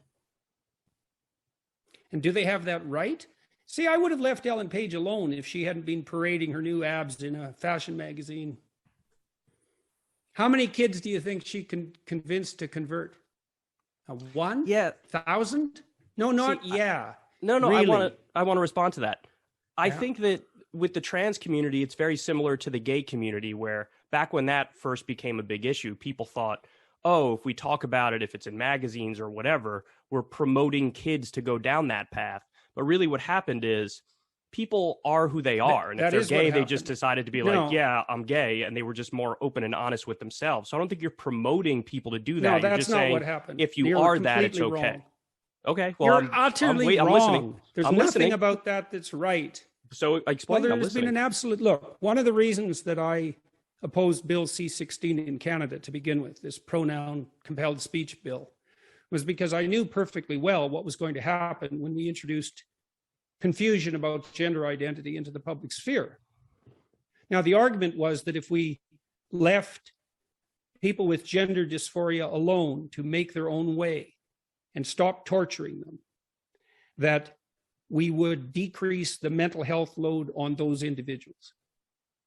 And my analysis as a clinician was that for every one person of that sort that we hypothetically saved, we doom 1,000 more as a consequence of confusion and social confusion. Dude, that's awesome. Hey, Jordan, I think you got those facts wrong, brother. For like every supposed person that you believe is like, you know, statistically speaking, at least, if you were to actually look at the empirical evidence, for every person that regrets their decision to transition, okay, the overwhelming majority, not like 99% are actually super happy and their lives are greatly improved as a consequence of this. So, yeah, just no, dude. No, you are so wrong. None? Wait, are you talking to me? Are you actually are you actually a believer that like there are too many people? There are there's a significant number of people who regret transitioning? Because that's not true.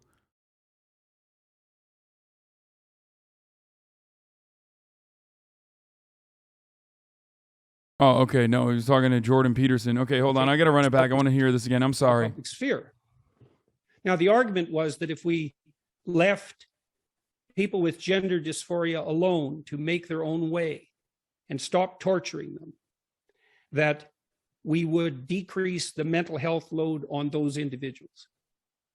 And my analysis as a clinician was that for every one person of that sort that we hypothetically saved, we doom 1,000 more as a consequence of confusion and social contagion. I knew the literature on psychogenic epidemics. Yeah, no, it's exactly the opposite of that, by the way. Like, he's just lying. I don't think he... I mean, maybe he knows he's lying. Maybe he doesn't know he's lying, but he's lying. The notion of, like, social contagion and, like, people are being transed is completely ridiculous. And not only that, but also, you know... For every one person that's getting a justifiable surgery or undergoing HRT and transitioning, there's 1,000 is just the exact reverse, as a matter of fact. Actually, even worse than that. There are tens of thousands of people that get this surgery, and oftentimes there's like one. It's a smaller percentage than 1%, if I'm not mistaken.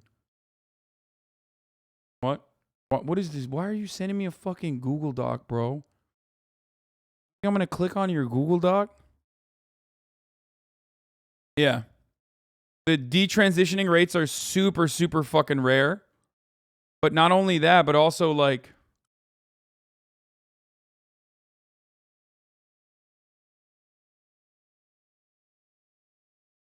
he knows it's the J.K. Rowling take of girls are being convinced to be trans because, again, women are too stupid to know themselves. Yeah. Chatters have now gone. Chatters used to just send me essays that I didn't read in the chat. Now they've decided to like literally write essays on fucking Google Docs with the hopes that I read them. I'm not reading your essays, motherfucker. I'm streaming right now.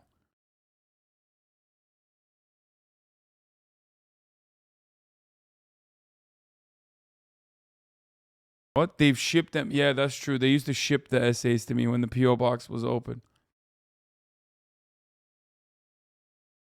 Is the ultimate research documents a compilation of a bunch of useful studies? I'm not clicking on that, dude.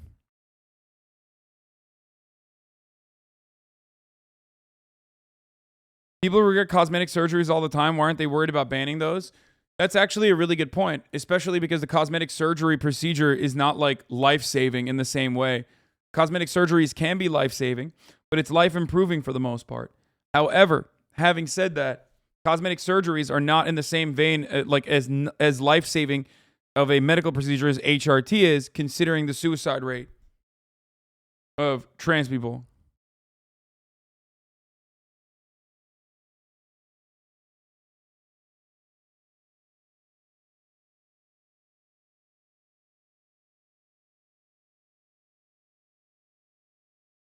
Only one child in the cohort later identified as cisgender after being prescribed puberty blockers or hormone therapy, and the others who re-identified as cis did so before blockers were even on the table.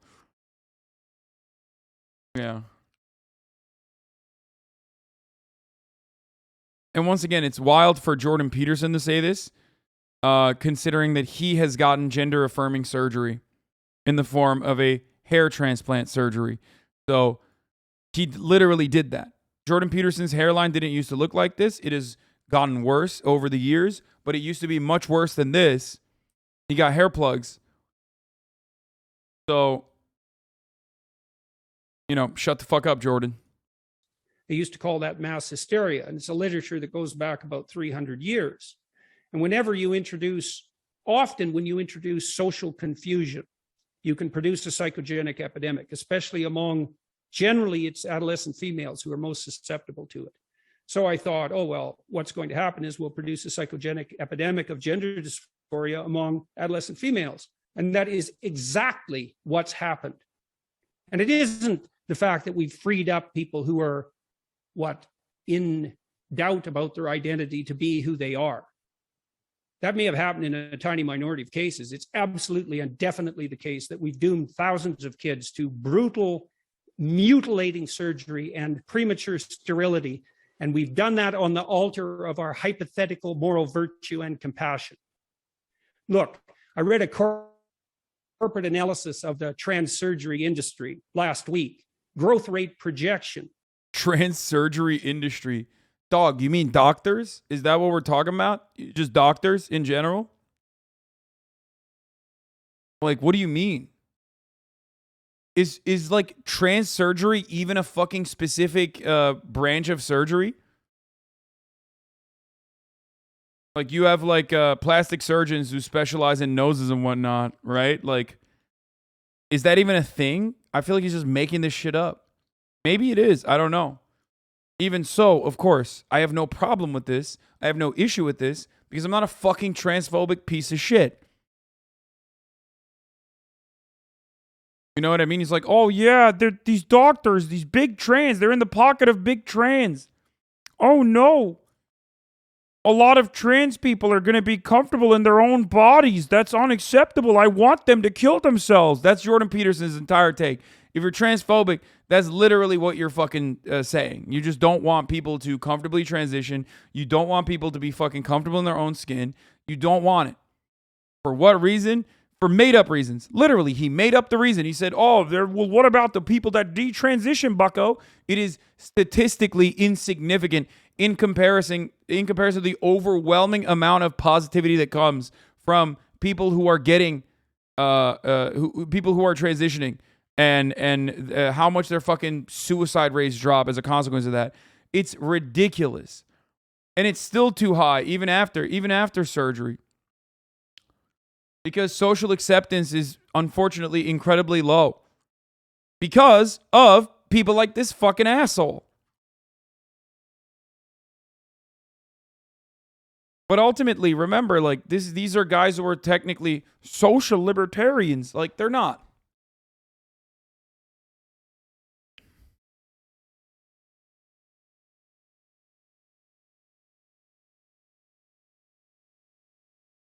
It's a specialization that some plastic surgeons have, but there's no trans medical school, like no BBL med school or nose job med school. No. For you lefty types and your anti-corporatism, growth rate projection, 15% per year. Dude, this is my favorite type of right-wing reactionary commentary now is like, well, we hate corporations.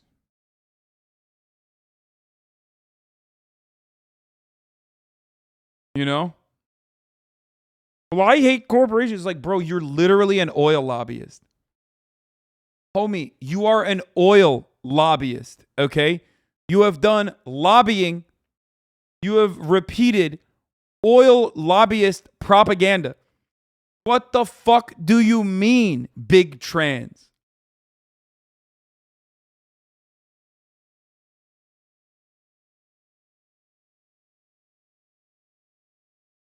Invest now. No. No, Tony Siriso has died at 79.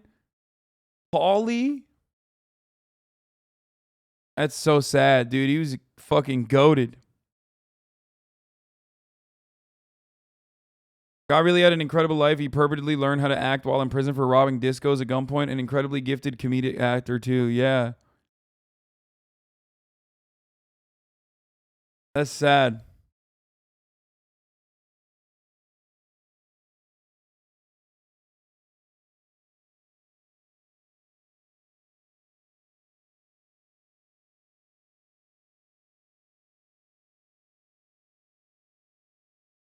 Call me. I'm in the UK. Austin, let me finish this. Let me wrap this up, and then I'll call you, okay? It's going to take too long. Here, I'll just call you right now.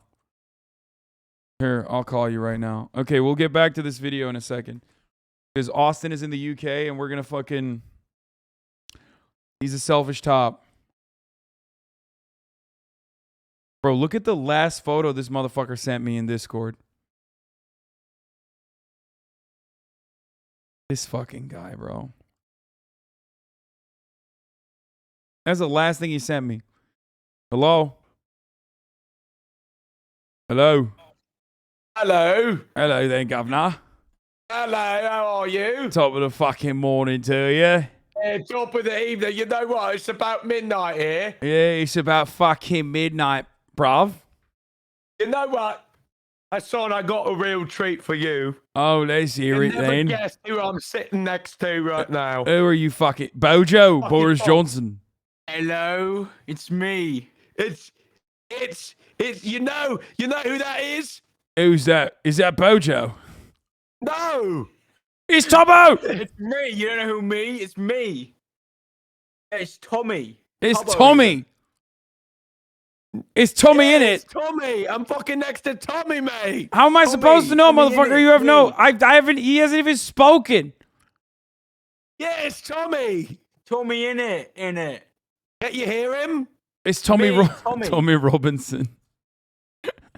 Okay, No, okay. I'm Austin. sitting here next to George. It's me, George. You've been misled. Yeah, it's.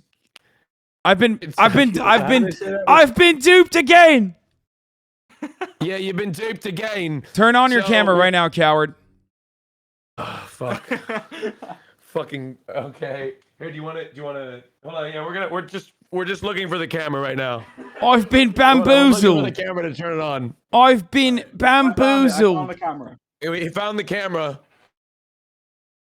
All Okay, right. I just hold on. All right, let's go. How do I turn this on?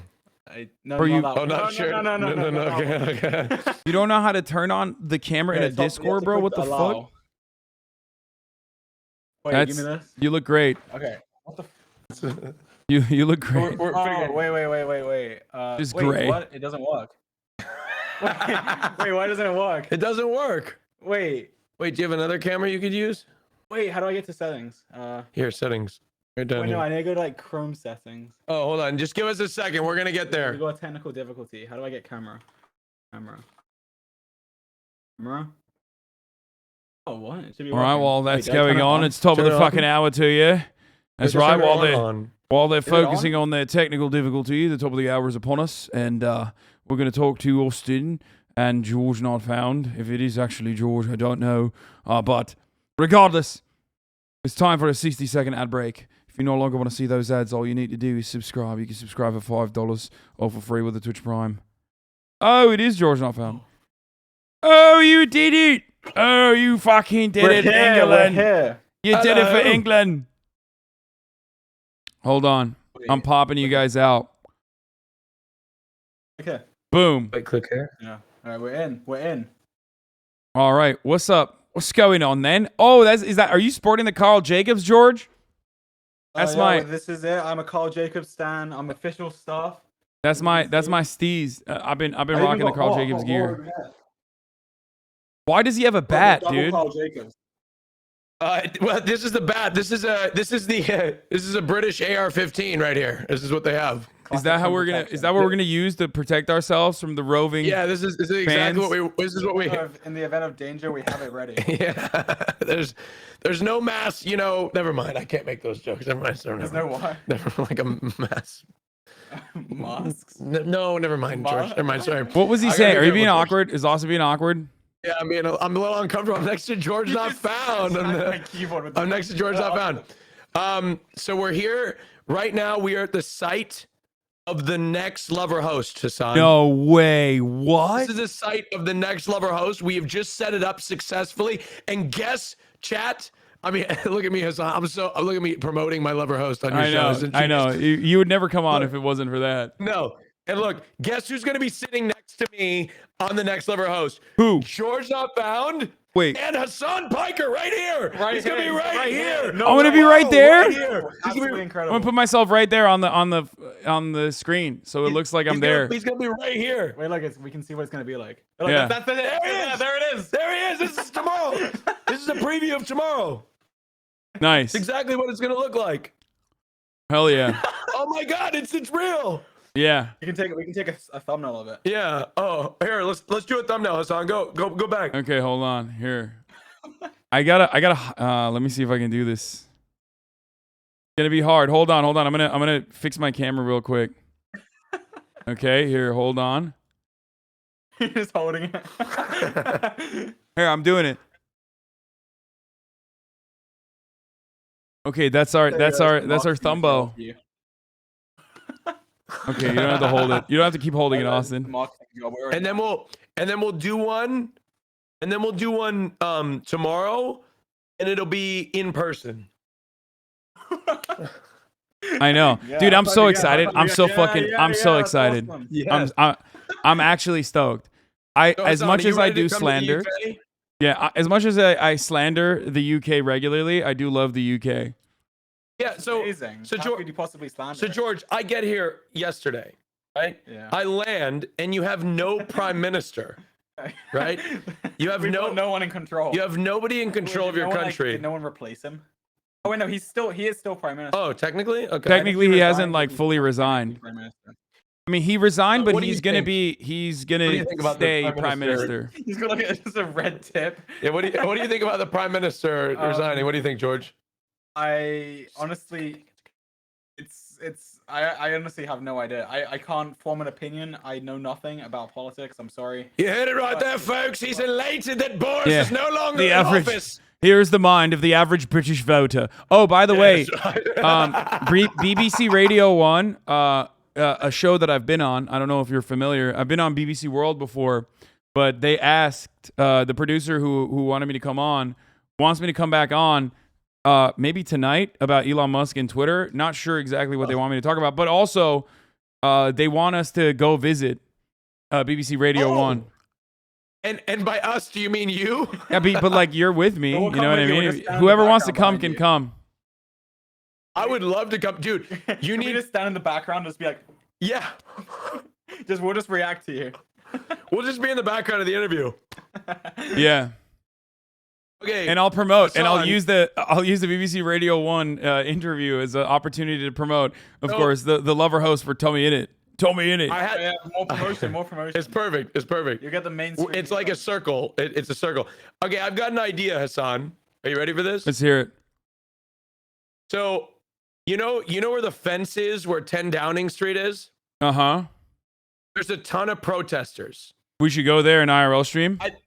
Well, yeah, but there's that. But I thought it would be cool. I mean, it can't happen because you're leaving LA.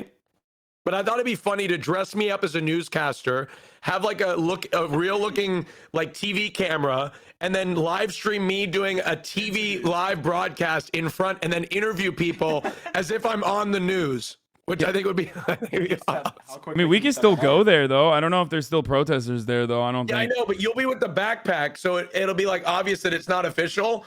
We would have to like make it see. I mean, we don't have to do it for just this. We could like send me into the field as a news broadcaster and make up like some news network, right?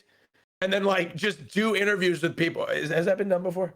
I don't know. Yes. Actually. I mean, probably, but I mean, there's a lot of YouTubers. There's a lot of YouTubers that do stuff like that already, but I don't think it's ever been done before on Twitch. You should try getting on an actual news thing. Yeah, I think. Well, no, like I'm an actual news broadcaster, like, but I don't know what I'm talking. All right, give us your British voice, like as a newscaster. All right, we're tuning into Austin at 10 Downing Street. The crowd is rowdy. All right, ladies and gentlemen, we're Austin, is that a sitting gun? right here in front of Is that a 10 gun? I can't do it. I can't do it. Austin. Hello. No. It's me. No, I can't talk like this. You No, know, you can't do that. You need to be That's not posh. a newscaster. That's a worker. That's a union worker, mate. More elegant with it. No, you need to be posh. You need to be posh, like. Hello, I am here with BBC One, and today we are discussing. Here, let me listen. Let me listen real quick. Let me listen real quick to like an official BBC news. It's like I can do like this is the customer You're supposed service. to be. You're supposed to be posh. Austin. Austin. You're supposed to be posh like this. Like we're out here in 10 Downing Street, and the crowd is very rowdy today. Like that. That's what you're supposed to do. Also, I forgot to run the ad break. I'm gonna run it now. News reporter, real quick. Hold on. No, the BBC has left Russia. Now we are standing right here in front of 10 Downing Street, where people are absolutely joyous over the occasion that Boris Johnson is no longer Prime Minister. It sounds too fake. You think, You're way too much. You think that's into it? It's too much. I think that's good though, isn't it? I don't think so. Hasan, what do you think? I mean, I feel like you have a authentic British man sitting next to you. I feel like his opinion is more important than mine. Yeah, but Londoners all over town are cheering. It's too much. Singing on their bicycles. Bye bye, Boris. Bye bye. You'd have to be like 70 years old. Okay, well, you're close. Let me take it down a notch. If it was 10 years later, let me take it down a notch. We are live here in front of 10 Downing Street, where people are absolutely joyous of the occasion in which Boris Johnson has denounced that he is no longer going to be Prime Minister. Not bad. You know, maybe it's funnier if you're like this, because maybe a person that you're trying to interview, if you do it, they're not going to think you're faking it, you know? Yeah. And then from the viewer perspective, it will be better that your accent isn't as Okay, can you do an American accent? Here's where you fucked up. Let me do. Austin. You know where you fucked up? I'm Austin, and I'm awesome. Wow. This is a British guy doing an American accent. Nailed it. Hey man, I would like to buy a hamburger. I need hamburger to consume. Hey, my name's George and I'm from California. Okay, Austin, you want to know how you fucked up? You said joyous. British people have never felt joy. Oh, that's true. You said joyous That's occasion. Absolutely true. Everybody here is absolutely miserable. I don't know, man. The weather, it seems like it's gonna be really nice. Train, right? I was about to board the train today. I went to this place. It's a secret, but I also have another announcement to make. Hasan and I are going to fly on Tuesday next week a 30 million pound full motion flight simulator, and I just got word that the instructor is no longer needed in the right seat because he feels as if I am capable enough to fly the simulator myself. I love with it. Hasan in the right seat. Okay, So we are be going real, to be real. fly Here's what a happened. full-motion flight simulator. No, he already went. Some mayhem. He already went and tested this out, and he actually didn't just find out. Okay, Because when he just found out, he called me so excited. Okay, he was like, dude, you won't fucking believe what the captain said, what the pilot said. Can I tell it? Go ahead. Okay, so guys, so I had to go test out the simulator today, not because I was like trying to pre-practice or anything like that, because I already know how to fly. It had everything to do with the fact that we needed to test like the camera and like the lighting and make sure, because it's a very dark place. So we had to test the lighting. So there's a captain like sitting next to me, like he was actually like a real 737 captain, right, George? Oh yeah. And he's like a real captain that flew 737s. And originally they're like, no, you cannot, I have to be in the right seat the whole time. Like, no questions asked. I'm like, well, I think I know what I'm doing a little bit. And he's like, no questions asked, no matter what, I have to be in the right seat. And I sat in there, and by the end of it, he's like, you know what? I think your friend and you could fly, and I'll sit in the back and I'll watch. And I was like, are you serious? He's like, yeah, mate, I think you know what you're doing. You know what I mean? I'll be right there. So if anything goes wrong, you know what I mean? I'll be right there to hit the button. It can't go, how can it go wrong though? It's a simulator. Well, no, but it's dangerous. Like it's like on a. Yeah, but the video I've seen the video. Austin laid out the ground rules. Austin apparently laid out the ground rules. I can't make 9/11 references. No. I can't make jokes about like being Muhammad Atta. No. Yeah. You cannot do any of that, Hasan. And I can't purposely try to crash the plane. Yeah, because he's actually, but Hasan, you are able to fly it, but he'll be right there to hit a button just in case you are about to crash. Because it is a full motion simulator, it's very violent when you crash, and it like thrashes, and like they don't like it. That's excellent content. No, I know it is, but they don't like it. It might be too late. You have to hold it back. You can stop them. But we can like what they said we could do is we could simulate like hurricane level winds, and so we like, can't simulate box cutters. Like we can't simulate like No, people with you box can't cutters simulate running that. into the room. No, none of that. That's crazy. Nope. That's a None of real that. scenario that has happened in the world, though. Yeah, I know, but this is not Specifically on September 11th, 2001. Hasan, George and I have brands to uphold, okay? Can we stop this conversation? All right? I keep posting it out. I hear nothing. Not all of us want to end up on the BBC, all right?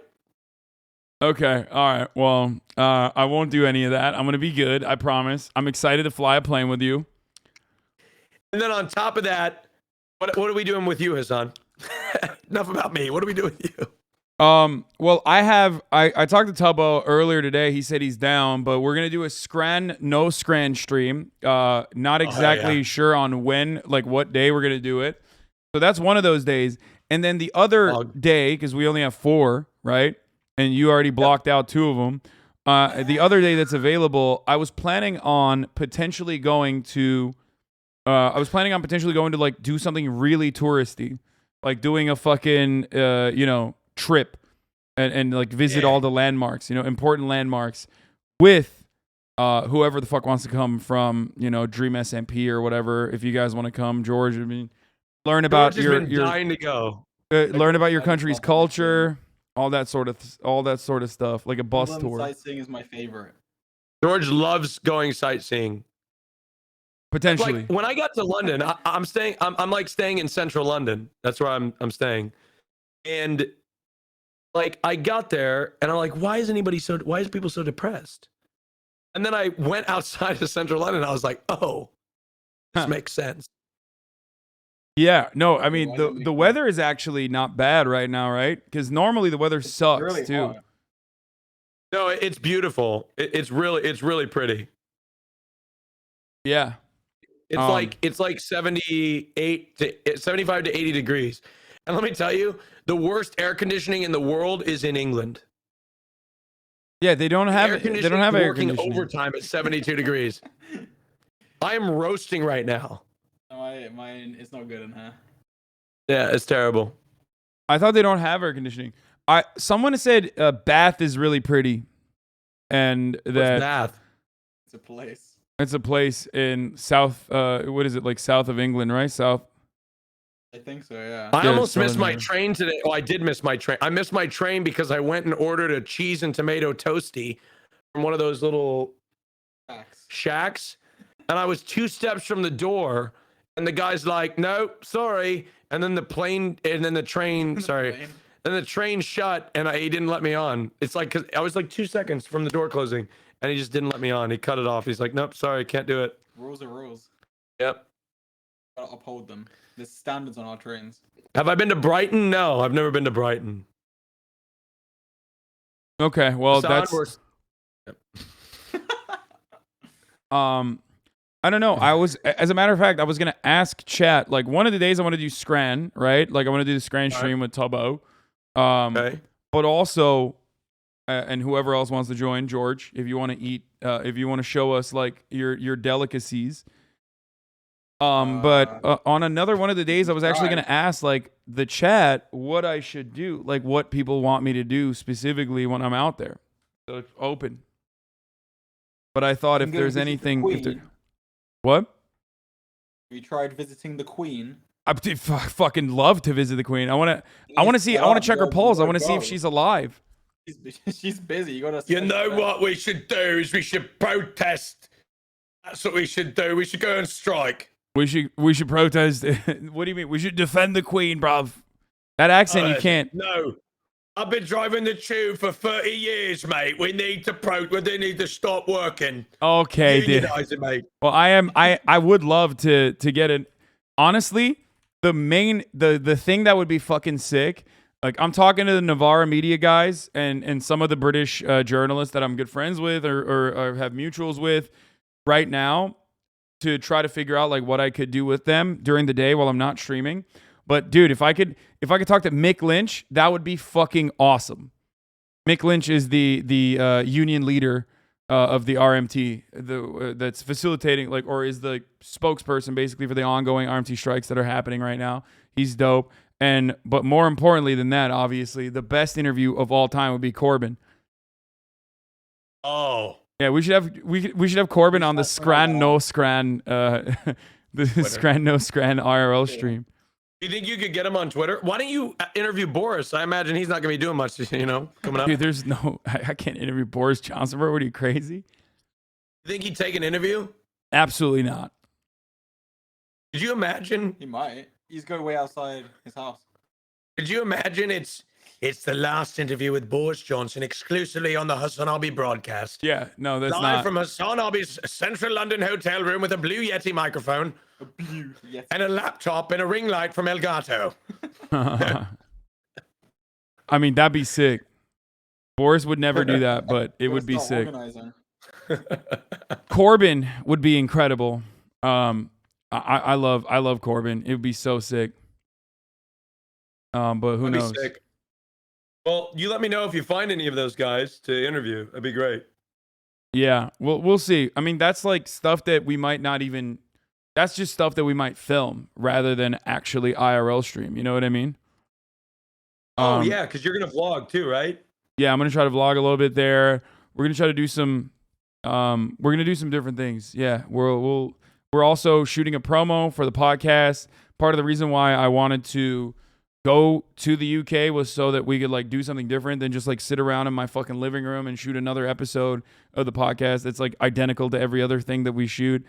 So we're working on it. I already... Have we announced that I'm a permanent member of the podcast yet? Are you? I mean, sure, if you want to be. We announced that? Oh, did I just leak that? You were not, but that'd be great. Live. No one clip it. No one clip it. No. Yeah, no one heard that. Don't worry. There's not 34,000. I'm kidding, guys. Hasan doesn't want me on there. He doesn't like gay people, right? No, what do you mean? That would be fucking sick if you were to actually make the commitment and come on. The only way Hasan wants a gay man with him is when he's profiting. See? LGBTQ foe. Bro, you know what's funny? Some people that are normies who are like not familiar with my commentary as much think that unironically, like I've had someone at Ludwig's birthday tell me like, I really love your community. Like I really love your commentary. I just wish your chat wasn't so homophobic. Oh God. Yeah, they took it like they saw the sarcastic jokes and thought it was serious. Oh no. Not realizing that like I have one of the gayest communities on the fucking internet. Literally. Yeah. Literally. Not the pejorative like version of that. Like literally. Yeah, both literally and figuratively as a pejorative. Yeah, like the gayest of all. Yeah. Everybody that I meet that's also gay are big fans of HasanAbi. It makes sense why I'm such a huge fan. Mick Lynch will be in the Durham for the Miners Gala. Yeah, but that's like a big thing. I can't just fucking randomly show up to the Miners Gala, chat. I'm such a big fan of Hasan. I'm in a parasocial relationship with him, even though we know each other. Do you guys know what the Miners Gala is? Do you guys know what the Miners Gala is? The Durham Miners Gala?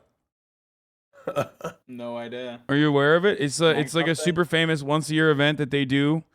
And apparently, oh my God, they're expecting 200,000 people to be at the streets, be on the streets.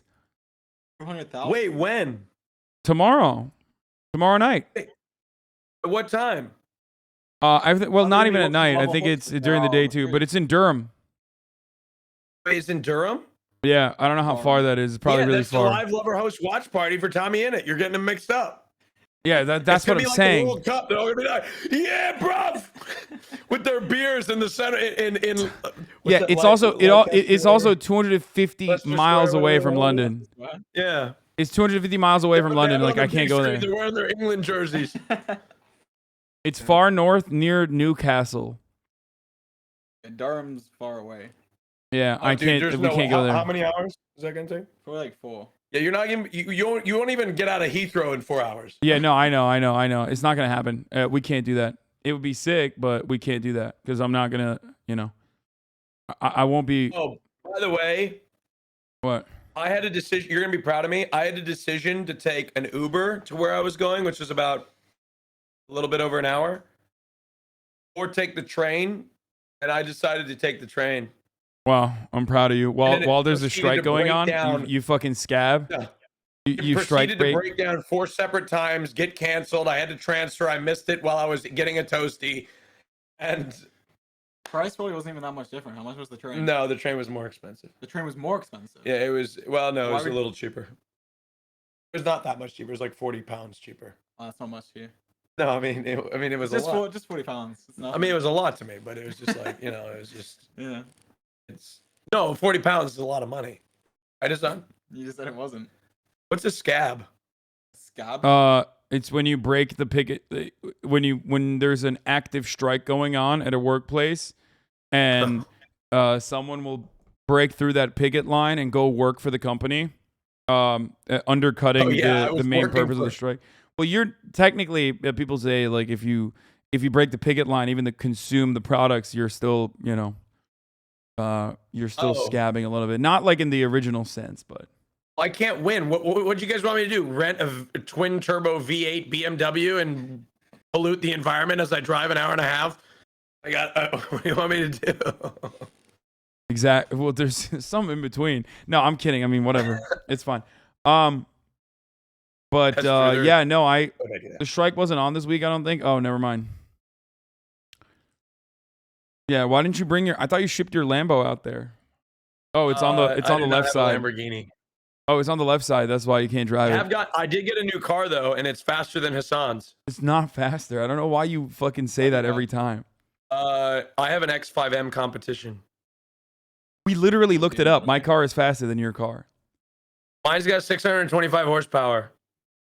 Mine has an electric engine, and it's faster than yours. Mine's still faster. Hasan doesn't have like the fastest Taycan. Oh, I would kill Hasan in a race because he's just like this in his fucking car. Yeah, because you drive like a psycho, which is why I'm shocked that the pilot literally. His car. He's just like trying to find the pedal. I'm genuinely shocked that you're like a decent pilot because of how bad you are at driving a car. Well, gays are like really good at flying. Homosexuals occupy the airline industry. Like they're very prevalent in the airline industry. Pilots, flight attendants. Why is that? Because they're great at flying. It's like something gay driving is a thing. We're bad at driving, but as soon as we like get in the air, it's because you can't. Just like in the simulator, I was amazing in the air, but once I touched the ground and started taxiing, I took out like 3 gates and another airline. It was ridiculous. But in the air, I was like really good and skilled.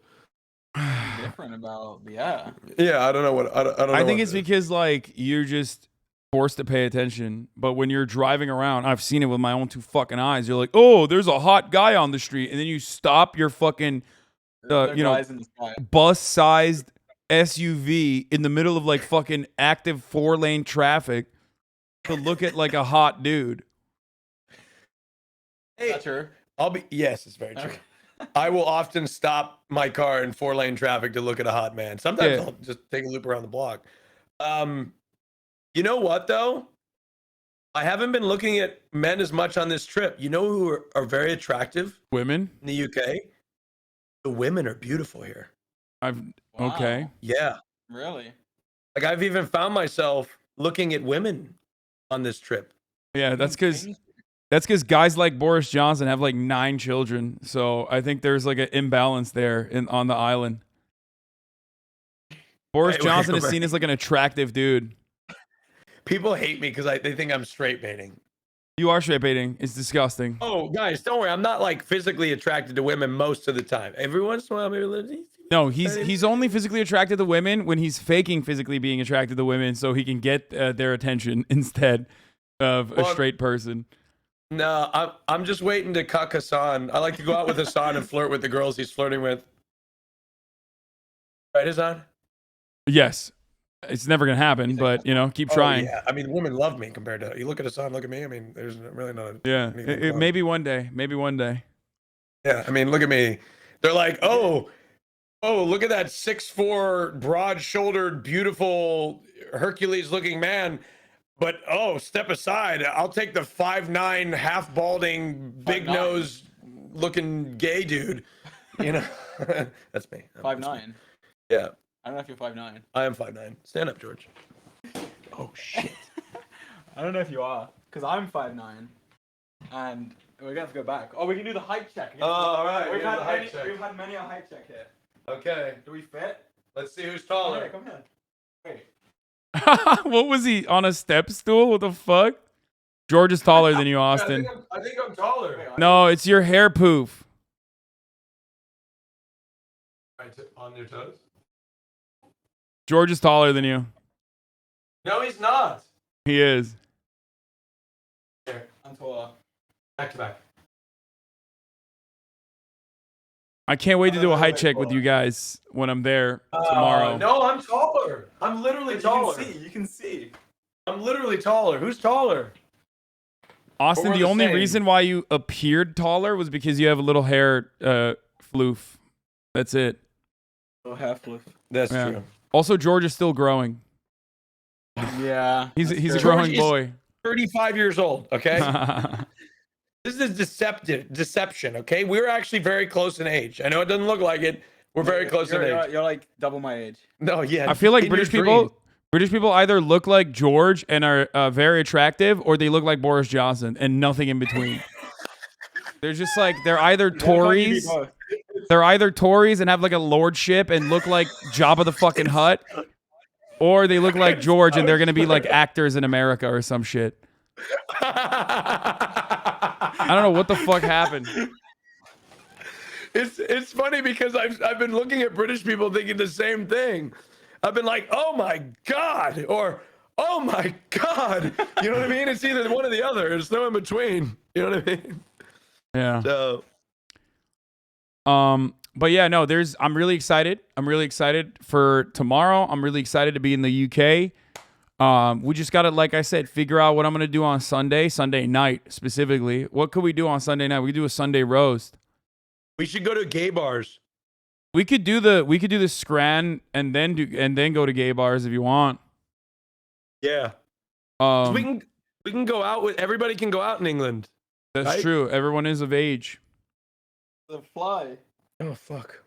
It's a massive fly. It's a British fly. It's extra persistent. It is massive. George, you're going to TwitchCon EU, right? I don't know yet. Wait, what the fuck? Why not? My Twitch manager dono-ed me for a ticket. What? That's insane. Well, I was offered one and then I said no because I didn't know if I wanted to go yet. And then I asked him and I was like, oh, maybe I want to go. Can I just get a ticket? And I decide later. He's like, well, I don't know about that. You're gonna have to check the website and just buy one if you can. George, they were too busy getting me a ticket. Yeah, I don't know if I'm going, but maybe I'll find a way. What do you mean? I mean, tickets are like not that expensive. They're like 74 quid. That's what they are.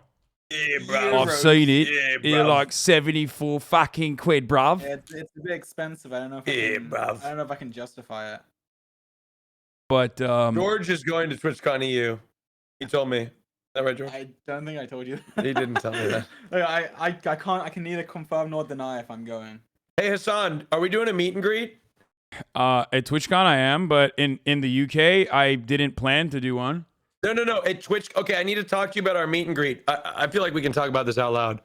What do you mean our meet and greet, bro? Yeah, we want to combine. They were putting our meet and greet. We want to. Will, you and me should all combine our meet and greets into one meet and greet. Okay. You want to do that? I mean, sure, if you want to do that. What is it? I do have a booth. Like I think, like I have like a legit meet and greet that I need to do, and I forgot it last time. I asked them if we could combine, and I said I had one last time.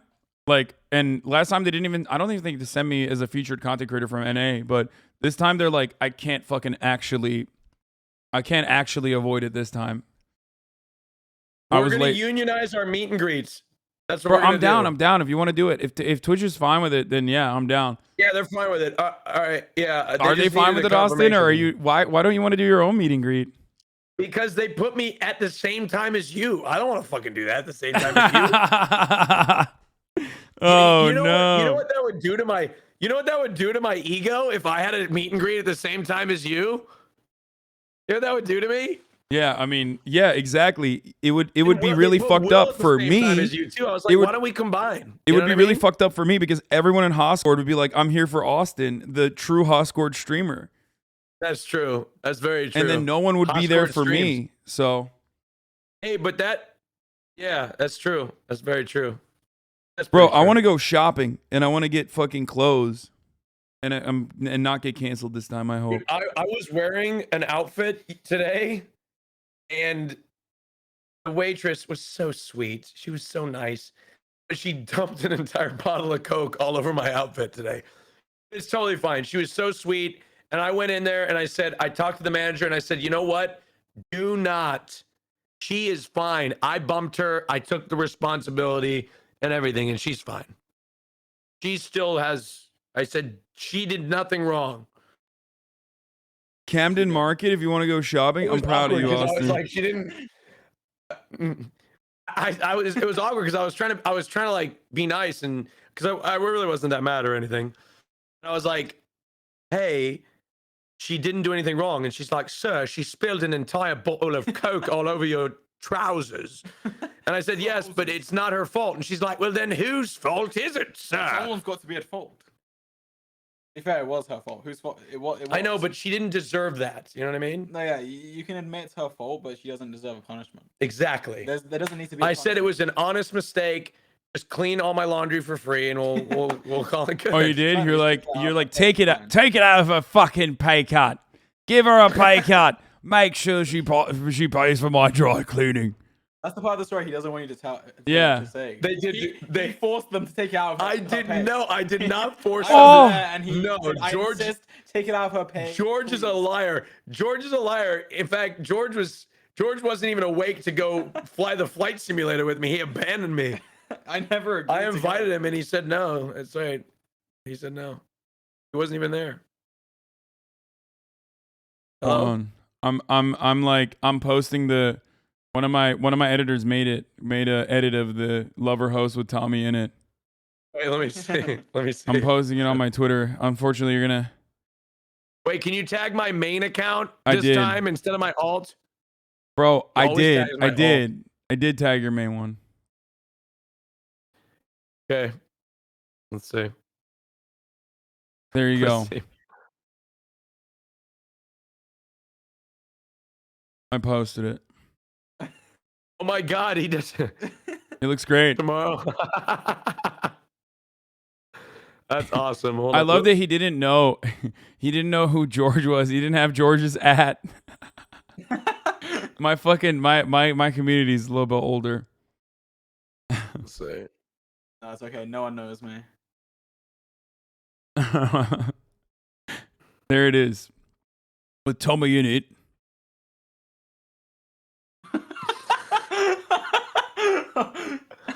Don't tell people what's on my screen. Oh. What should I? Oh,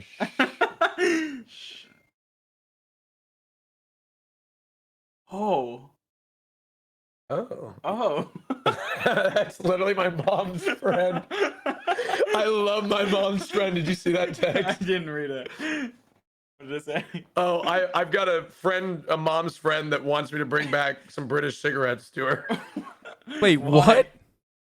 She's just one of my, like, a longtime family friend. She's like, could you bring back some British cigarettes for me? Is there a difference? What? Is there a difference? Yeah, she wants like a particular brand. Yeah, I'll bring some back. Yeah. Gotta smuggle them back. No, it's duty free. Unless that's illegal and I'm just admitting to like a crime. I think you can take a certain amount, yeah. Oh, okay. Wait, I'm gonna go to Hasan's Twitter here and retweet this. I'm gonna go to this tweet and retweet it. Yes, right. Look at me. Look at very me. Good, very good. Doing the social media. We're by the end of Yeah. this, George, I hope you're not offended, but we're gonna be talking a lot in our British accents. I'm just letting you know. No, that's fine. I'm used to it. It's fine. I've already been doing it out in public, and I've been watching British people go, "Oh God, here we go." I love Going, that. oh, look, it's the Americans doing our accent again. We don't sound anything like that, do we, George? Not at all. Oh, look at me. I'm an American doing an accent. We don't sound anything like that. Look at us. He's an idiot. Oh my God, look at me. I'm an American doing a British accent. We don't sound any. Dastardly. Yep. Yep. Okay. Well. All right, Hasan. Well, you can get back to watching a 22-minute video that's going to take you 5 hours. Okay, dude. Listen. All I'm saying is, England's not ready for us. Okay. I know. We're taking over. You guys are gonna go crazy, huh? That's right. We're gonna do a pub crawl, mate. We're gonna do a fucking anywhere. proper. We're gonna do a proper pub crawl, mate. That's right, bruv. Yeah, we're gonna do it for England. UK. That's right, bruv. I want to go to Liverpool too. Oi, we're gonna take the tube and go to Nando's. I want to go to that's Liverpool. right. Right, some fish and chips. Yeah, that's right. Fish and chips, bruv. Go down the chippy. Yeah, get a chippy. Yeah. Whatever that means. Yeah, the chippy. I want to get toasty. mushy peas, bruv. Mushy peas. Mushy poo. Yeah, and bangers and mash.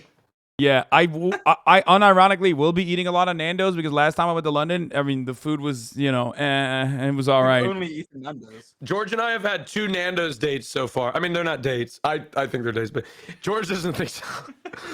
We've had 2 Nando's occasions, okay? Events, if you will. Events, yeah. And they were quite the event. Yeah, they were. We're just the center of attention. Everyone's flocking. To Oh, it was, I mean, the fans are everywhere. Wait, really? They're like, oh my God, it's George and Austin. We're going to be on the front page of the Daily Express.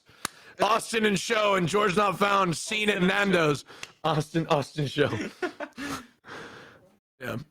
Amazing that we can Wait, walk around just London has such amazing food and you go to Nando's? I mean, Nando's is pretty good. I love Nando's. Yeah, little cheeky Honestly, Nando's, the yeah? Nando's mashed potatoes are so good. I actually got them today. And what color were they? Yellow. But I think they're normally slightly yellow. It was a weird yellow. It was I was dark. I don't know what color I think was they it? Describe it. It's like they didn't put the butter or the milk in it. It was really dry. Yeah, and I also saw some of them, somebody used their potatoes as like a plug for the sink in the bathroom. It's what it looked like. I also witnessed But somebody. normally it is good. Did you see the... Are you looking at my screen? Yeah, that's exactly what I was impersonating. Dumb Americans, bruv. They fucking think just because they gained independence, they think they can make fun of us. Also, I was at Nando's today. George and I were sitting there, and across the table, some other guy, he's like, sir, please come over here. Please, sir, please, right over here. And he's like, sir, and he's like, got a fork and a knife. He's like, sir, would you believe my chicken is very cold? And the server's like, I'm sorry, sir. I don't know what He's like, sir, please, the chicken is unacceptably cold. And he's like, basically in so many words, he's like, you do know this is a Nando's, right? Like, that's what he was saying. And then he's like, well, And then the guy's like, would you tell the chef that this chicken is cold? I couldn't believe it. I actually didn't pay attention at all. Yeah, I was listening to the whole conversation. Yeah, you didn't hear because out of sheer embarrassment, because Austin was the one who was actually saying that in the British accent. I thought you were getting recognized by someone. Did you? Yeah. Wait, really? Today? Wait, that was today? When? Oh, no, that was yesterday at Nando's. Yeah. No, yesterday at Nando's, some random British bloke, is that what you said? Bloke, yes. It's a Bloke. Some random British bloke. A chap. God, what that the is fuck massive. That's a big ass fly, bro. That fly is Did you see it? juicing. Oh my god, it went right in the camera. Did you see it? Yeah. Fly is juicing. So this group of lads were at a table and they were in an argument. A raucous set of lads. Yeah, and they pulled me over and he said, listen, mate, we need some advice. Our mate went on a date with a bird, right? And when he thinks it's a date, but she don't know it's a date. So, like, what constitutes a date? Yeah, that's exactly how they talk. All right, what constitutes a date then? Well, I think both parties need to know it's a date before you call it a date. That's true. Otherwise, it's just an event. Exactly. Otherwise, it's just an occasion. But he called it a date, and she didn't call it a date. So it's not a date. A gathering of right? two. And so his friends were trying to tell him that, and he said it was a date. Wait. These two different people. Which one was the chicken and which one was the date? The chicken one was today. You weren't paying attention to the guy, remember? Oh, no, I didn't know that. George, I was referencing that conversation and you were just nodding your head as if you knew what I was talking about. Remember when I was saying, I was like, do you realize this is a Nando's? Wait. Remember I was like, did I just completely misunderstand? Yeah, and you were totally like, yeah, it is a Nando's. No, I think I maybe misunderstood. You must have not known what I was talking about. I think I misunderstood. And I was just, so without that part of the conversation, it was just me going, you know this is a Nando's, right?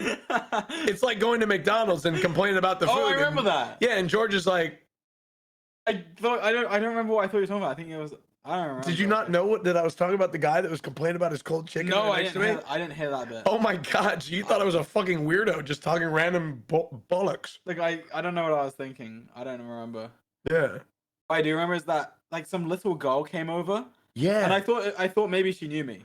Because potentially it's the demographic. She was about 6. Okay, but she was very young. Yeah. So I was surprised. But she came over and she just like looked up at my food and then walked off. Yeah, she completely walked off. Well, she gave him the finger. We left that part out. She was like, fuck you. And then she left. Wait, are there Austin? Have people recognized you yet? The guy in the car. Oh yeah. So last night, she didn't give him the finger. That was a joke. Last night, she was a literal like she probably couldn't even speak. Yeah, she was younger speak. than 6. Yeah. So last night she was in like a baby chair. No, she was walking, George. No, but she was sitting in a baby. Oh, she was sitting. Wait, there was literally a baby that recognized you? No, she didn't recognize me. No, George thought it could be. No, it was a joke. It was a joke. It was a joke. She was like literally very young. So, yeah, she was like watching like Coco Melon on an iPhone. She was like 2.5 years old. It's like, but she that was just a juicer. She was an XCC fan. That baby so- already has gambling debt. What were we talking about? The guy in the car. Oh yeah. So we were walking around some square in London. Some square. And this guy rolls down the window of his Uber and he goes, "Hey George." And then I'm like, and I'm just standing there and he's like, "Oh, and hi Austin." "Hey George." "Hi Austin." But it was weird because at first I didn't know where it was coming from, and I thought he knew me as in like as a friend. Yeah. Because I don't know. It was like I don't often have random people go, "Hey George." "Hey George." It was like that. It was the first. And then when I drove off and you were still there, I did the same thing and you didn't hear me and it was really awkward. Oh, I didn't know that. Can we go to Camden? Can we go to Camden Market on Sunday? And a bunch of people saw me and I was like, and I had to roll up my window. I was very embarrassed. Austin and George, can we go to Camden Market? What's that mean? So it's like an open air. It's like Melrose Trading Post. Now the reason why I ask. Yeah. The reason why I ask is because my famous green Russian military jacket and my famous Ushanka that I wear all the time are both actually purchased at Camden Market the last time I was in Oibrov Town. Yeah, have a revisit and get some fresh new. Yeah, I want to get some new Freds. I want to get new Freds, yeah. It's goms. It's goms. Yeah. What is it? Gons? It's goms, bro. Like garments. Yeah, garments. Some goms. Yeah, that's right. Very nice. Yeah, some goms, bruv. Yeah, that's what I'd like. I'd like to get that. Here, this is one. This is I'm wearing it here. This jacket that I used to wear all the time. Are you gonna wear your Oh my God! Oh, Haas mods. Who is that? Bro, you were there. It was just a random fan. This is in Boston when Oh yeah, you were COVID patient zero. I was allegedly had COVID that you said I did. I didn't. Yeah, when you were COVID patient zero in Boston. He claims I had COVID. I didn't have COVID. Yeah. Why would he claim that then? Well, because it was before they were testing. But they didn't do. It was before they did testing. Yeah, you're like Donald Trump, dude. Yeah. It was before they did testing. That's the problem, folks. They do all this testing. If we Believe didn't me. do testing, we wouldn't have COVID. This jacket. That is how it works. If you don't know you have it, you don't have it. I am announcing my candidacy for Prime Minister of the United Kingdom. We're gonna make Britain great again, folks. Oh man. The best peri peri chicken is sold in Trump Tower. It's fantastic. We're gonna take the piss out of all the opposing candidates, and it's going to be great. Dude, I wanna do like maybe some political stuff. You know what I'm saying? Like potentially. Hasan, you want to do everything. Why don't you just move here with all the stuff we want? I love England. I mean, I don't. I have a presence to keep up here as a expressly bravophobic, but I do. It's beautiful. London is awesome. Oh, I love London, man. I love it. I love the people here. You know, I love everything. Yeah, I want to interview like real Brits and hear what their takes are on America. What's your take on America? Ask me a question. Yeah. I mean, but you don't count though. You're a content creator, and you're like, when you're a content creator, you're like already connected to America. You know what I mean? Yeah. You can. Okay. What would your question be? What do you think about American gun laws? George, this is it. Slam dunk. I don't know what the right answer is. We don't like them.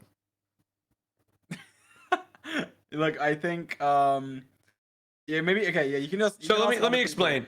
I'm getting into danger here. I don't know what's right or wrong. People that aren't politically involved are very scared to answer any political question because there's so much nuance to it. Like for example, when I go on Hasan's stream, I tend to put my foot in my mouth a lot. Okay, don't tell him that. Now he's gonna be afraid. Now he's gonna be afraid to come on. No, it's fine. We're very welcoming and very understanding and open-minded in this community. Is that so? Yeah. Or they kill you. It's one or the other. Yeah, it's either that or you're not. Yeah, that's it. I thought you were gonna ask me, what do you think of American food? Yeah. Can we get some? Yeah, quick. Give me like an easy question. Okay, what do you think about slavery? I don't. Okay. That's an easy one. Okay. You just say it's bad, George. Oh, wait, Come on. on. It's an easy one. You're right. You know, I don't it is like terrible. it. It is a bad thing. Yeah, I got it. I know the answer. To Yeah, that one. you I did know it. that one. I know the. Or you could be like that guy in that video's like, no comment, brother. Yeah. I mean, if you do say that, that means you like it. You might as well say you like it at that point. What was that? Channel 5? The guy's like, no comment. I'm Yeah. not answering that. I'm one. not I'll tell answering you what, that. That was a that's tough question, one. I'll tell you. It was a tough one from the go. No, there's no. But the guy in this video thought there was. And so he's like, no comment. Yeah, we'll see. I'm not answering that. People are saying Leicester Square is a great location for street interviews. Leicester Square. Is that good? Yeah, Leicester Square, there's a lot of people there. But what do you think when Americans do British accents? I mean, usually it's not very good. But like, what do you think about mine? You sound like an idiot. Like, especially when I talk like this, yeah, that's pretty accurate, right? I like to smoke cigarettes, you know what I mean, right? I know. You've been smoking for the last 20 years. I've been smoking a lot of cigarettes, and you know, I'm from the UK. If you want, yeah, actually, you could go to like pubs for good interviews because that's where the real English people are. In Leicester Square, it's just tourists. I want to hear people's perspective on Bojo's resignation. I want to go up and be I like, was driving around yesterday, and there were people on bikes going, "Bye bye, Boris," just on their bikes, riding and singing. yeah, but they're in not. the street. They're not the real English. They're the fucking. They're I mean, I guess not. Yeah, but they're the elitist Labour supporters. They're not the real that's English. You know, What party's going to take control? The Conservative Party still? I have no idea. bro, Austin, you should know this motherfucker. Yes, bro, the Tories, the Tories. I don't know I don't know British politics. I just, if it's not outside of the best country in the world, minus what? Well, actually, we're not anymore. Oh, this is great. Hasan blending in Leicester Square, proper roadman in it. Oh, you should get a roadman outfit. Oh, dude, that would be sick. See, George, that's fucking content brain right there. I love that. You get a roadman outfit and you go interview the roadmen. Yeah, I want to do that. What do you think about Bojo? Yeah, what you think about Bojo, bruv? Yeah, we should go around and put on British accents to see if people catch on. Yeah, dude, we got it. Okay, we're gonna be roadmen. Like, you think if I was talking like this, people would understand. No, you sound like a gammon when you do that. You can't have the face. Come on, isn't this how we look when we talk like this? You gotta be able to do it. You gotta drop your left lip, right? You sound like a proper gammon when you do that. Talk like this, right? Yeah. You gotta do it with a normal face, or they're gonna catch on. They might pull a knife on you. Not gonna lie, you're gonna get shanked. That'd be sick. That'd be so sick. That's great content. As long as they don't stab me, that's great content. Roadmen are called Mandem. Yeah. You're gonna roll with the Mandem. Yeah. And the Gyaldem. All right, Hasan. Okay. Well, I'm gonna get back to my video. I was watching Jordan Peterson interview Kyle Kulinski talking about trans issues and stuff. So, but I am very excited. I will see you guys tomorrow. I'm really, really, really excited. To be in the UK. Excited to see you too. I miss you. You know what I mean? Shut the fuck up. We see each other all the time. I'm excited to see George, dude. Dude, George. Okay. Well, isn't everyone? Hey, aren't you guys jealous? I'm here next to George Not Found. Yeah, I'm jealous. But tomorrow I get to hang out with George and everybody else, dude. It's gonna be sick. You're gonna go to Nando's for like the 5th time? Yep. Oh, dude, I'm hitting Nando's every day because it's like the only place where I can get like a good rotisserie chicken, and I'm scared about like getting fat and not being able to portion control when I'm out there. Don't worry, Hasan. I'm trying to stay a proper fit bird, Yeah, mate. I'm trying to be a proper fit bird. Don't worry, you'll have like 4. You have to eat 4 portions to make it worth. I'm also trying to work out. Oh yeah, I want to work out too. I need to pump up a little bit. I already have a trainer that my trainer is connecting me with out there. Are you fucking kidding me? Yeah. You're ahead of me on that already? Of course, bro. I'm fucking. Yeah, his name is Steve, and he's gonna fucking put you through it, mate. No, he's not. He's not British. He's American. Fucking walking. You're lucky if you even have fucking legs. That's right. I'm gonna make you fucking swim back and forth across the River Thames until your fucking arms fall off. You hear me, mate? You fucking hear me? Okay, Hello? well, that was a lot, but you fucking hear me? Well, in any case, fucking yank. I'm gonna show you why. Never mind. Fuck. Fuck. All right. All right. Nice. We'll see you later, Hasan. See you tomorrow. all right. Peace, boys. All right. Bye.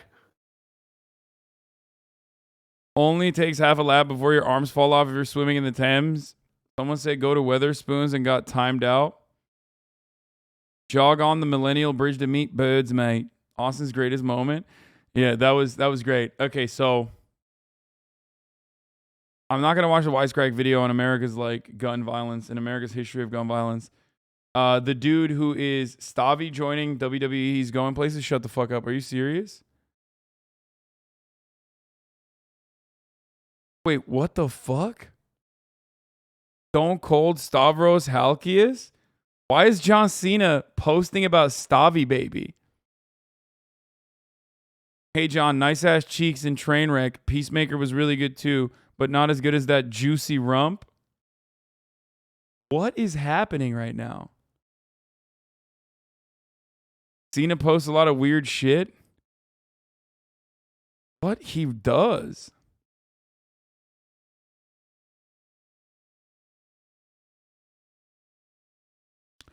Welcome to my Instagram. These images will be posted without explanation for your interpretation. Enjoy.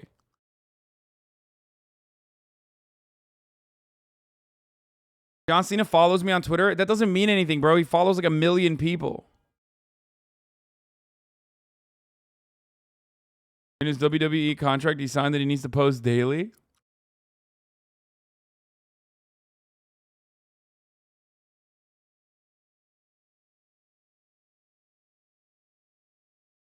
I was delighted to find the legend John Cena posted me on IG today. Not really sure how it happened, Law, but John, if you're interested, I got a really great idea for us. I thought we were going to do that, Stav. What the fuck? That's fucked up. Stav cut me out. Now that he's got John Cena fame, dude. Can you follow me on Twitter? No. Absolutely not. Why would I do that?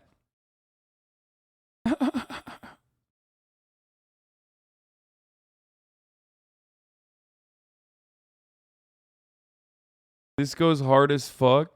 It's going viral a little bit.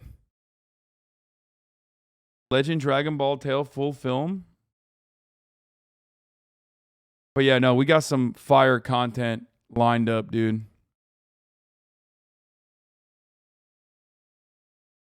I am not going...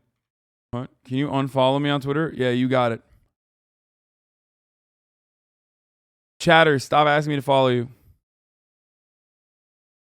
Bro, what? Okay, dude, here. Please, Hasan, I'm literally pissing shit incoming. Hey, Haas tweet, I did something. I created a bot that automatically resizes Hasan's head to its real size. Just upload a picture of Hasan and include Jonas No Hands, hashtag fix Haas in your tweet. What?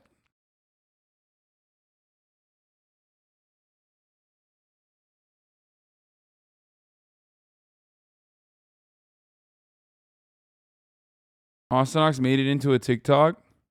Ask what type of media outlets do you guys I consume? follow the Daily Wire, Matt Walsh, Ben Shapiro, Candace Owens.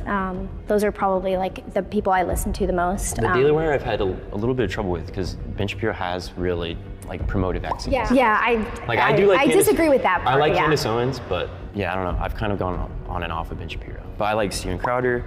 I like Dr. Robert Malone, Hank Pecker. There's a lot of different streamers outlets that I think do push a more like, you should be able to choose what you want. Oh! Are you fucking joking? No! Dude, he's so good!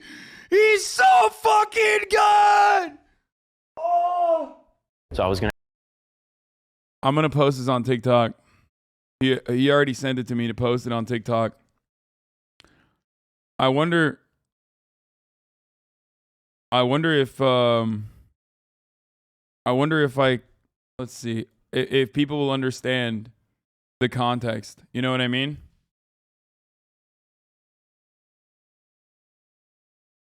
Did he end up winning? Yeah, he did. He won, like alone too. He outed another person.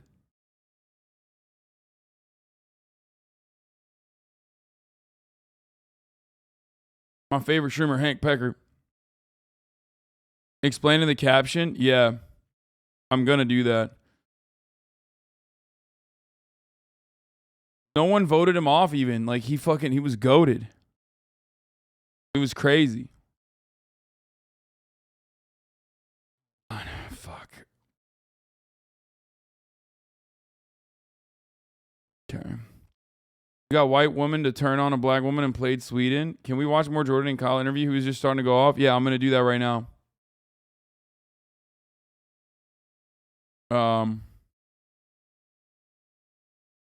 Okay. Let's get back on. Let's get back to what we were talking about already, which is the Kyle Kulinski.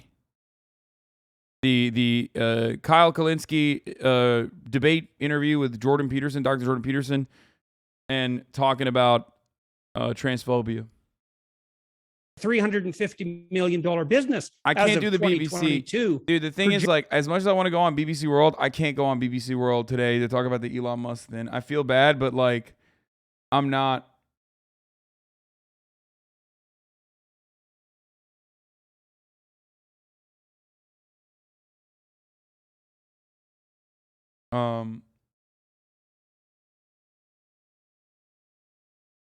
Not today. I'll go tomorrow, but like, dude, I don't want to talk about fucking Elon Musk and Twitter and shit, dude. Projected to expand to 750 million by 2027. No moral hazard there. There's plenty of moral hazard there. And that surgery is absolutely brutal. So what percentage of the population do you think, in your conception of how this is unfolding, what percentage of the population do you think is going to end up being trans at the end of this? Do you think like one day it's going to be like 70% of the country is trans? Well, we know already that about 1 in 5 adolescents now identifies, to use that hated word, identifies as part of the hypothetical. The hated word. Bro, the way he fucking approaches this subject is so stupid. Like, he literally just like, he's so ridiculous. Like, how the fuck does anybody look at what Jordan Peterson has to say in this circumstance or in any other circumstance for that matter and go, oh yeah, I'm gonna take this shit seriously? He's just like such a fucking hateful little freak, dude. Blows my mind. Hypothetical LGBTQ plus community. So it's 1 in 5. I don't know what the upper limit is. There's a consulting group in the UK now that's claiming there's 150 different genders. There's actually, I suppose, 7 billion different genders if you want to get technical about it, because everybody's temperament differs. But I don't know what the upper limit is, and I have no idea what the upper limit is for this surgical intervention. We'll see. But I don't find it. I don't find it the least bit acceptable. And if you think that your compassion is demanding that you extend your pity to the LGBTQ plus community at the cost of sterilizing children, you should think again. You're on the wrong side of this, and not in a trivial way. I would appreciate if you don't ascribe beliefs to me that I don't have. Remember, my original question was well, about, you said earlier in this question that, I said that you Elliot were, Page is an adult, and so do you think that he has the right to Yeah, but transition? That was the original. Bro, what's a make some fucking comments. what's a song that's popping off right now on TikTok that's viral? This is unrelated, but I need to.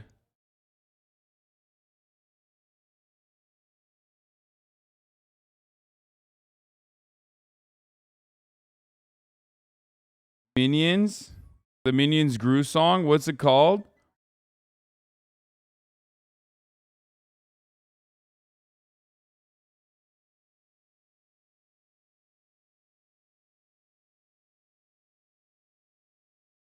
That Minion one or the Stranger Things? Wait, which one's the Minion one?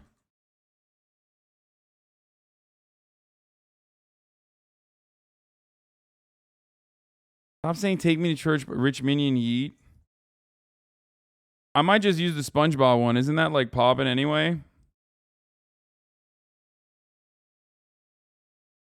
Like, isn't that always popping?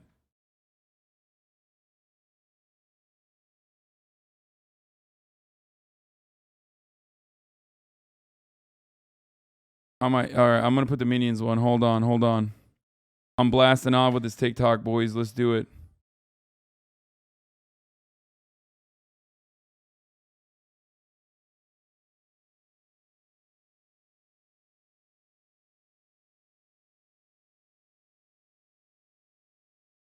I'm putting on a TikTok right now.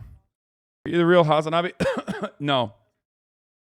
I just fucking swallowed my spit.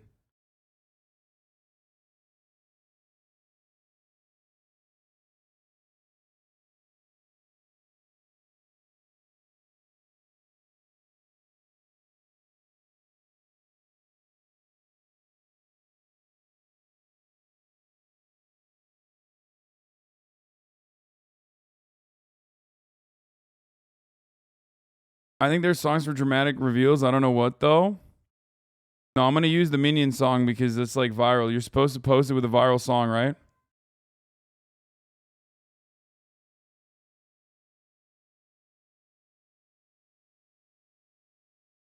this HasanAbi head was so convincing as a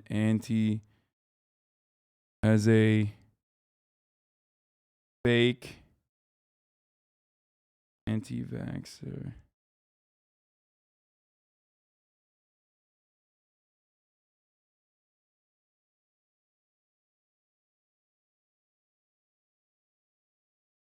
Make sure you turn the volume down on the song though. Yeah, I did that. Asanak said that the one he sent you has an intro explaining. Wait, he has a different one? He sent me a different one just now? What the fuck?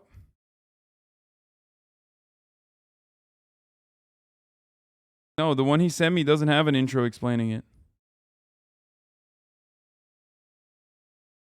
You gotta mute the audio if you use the song. Yeah, I'm gonna play it like a little bit.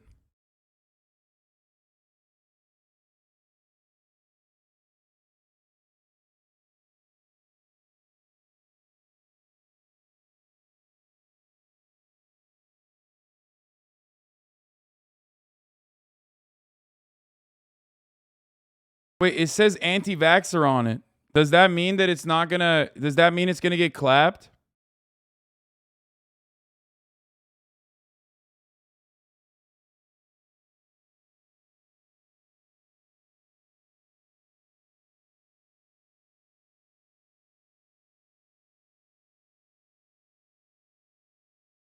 I feel like TikTok will take it down if you talk about an anti-vaxxer. Not 100% sure though. Just a little text box on the Google Drive link. I know I got it, but does that mean like need a clip of you being Hank Pegger to put at the end? Okay, guys, stop. We're not gonna do any of that. Just don't write it in the metadata. I hope it doesn't get fucking blasted. Dude, TikTok is so quick to take shit down. It's crazy. More than likely suppressed with that word in there. Just tweet speak it. Well, I don't think we're going to be able to do that because bro,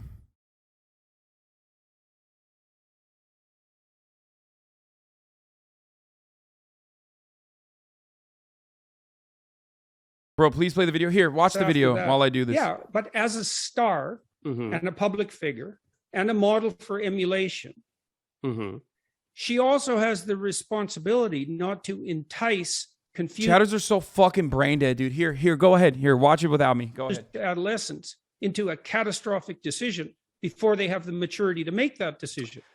I just have to say, Jordan, I think it's a little bit of a moral panic. I just don't see some sort of, frenzy of what people would you wanting consider, to become trans. First of all, that's a hell of a way to put it. He gets so triggered, dude. It's so crazy. In surgical interventions and see what you think. I mean, how many do you think is too many? Again, if we're talking about I'll suffering, answer your question. The argument is it used to be very repressed because that's very outside of the tradition and the norm and the standard, and that now when you sort of let the boot off the neck a little bit. Suppressed? What used to be suppressed? The entire LGBTQ community. I mean, it was very recently we even got gay marriage in the United States. First of all, they're not a community. Well, you understand the point I'm making.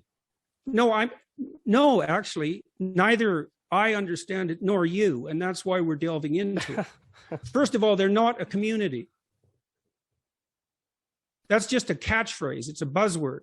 And I'll tell you something else, that almost all the kids who are undergoing surgical intervention, the clinical literature is absolutely clear on this. 80% of kids with gender dysphoria identify as homosexual when they mature. 80%. And that means the vast majority of people who are being converted surgically are gay. Now, how is that an advantage to the gay community precisely? No, see, I'm not taking a position in any way, shape, or form on the kids because I don't know the first thing about this to comment on the kids. Well, but see, that's why we're having this conversation, though, is because my original question was about the adults and what your take is on the adults. And it sounds to me like, let me ask you guys, would you ban transition surgery for adults? Dude, he's such a pussy. Like, I know what he's going to say because Kyle texted me about this, but like, Like, it's just not true. Like, no matter what he says, I know what he actually wants. He never is going to say, no, he's not going to say yes. He just refuses to fucking admit what his true opinions are in situations like this. I don't know. Really? Yeah, really. We're paying a me- big price for it, and I think that it was an act of stunning hubris to conduct the first trans surgery procedure. And it's not obvious. It's like, I don't know. Okay, what the fuck does that mean? What do you mean you don't know? It's like consenting adults. He's like, no, I don't know. Fuck off, dude. Just say no. To me at all that it's been a net social good. And But so, aren't there some people that are obviously trans who were born in one body, they feel like they're in the other body, and when they're an adult, they can make the decision? And then even from just a freedom and liberty perspective, shouldn't they have that right? Even if they do it and then they regret it, shouldn't they have the right to try it? It's a good question. I mean, it's a tricky one, right? Because there's all sorts of surgical enhancement procedures that are it's not obviously appropriate to make them illegal. And I don't know exactly where the cutoff line is, so to speak. And that's partly why we're having a public discussion about it. But this entire argument, in many ways, is stated so idiotically that it almost defies description. I mean, what do you mean, feel like you're in the wrong body? Well, what kind of measurement is that? Now, hang on a sec. I was going to There answer. are rules for these sorts of diagnostic decisions. Mm-hmm. Okay. The rule is that you have to make a valid and reliable diagnosis. That's if you're diagnosing depression or anxiety or obsessive compulsive disorder or cancer or anything like that. There are standards that you have to abide by in order to make a diagnosis. It's so weird. Like, why is he acting like these things don't exist? Like, here's the problem, okay? Here's the issue, dickhead. This is supposed to be in your field. This is literally supposed to be in your field. Not directly in your field, but like, aren't you a fucking psychologist? You should at least have a cursory understanding of like the medical processes that take place. And the problem here is that either he knows they exist and refuses to acknowledge it because he's just like such a deceiving piece of shit who is just dishonest and grifting and like wants to be transphobic, or even worse than that, he's just a fucking dumbass and like didn't even do the research and is just trying to fucking spitball. Aren't you a Turk? Why aren't you helping the families of Greeks you killed? Why don't you give reparations to Greek and Armenians now that you're rich and famous, knowing your family members killed and raped them? I thought you were a progressive. Dude, where do these people come from? Where? Bro, what? Absolute psychopath, dude. Also, half my family's Greek, but, you know, there's that part of that conversation as well. But hey, you know.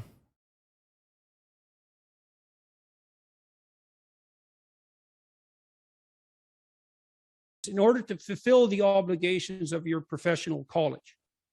If someone comes to you and says, I feel like I have lung cancer, that is not sufficient grounds upon which to formulate a diagnosis, much less proceed to surgery.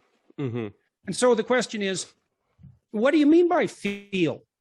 What is that? Is that an emotion? Is it a motivation? Is it a philosophical conclusion? What is it? Let me explain. Feeling? Let me explain.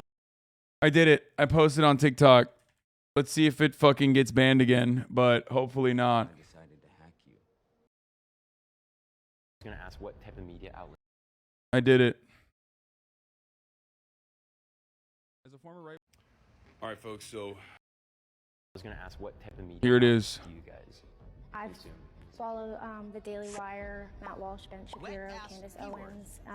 Those are probably like. Such a well-made video and funny reaction. Thank you so much, Hasan. I really enjoyed Unfollowed. Because Ben Shapiro has really like promoted vaccines. Yeah, I Candace- disagree with that part. I like yeah. Candace Owens. Here, juice this, juice it, juice it. I've gone on and off of Ben Shapiro, but I like Steven Crowder. I like Dr. Robert Malone, Hank Pecker. There's a lot of different streamers. Juice this. You should be able to choose what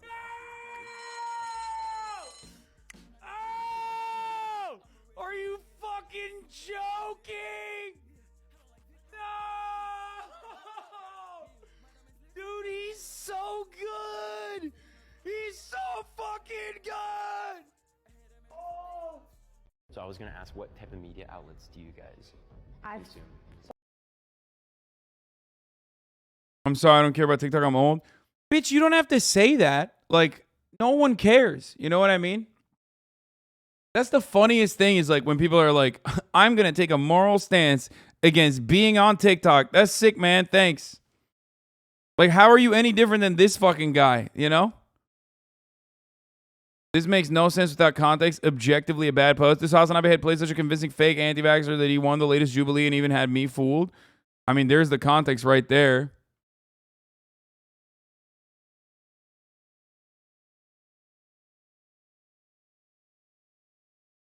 It's just so funny. Like you're on TikTok? Here you go. Liked it.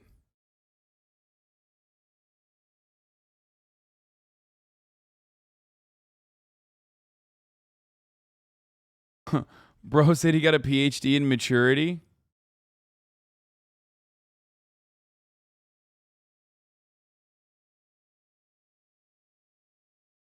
We got a fucking entire community of like incredible actors who are apparently. So I was gonna ask, what type of media outlets do you guys consume? Follow the Daily Wire, Matt Walsh, Ben Shapiro. A good post, man. Thank you. Austinox made it.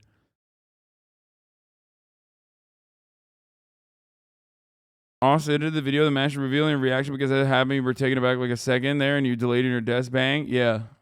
Desk pop came in later.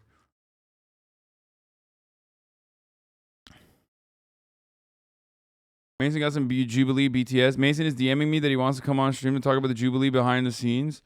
Okay, we're not going to do that right now, though. You not talking about gun violence in America is sus, my guy. Dude, what's sus is how hard I fucked your mom. How hard I fucked your mom is what's sus. Okay? Are you fucking stupid? You've been in here since 4:56. What do you think? Out of the course of like the 5-6 hours that I'm live every day, you think every moment is dedicated to fucking... Why was this fucker banned, I wonder?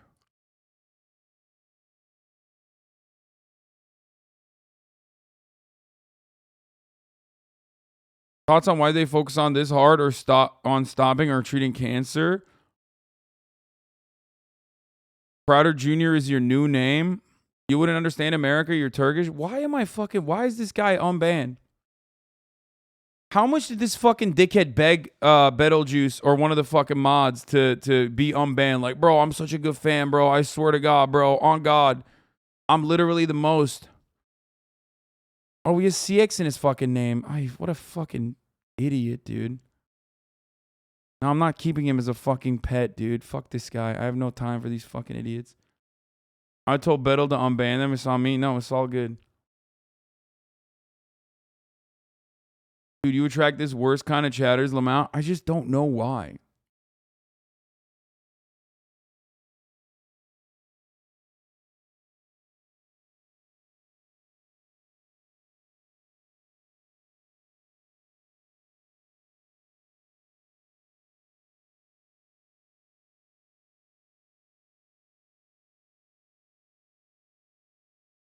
Most toxic CX? No, I mean, he has a...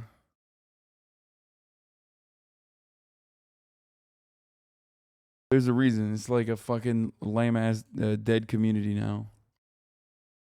Or was it most toxic X? I thought it was most toxic CX. Anyway.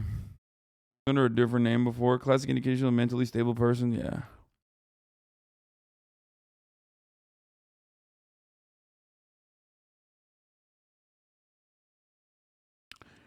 I think there's dumb chatters in every community. It's just that, like, there are plenty of people who don't pay attention to them because they just don't even pay attention to chat. Me, on the other hand, I do have an issue with, like... I do have an issue with, like, regularly looking at every chatter and taking them seriously.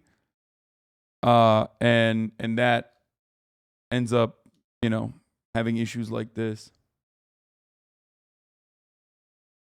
explain to you what I mean. Let me explain to you what I mean. So I've been doing my show for about a decade, and about 2 or 3 years into doing my show, there were, some stories here and there that I covered about the trans issue. Somebody who is trans reached out to me and explained to me in a very straightforward way, yeah, look, I was born biologically female. I feel like I'm biologically male. My reality What does that never lined mean? up. Well, I'm just explaining what they said, and then you can respond however you'd like to respond. And they told me as soon as I got the surgery, changed the way I dressed, changed the way I appeared, I felt phenomenally better. And so that's why, at least for me, this was the answer. Now, I think it would be incredibly arrogant for me to say back to that person, no, you shouldn't do that, or I know better than you do for yourself. Now, that's not to say that every time somebody does this, it works out well, of course, because everybody's an individual. But in some instances, that's the answer. So, me as a simple outsider, I just look at it and say, hey, whatever floats your boat, and if it works, it works. Look, most of the time, my attitude is you can go to hell in handbasket any way you choose if you're an adult. My favorite take of conservatives like this is like, why should I care about your feelings? And then he like cries for 8 hours about being banned off Twitter. Not even banned, suspended off Twitter because like he's just like saying that a mastectomy, the consensual mastectomy that an adult gave another consenting adult is literally fucking, Joseph Mengele style Nazi experimentation. Like, bro, you're a psycho. Like and not only that, but you're such a pathetic little sniveling crybaby bitch. You are the most dramatic little bitch on the fucking planet. Don't act like just because you are preaching from the mound of conservatism that you are somehow actually above it all. It's so silly. It's so stupid.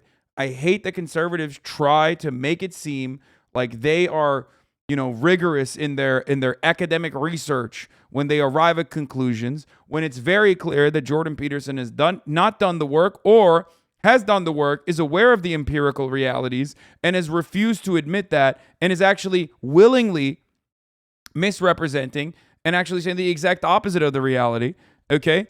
While simultaneously fucking crying all the time as a fragile little bitch boy. Are you describing us chatters or JP right now? Not sure. No, I'm talking about JP. It's so weird that like after years and years and years of conditioning, people kind of don't even consider conservatives to be on the crying bitch boy side ever. Like, take a deep breath and recognize that this motherfucker is not only crying, not only hysterical, but he's also hysterical because, like, trans people exist. Like, they're not doing anything to you, dog. You just want to harm them. It's so fucking weird.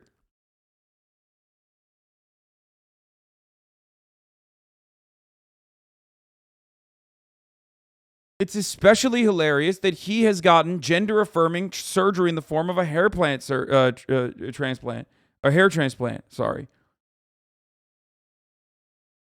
It's actually not called a mastectomy. It's actually called a chest masculinization. Okay, regardless, like, who cares? You know what I'm talking about. Come on.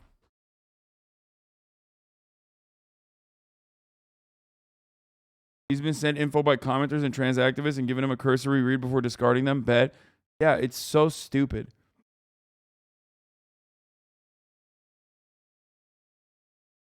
As someone that is currently majoring in psychology, listening to JP spitting out so much bullshit that goes directly against what you learn in psychology, it genuinely gives me a headache. It's not a field where you can just spout whatever you want like it's an academy in ancient Greece. There's a method to how you go about these things that involves extensive research, just skips all over it and says whatever fits his agenda. Yeah. I mean, that is precisely what he's doing. And it's so obvious that in this circumstance, most people are just not going to, they're not going to do the research. They're not going to fucking fact check him. They're going to make it seem like he's being correct here. And I think that he is so horny. Back in the day, Jordan Peterson, pre-benzos, would not make this mistake. At least he would be smart enough to make it seem like he was only looking at empirical evidence that fits his purpose and never actually arrive at like a conclusion. He would just let that hang. So you made that conclusion for him. And that way you could never pin him on a position. And that way you could never say he's transphobic. Now he just doesn't give a fuck. He's not even doing any research. He's not even looking at the evidence whatsoever. He's lazy as fuck. He's just dropped the ball entirely. He's just like, you're wrong. Up yours.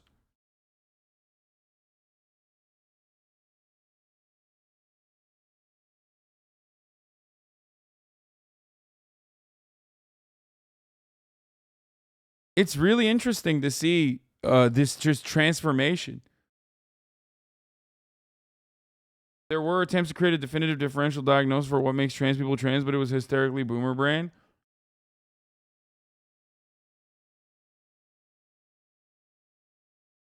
He's really fallen. He used to sound smart at least. Now he just sounds dumb and angry. Exactly. And you see the chatter spamming about hair surgery? I don't know.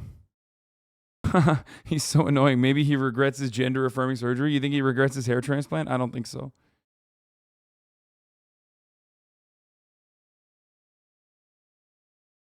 Now, this problem is complicated and compounded by the fact of the necessity of medical involvement and the ethics on the medical front.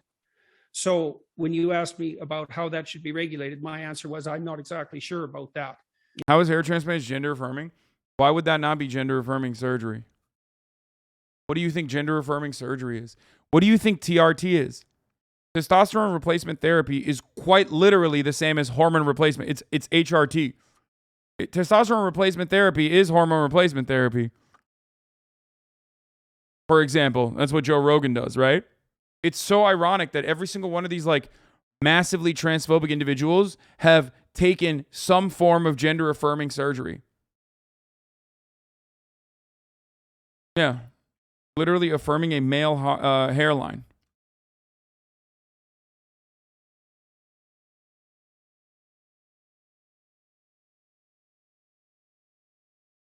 Hair transplants hide baldness, and they're the opposite of gender affirming. Okay, so it's a trans surgery then. I take finasteride and minoxidil. Okay, I take Rogaine from time to time, and I take fucking DHT blockers. That is gender affirming hormone blocking therapy. Okay, that's what I do for my fucking hairline. Jordan Peterson has gotten a hair transplant. You don't have to just be trans to be able to take to use these sorts of measures. You get it? And that's what's really fucking stupid.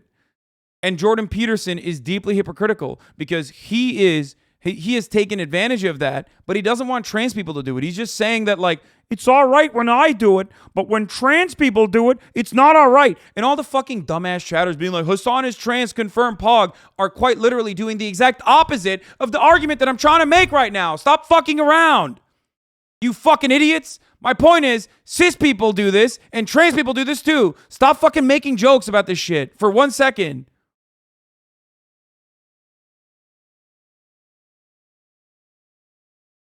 Jesus Christ, dude.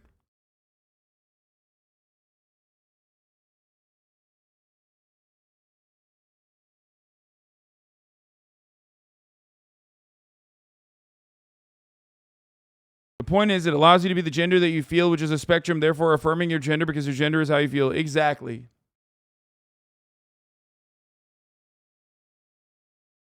It's gender affirming. Masculinity is not about what testosterone does to you. It's about what makes you seem more masculine in your community. Yeah, it's medically intervening because you don't feel like your appearance matches your gender or the way you want to look.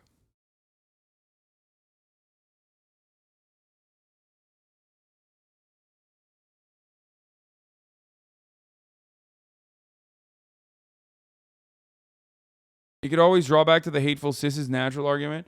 Okay, well, this fucking bald-ass hairline is natural, okay? Not treating cancer is natural. There is no such thing as like, oh, well, that's natural. We're talking about medicine, dickhead, is what I would say to Jordan Peterson if he said, oh, that's natural. What, do you think it's natural to go to the fucking gym and pump weights? It's not natural. You're quite literally doing that. You're quite literally strengthening your body for no reason other than looking a certain way.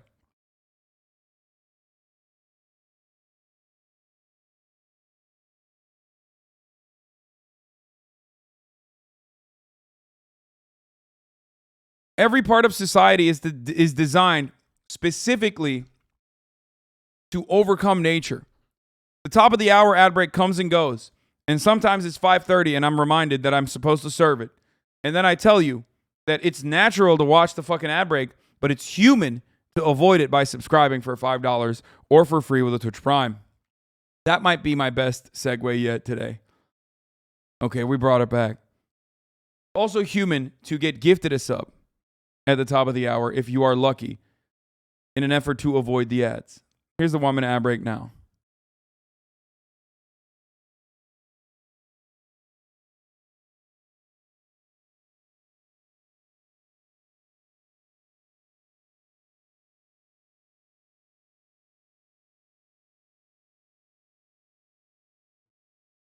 Came in late. Oh, so you admit you don't care about trans issues at all? You just want to continue to use your own gender-affirming drugs just as you want to run the top of the hour ad break half an hour late? Yeah, too late, chatter. Thank you, the Chillennial, for the 5 get the subs. Okay, dude, I had a rough day at work. Don't do this to me. Dude, how do you ever plan to convince normies when you're saying things like this? Convince? You know what's really funny about this take? I have changed the minds of more transphobic people than anyone else you know. So let me do my thing and you do your thing. Your thing is just talking shit in the chat.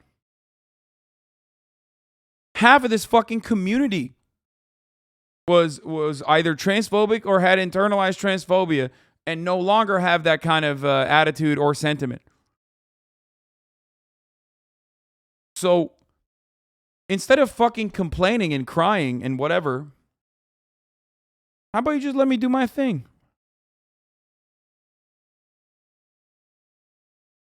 I say it every time, but I never would have realized that I was trans if not for this community. There you go.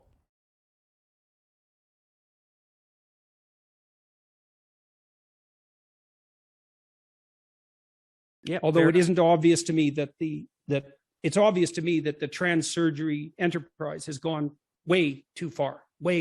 Thousands of people surgery. too far. And I'm certain that it's harmed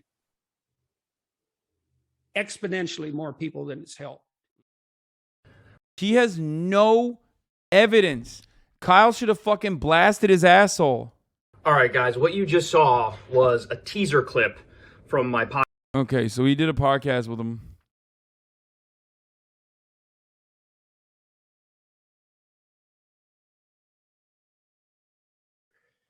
Jordan Peterson pressed Trump on the record. Yeah, I don't care about this.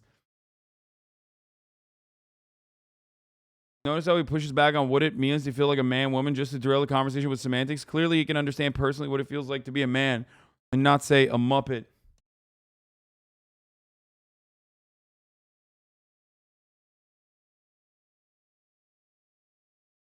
It's wild that every single thing he mentioned, the exact opposite is true, and there's evidence for it.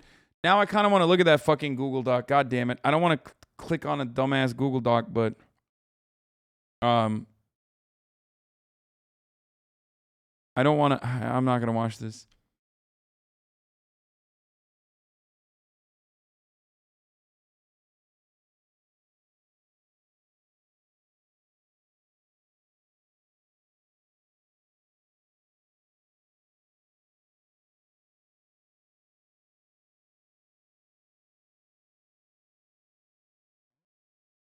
Institutional racism?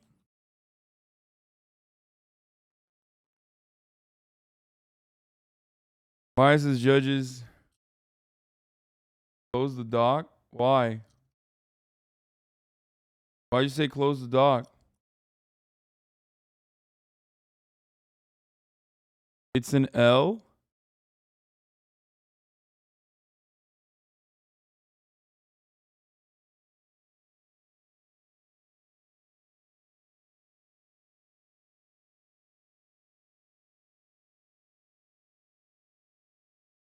It's a good doc. Okay. Yeah, I feel like people are gonna fucking drop some shit in there. Jason Segel, Walter Manor puppet. Yeah, I'm not watching that, man. I promise. I'm gonna keep it 100% with you right now. I'm not watching the fucking Jason Segel Muppet show or whatever. Sorry.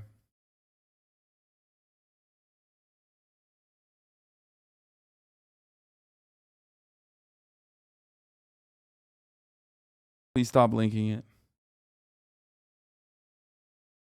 All right, I want to talk about this real quick, though. This guy wrote, Ellery wrote, every guy can be a 7 has really changed my life on the Hasan_Piker subreddit. Okay? Now, for those of you who are aware, I don't know, I think you are aware at least, I talk about this all the time. I say, this is something I've repeated on this broadcast many times. It's a concept I call every guy's a 7. Okay? And what that means is that every guy has the capability of being a 7. Okay? You can be an above average attractive person no matter what happens. Okay? You just need to groom yourself, figure out what kind of haircut works for your head, what kind of beard works with your facial, what kind of facial hair works for you. And also on top of that, hit the gym, become healthier, become more confident as a consequence of that. It's something I say all the time. Okay? And it's probably like the exact opposite of incel ideology, because incels personally believe that you are served your purpose on the planet and there's no way to overcome your genetic predestination. Okay? And part of that is also alt-right, and that's why it works so well, because that's kind of what like alt-right people believe as well, right? Yeah, see? It's the exact opposite. It is the exact opposite. Exactly.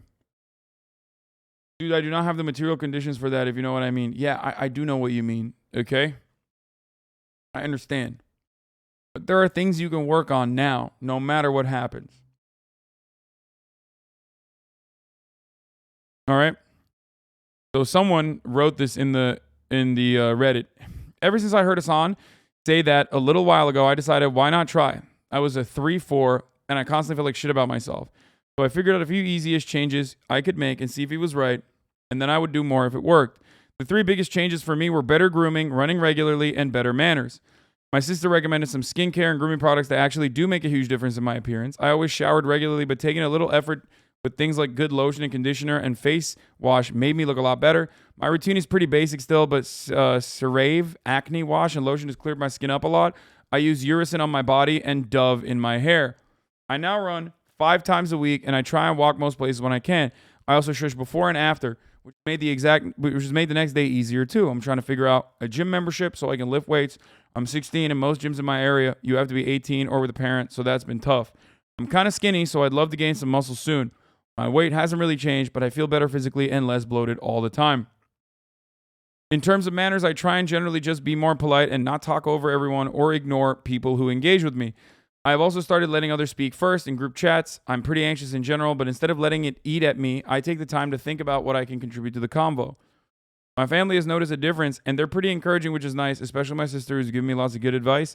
I don't really know if my friends have noticed because they haven't said anything, but I have gotten invited to more kickbacks in the past 3 weeks than I probably have ever in my life, which is a good sign.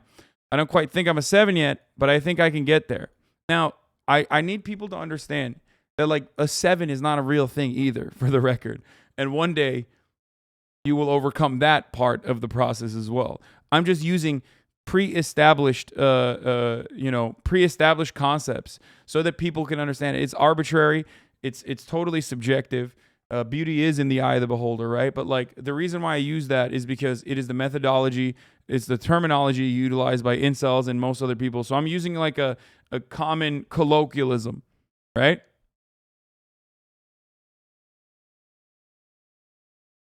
But I think I can get there. I think the man was right. Next, I'm hoping to improve my style and intellect. Y'all should try it if you're curious. I understand being skeptical, but it's helped me immensely. Okay? Sister advice is almost always the best way to improve your chances with girls. I grew up with an older sister, and she and her friends gave me dating fashion advice. Pluck my unibrow and wax my 12-year-old ass mustache. It also gave me a lot of confidence talking with women to just be normal and not weird. I'm 28 and I still ask my sister on fashion advice, although she's getting a bit out of the loop. The important part is to have an honest and open relationship with her. The biggest thing is finding confidence within yourself. It's very hard to just tell someone too, but this is a great path to getting there. That's why incel content is so prevalent. There's no outlet for men genuinely looking for advice. Yeah, it's sad. And a lot of the outlets that give men advice are often like trying to gamify it in a way that is giving them bad advice. So I try to be at least somewhat of a good mentor in that field. But the number one thing that's always given me confidence is building short-term goals and building midterm goals and long-term goals. Being bald feels like a huge disadvantage. It's not, bro. You're crazy. Bald people fucking clean up, dude. It's not.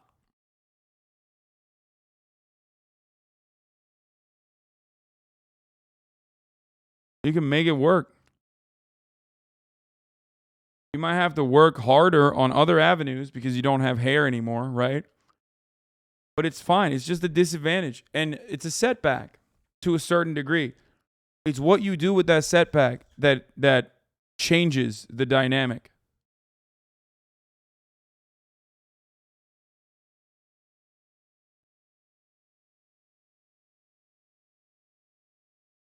Anyway.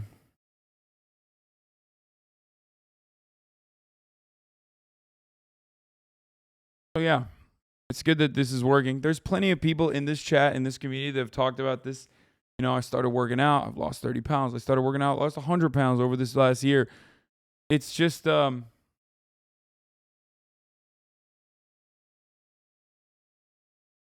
community changed my life as well. I've lost 50 pounds since joining this community by walking on a treadmill every day, counting my calories with my fitness pal. This community gave me the confidence to feel that change was possible. Exactly. You won't read this, but you helped so much. I lost 55 pounds, got my T checked. It was so low, I boosted that. Been working out, got therapy. You rock, man. Have a great trip. Please read.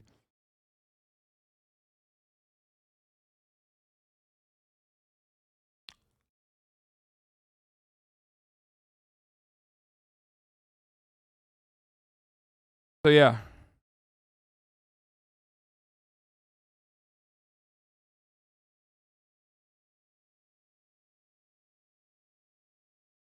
What? Azale is bald as shit and he's a handsome motherfucker.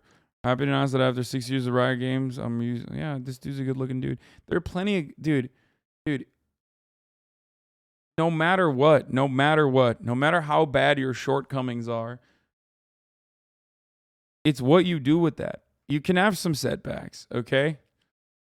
And by that I mean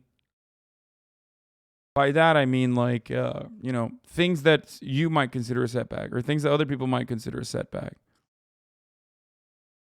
You know? But it's what you do with that. It's what you do with that and how you make it work that matters.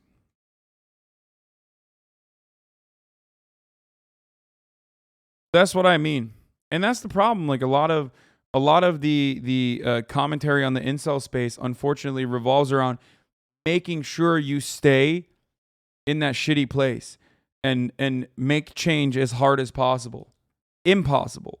Because their goal ultimately is to have a shared area of hatred and sadness and wallow in that because it makes you feel kind of good in the short term.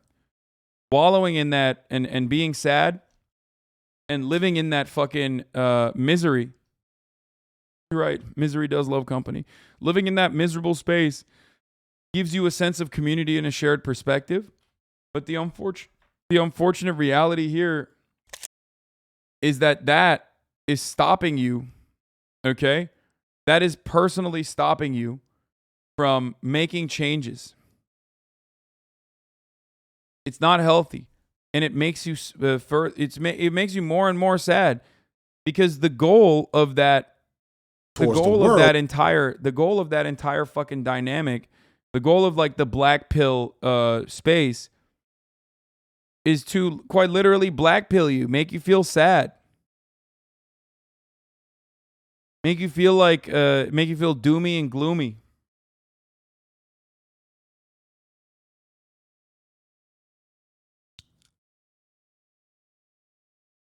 Anyway, this is friend of the show, FD Signifier, talking about the Manosphere.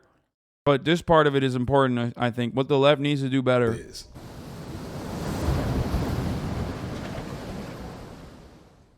For most of you, I'm not saying anything you don't already know. In fact, I imagine that if you're here on the left side of YouTube, that almost everything I've spoken about here is pretty well understood on some level. So my question is, what are we doing about this? Of all of the topics and issues that we on the left understand and argue about, There is no bigger weakness in our rhetoric and our ideas than our ability to understand and engage with masculinity. And I can show you right now my analytics that the majority of my viewership are men. So this speaks to this idea that there is such a great demand for anti-SJW content and that leftist and progressive content is not as viable with this population. So this begs a question, even though of course I am not as big as some of these other Manosphere creators, can we blame YouTube for pulling people deeper into these holes if they aren't actively being sucked in by YouTube's algorithm? The research says no. Noah Sampson. For the record, this is the reason why I do all this other stuff too. This is the reason why I have a variety of different kind of content. Sometimes you might be thinking, Hasan, why the fuck are you covering this? Why are you covering something that like I don't think is immediately important or political? Or why are you doing this collaboration? Why are you, I don't know, why are you fucking giving like even health advice from time to time? The reason why I do all of that, including like the reason why I want to fucking make sure that there's, you know, some steady flow of content even on my TikTok, right? As I have, as I was showing you earlier, and a lot of you were like fucking complaining and crying. But the reason why I do that is because I want to flood the space with as much like, I want to flood the space and counter all the negative propaganda that surrounds me as best as possible with the ultimate goal of bringing people back in here and having these sorts of conversations and have those fucking weirdos come in here with an open mind rather than come in here to just be shitters. You know what I mean? Every single one of you from one way or another encountered my content and commentary or some other form where I was like either, I don't know, talking about some shit or appearing on someone else's broadcast, and you saw that and you were like, I'm gonna check this guy out. I want to see that. And that's why I promote this shit. And that's why I ask you to juice this content too whenever I fucking have like, again, like a TikTok or whatever. Because I want to make sure that like, especially in areas where there's like hella fucking misinformation, like TikTok, I want to make sure that there's like, I want to make sure that there's a counter to all of that.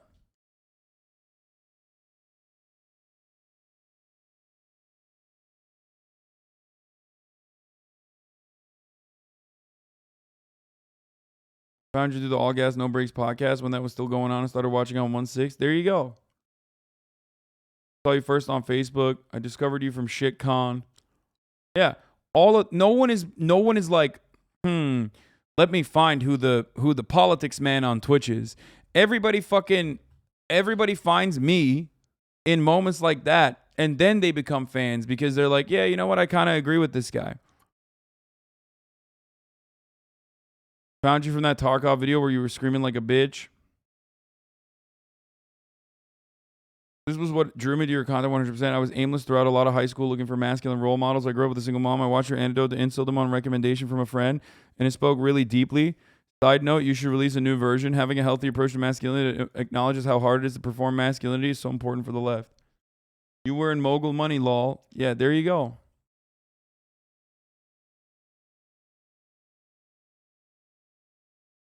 I started watching you because you were gaming with the juicer. The HasanAbi pipeline is real. Yeah.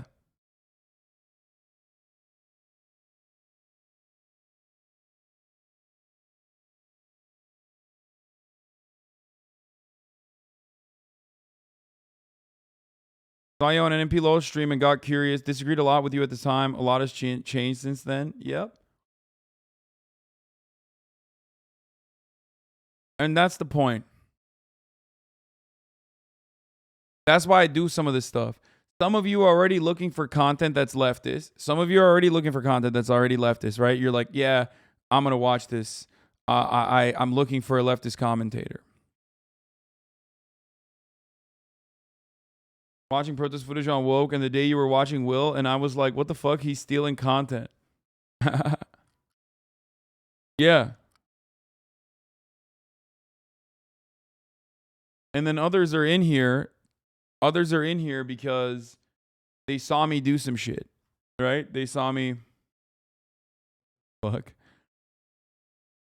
I found you via 821 and needed to know more, but what you talk about is literally what I believed in since birth. I just didn't know it was called socialism. Yeah.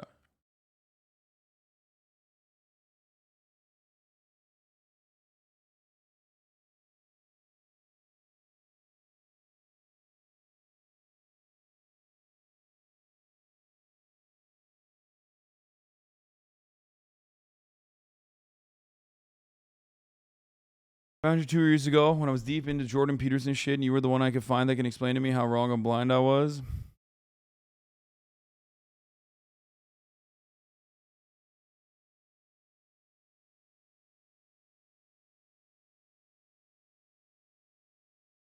I thought you were right wing until Atrioc one stream said you two had very similar politics, and I was like, oh fuck yeah.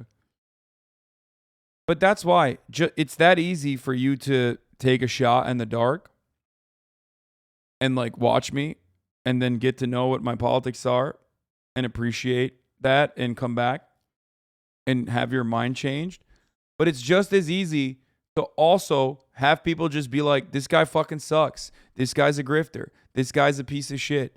Which is why I try to counter that as much as I can by trying to flood the market. You know, you average just as many viewers as Misgive. What does that mean? What?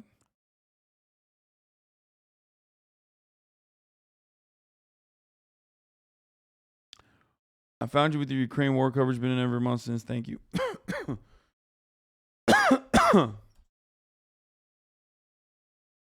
You have Soda Pop and streaming Trump to thank for me. I ended up here somehow.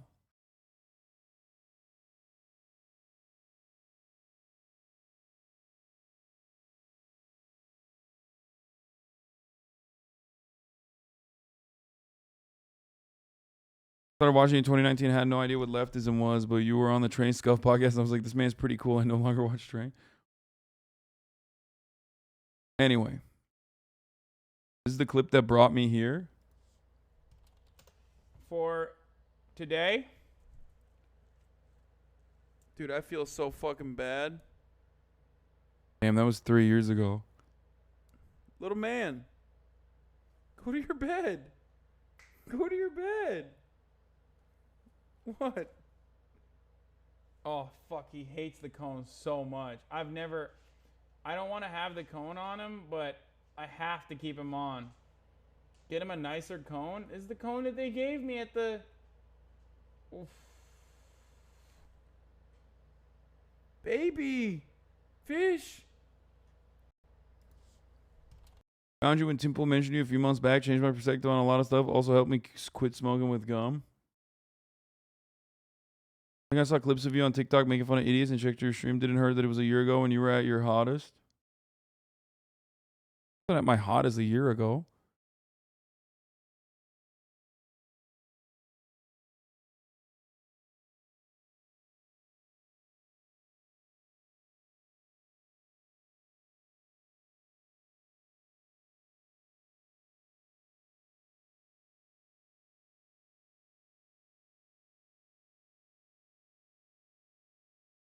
Check Ludwig's last message.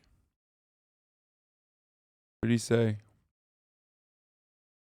I made you. What the fuck? Who is this guy? Probably someone I should un-VIP, right? He's not on the platform.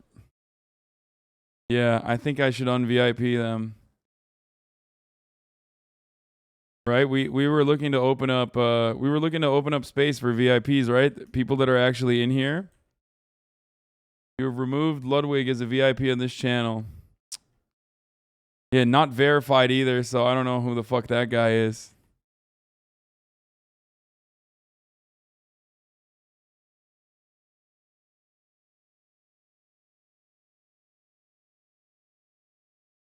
Chat, don't make fun of him. He'll ban you. Oh, everybody said Elwig. You've given him too much power? No, I don't care.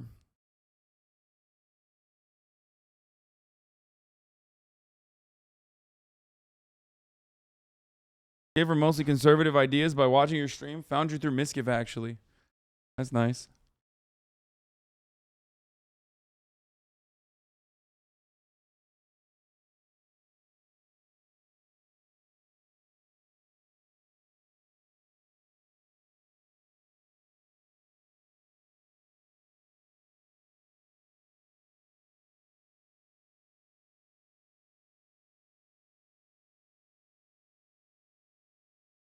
Saw someone on Twitter replying to one of your AOC Among Us tweets saying you were racist. Looked into your YouTube to see why AOC was promoting someone like that.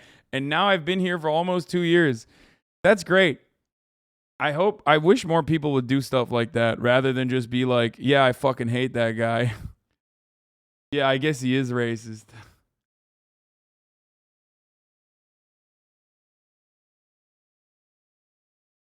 That's surreal. That is like,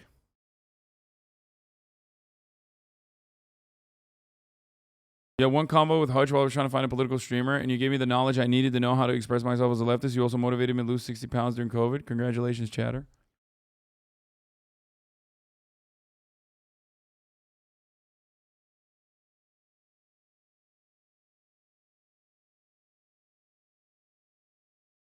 Yeah. Look at my follow date. 1-6. I mean, that's not, there's a lot of people like that.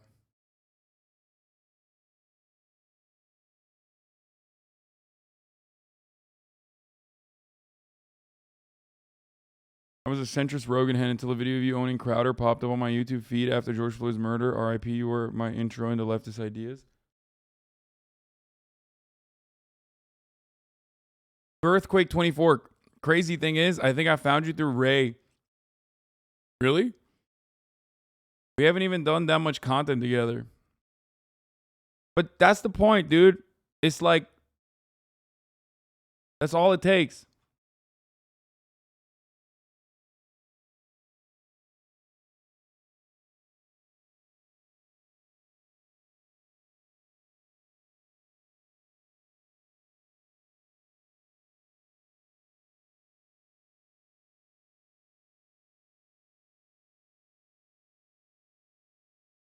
Found you because a lot of Twitter leftists shit on you, but as a leftist comedian I adore mentioned you a few times. I was like, fuck it, I'm gonna start watching the streams. I'm here every day.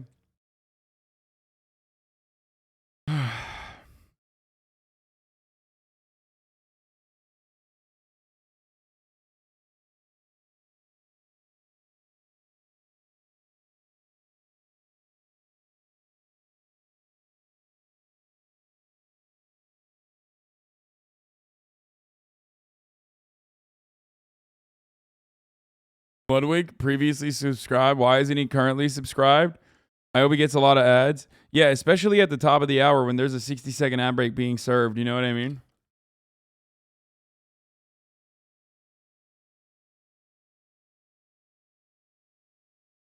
Because, like, at the top of the hour, there's a 60-second ad break.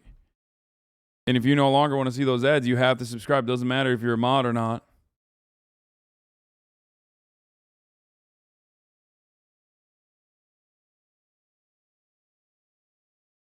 Been here for 3. I'm the most boring follower since I just wanted to see why you had. I'm the most boring follower since I just wanted to see why you had so many viewers for the 2020 election. That's how it works. I actually thought you were a piece of shit, but after a while, I just got more and more in tune with you, lol. You converted me. Yeah, there's definitely some people who come in who think I'm a piece of shit, who think I'm a piece of shit too. I'm here because of Austin. You were in some lover host shit, and I was hooked because you talk politics. However, I thought you were a chud since you are a Chad.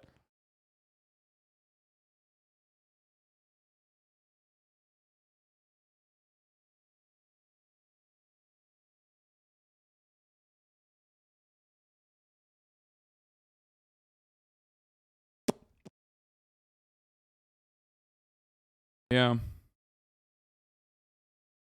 I came in for the Among Us stream for AOC and Corpse and fell in love with your content. That's so funny. I found you because of the one time you talked to Dream on stream.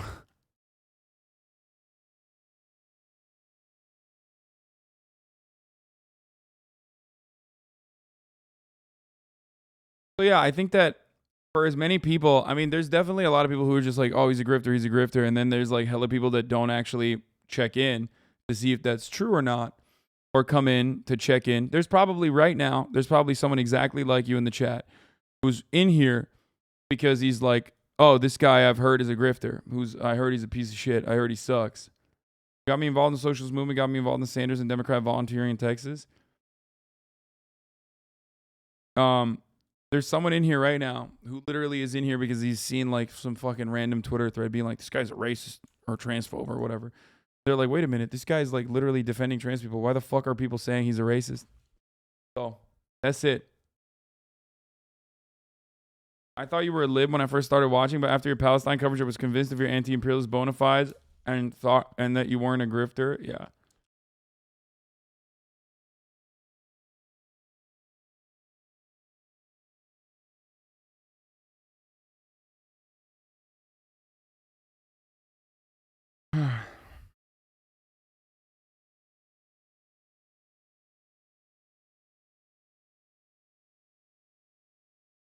Anyway.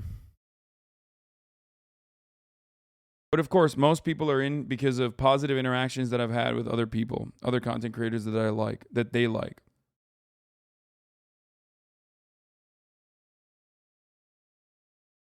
So, that's it.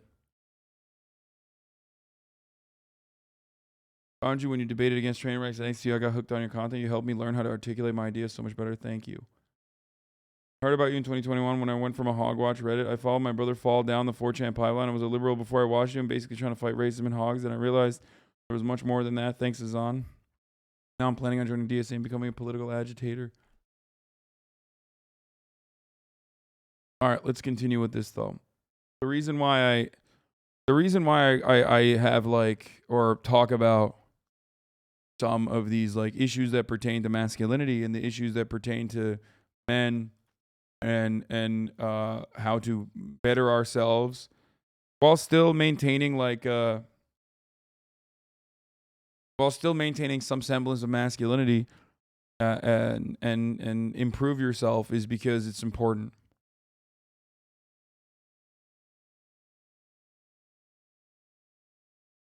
It's important. Anyway, also important is the top of the hour ad break, which I said I was going to serve the Ludwig, but I forgot. Here's the 1 minute ad break now. Here's the, also, I'm going to go pee real quick. Addressed this in a video a little while back, and I found 2 different papers published in the last couple of years that also support this claim. Both found that the only people who fell deep into those types of rabbit holes of aggressive, violent, racist, etc. content were people who greatly were predisposed to that type of worldview to begin with, i.e. ones who are already looking for it. The algorithm and YouTube on its own is not as powerful as we like to think in terms of radicalizing normies, at least not anymore. I think this is something significant to understand. On one end, I am somewhat skeptical of the research because the one question I have is that what counts as predisposed for that type of content? So much of how we teach boys and men to see masculinity could easily predispose a good amount of young men to pursue radical content. But more significantly, if we recognize that there is a battle for the proliferation of certain ideas among this population, but we still see the massive influence and reach of everything between Gary Vee on to Jordan Peterson for men and boys, then to me that says that we aren't really putting our best foot forward to address this on the left. A video essayist, Macabre Storytelling, did a pretty awesome video on his experience with pickup artist communities. He bravely admitted that he had unironically spent some time in the community and then got out, and while in, he noticed that most of the men were just normal men who were like him, trying to get better at talking to women. He also noticed that although he could see the flaws in the community and that there were several great content creators who had done excellent breakdowns of why pickup artistry was bad, when it was time for him to find a better alternative to pickup artistry and Manosphere type content, a lot of these creators didn't have as much to offer. Whoa there. These guys may seem like your saving grace, but their methods may lead to you only seeing women as objects to be won. Ah, yes, I can see that. Glad you let me know this before I got too deep into it. Bye, cringe lords. No. Awesome. So, can you help me? Help you with what? Well, like I said, I am pretty insecure when it comes to women. Oh, well, just be confident. Just be confident? Yeah, just, be confident. There's plenty of fish in the sea. You'll find the right girl eventually. Well, thanks, but I was hoping for some more substantial advice. Like, my mom told me the exact same thing, and it isn't really all that practical or specific, so there may be Hello? That's where I come in, motherfucker. It's like a muscle. Shut the fuck up, chat. It's right, though. It's true.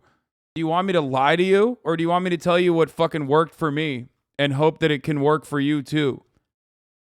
That's why we do Chad Vice too. And to me, more than the edgelord stuff, more than any dunks I landed on Jordan Peterson, This is the most important takeaway I hope people get from this video. Like honestly, I've improved my life so much by examining my own toxic masculinity and examining my own, like, why don't I let myself cry?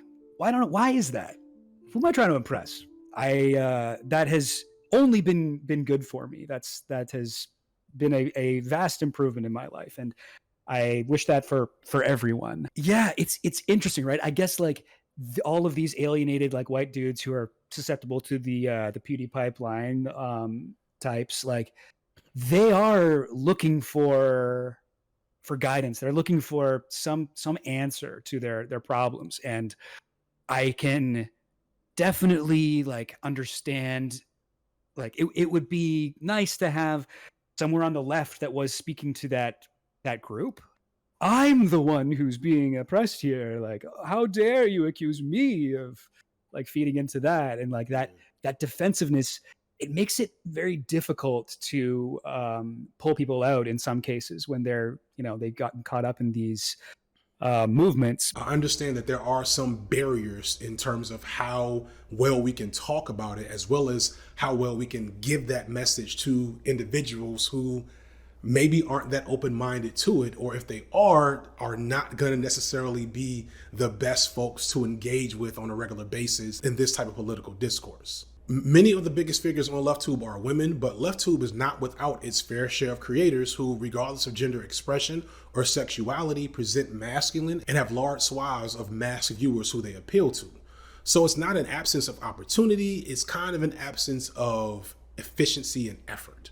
And again, I understand why. So much of how all of us have been taught to understand masculinity is built around these destructive and toxic frameworks. Many of us, myself included, are in a constant negotiation with masculinity as something we value and identify with, but also something we've had to in some ways unpack and relearn in order to get healthier. Some of us don't know how to define, perform, and embody masculinity without the toxic elements that we agree shouldn't be there. A few weeks ago, Kendrick Lamar released what amounts to a recorded therapy session for Black men in the form of an album, and I think it was great. The album manages to address Black men's internal struggles with trauma and masculinity and toxicity and queer and transphobia in a way that I never could. But in the process, he misgendered and dad-named and even platformed a known predator in the hip-hop community. I would argue that even those bad parts of this album make it even more effective. This is, by the way, this is from FD Signifier, friend of the show. FD Signifier is connecting the Manosphere video. We'll be linking in the chat. Mods have been linking it already. For addressing and engaging with a population of Black men who are not going to read Antonio Gramsci anytime. Motherfuckers are so annoying. Please help. I can't date. It's like a muscle. Dude, what do you want me to do, bro? Take your fucking cock out, jerk it, and then shove it into a pussy? Like, what the fuck do you mean? Y'all are so fucking ruthless. This is why I don't do Chad Vice anymore. Because this is why I don't do Chat Vice anymore. Because you motherfuckers are constantly like, hey, my problems. You're giving like good advice, but you keep having to repeat yourself while giving good advice. No, I don't want that. Please stop giving me good advice. That's you. That's what you sound like.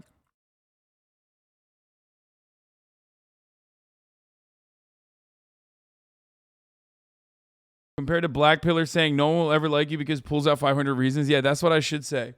Whenever someone's like, hey man, I got these issues, like I can't talk to girls, whatever, I should just turn around and be like, yeah, because your skull density and skull circumference is all fucked up.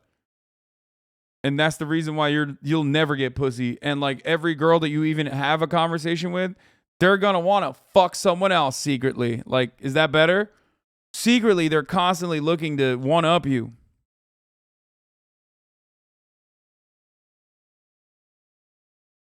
Screaming be normal at us is the best advice. I mean, sometimes you can't though. Can you literally give good gay dating advice? I need help finding a bottom for being a selfish top. Okay, well, I can't give you that. I don't know. It's completely outside of my realm of expertise. time soon. But at the same time, I don't have the same perspective as femme and queer participators in this discourse that feel put off and uncomfortable at this type of rhetoric being loosely used in any situation. I hope this doesn't sound like complaining. I hope it sounds like the numerous layers of complexity around engaging with masculinity from this weird progressive standpoint, and why I feel like a lot of men on the left maybe just avoid the minefield altogether. On one end, there's an innate fear of making the wrong move or saying the wrong thing and maybe getting canceled. But also there is an innate fear, I think, that we somehow end up reproducing the same problems and frameworks that we are hoping to defeat. It's like super important to me now to not even be perceived as like someone that is toxic to like progress, you know, a lot of my old videos and old ideas I still like basically agree with, but I'm like very careful about how I say things and what I say, because I want it to be clear that, you know, whose team I'm not on, basically. When you see the way that some men on the left act, when you see how many a celebrity or professed male feminist shows themselves to be shitty in the long run when push comes to shove, you see how this fear is warranted. But we should also hopefully see that this is not an ideal state of affairs for our goals, and that by avoiding these topics and this whole area of gender discourse, we're only empowering our enemies to corner the market on that topic. I agree with this 100%. Making things better by not being explicit about engaging masculinity. I agree with this 1,000,000%. No shade to anyone, but it's not hard to shit on chuds and make fun of alpha male podcasts, or to call out obvious assholes doing the obvious asshole things. Those things are important, but they are also abundant on the platform. What we don't have is a lot of analysis on boyhood, men's experiences in sexuality and sexual development, men's body issues, and God forbid, some type of useful engagement with boys and men, learning how to talk to women and engaging in partnering. We've got some elements of that present, but we could be doing a lot more. I think a lot of people think that they're doing enough already. It's kind of like the difference between being not racist and being anti-racist. Okay, I think it's great and amazing if you're not racist. You don't say slurs, dude. That's freaking give me some sick, dude. Nice one. You know what's funny though? I think what a lot of, like, I agree with what everyone is saying here, but I also think that they're failing to consider one important thing, and that is that maybe they're not capable of doing such things. You know what I mean? I think there are just some people just straight up are not good at it. Like, I don't think that maybe H Bomber guy is not going to be capable of doing it. And I think I am, for the record. And I think I try as best as I can. You 100% thought it was the top of the hour? No, man. I'm trying to download Studio Ghibli, however you fucking say it, movies currently onto my phone before I get on this fucking flight.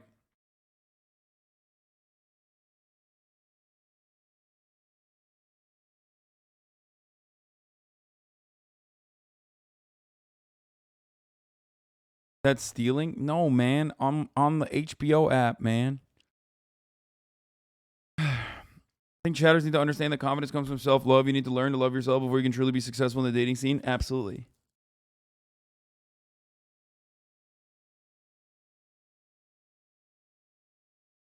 Even then, what does H Bomber guy not be able to? H Bomber guy, everyone else, like, these are brilliant content creators. I love them, but they might not be the best possible person to give advice on what to do. Feel me? Like, not everyone is going to be good at that. Not everyone is going to be confident enough. Not everyone feels like they are well equipped to give that kind of advice.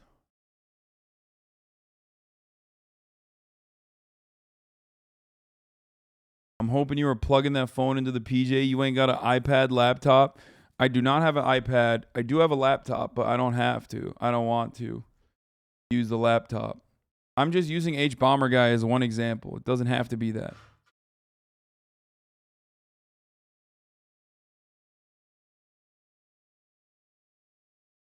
Yeah, I agree, but it's also so vague sometimes beyond good hygiene and being chill.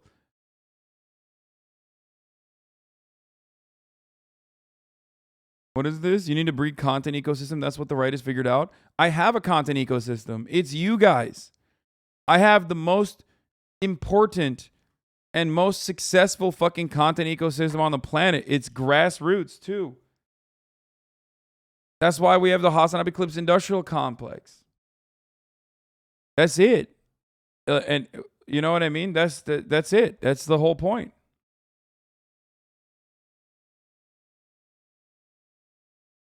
I have you. That's all I have. But it's also all I need, really. That's why I asked you to juice shit. I wouldn't say it's a requirement to have great self-esteem to date. I found my long-term partner at the lowest point of my life. Anecdote.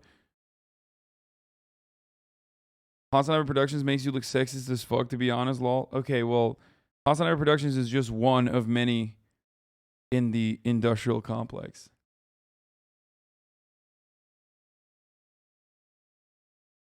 Now that you're not racist, now that you don't hate women, or now that you dunk on these like right-wing guys, what are we going to do with these guys? Because we're looking at like a sea of dudes who need help.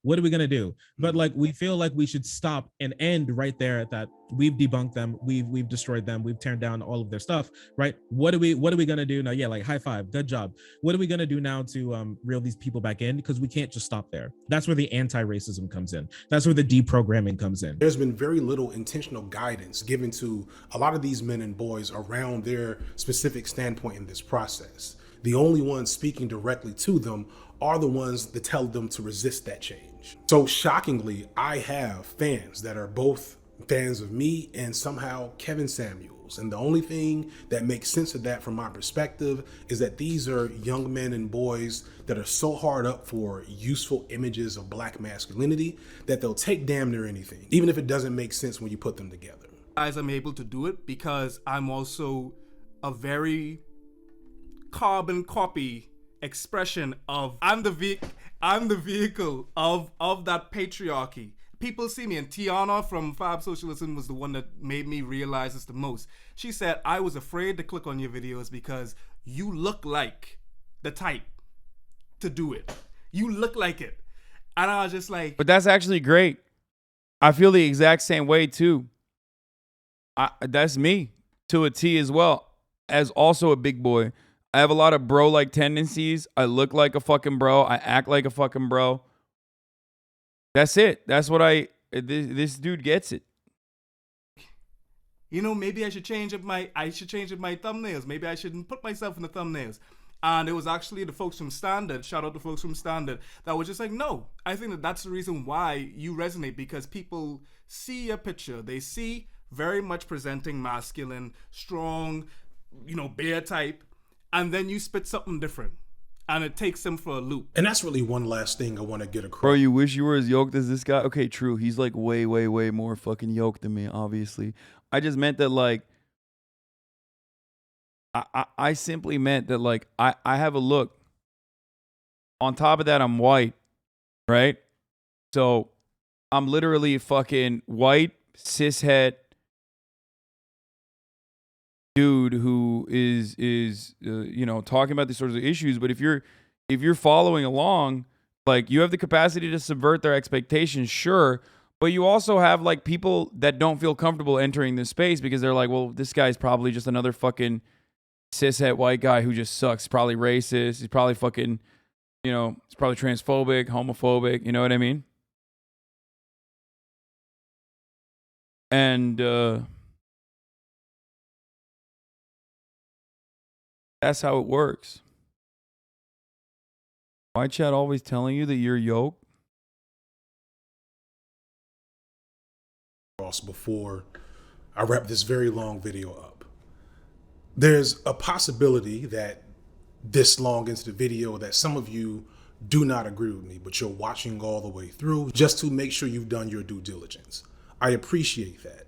And maybe you're not interested in moving further left. Maybe you're a staunch conservative somehow in some form or fashion. Maybe you're one of the many men that liked me and a Kevin Samuels. Wherever you are in that spectrum, I don't need you to read Capital or bell hooks or anything else explicitly that is going to pull you into a leftist ideology. But what I will challenge you to do is to deconstruct how you see yourself as a man apart from the messages and images that you see in the manosphere. That we have now so much proof and evidence is not helping you, is not helping us as men out here in the world. I get the appeal of easy. I'm gonna be real and say, as a woman, it took me a little while to get used to her style. As someone who was used to more soft boy content from You Are a Secret Soft Boy lol. Yeah, no, for sure. But also the other side of that is that like the way I look and the way I carry myself, the way I present myself, I believe is very successful at reaching an audience that normally would not listen to someone. That's why I always say, like, I try to use my privilege for good. And what I mean by that is, like, for someone to watch ContraPoints, who makes incredible content, so much better content than myself, obviously, they have to still, to a certain degree, be comfortable with listening to a trans person. There are people out there who don't want to listen to a trans person at all. Okay? Like, the people that need to listen to ContraPoints the most, and I think she does such a good job of like catering the messaging directly to people like that, and uses internet culture as a good bridge, right?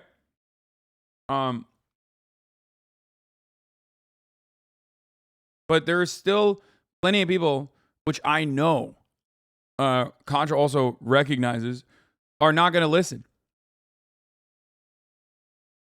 So I try to make that pathway open for people to go down that pipeline. I was always pretty left-leaning, but had a blind spot on trans issues. I definitely would have listened to her a couple years back. Yeah.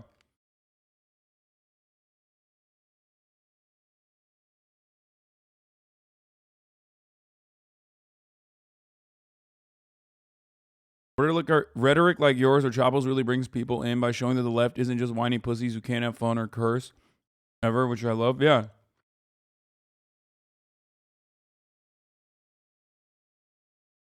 I had run into an out of context clip months before I actually started watching, and that's the main thing that I was turned off about you. You look like an angry nihilist himbo bro that couldn't define intersectionality. Wait, what?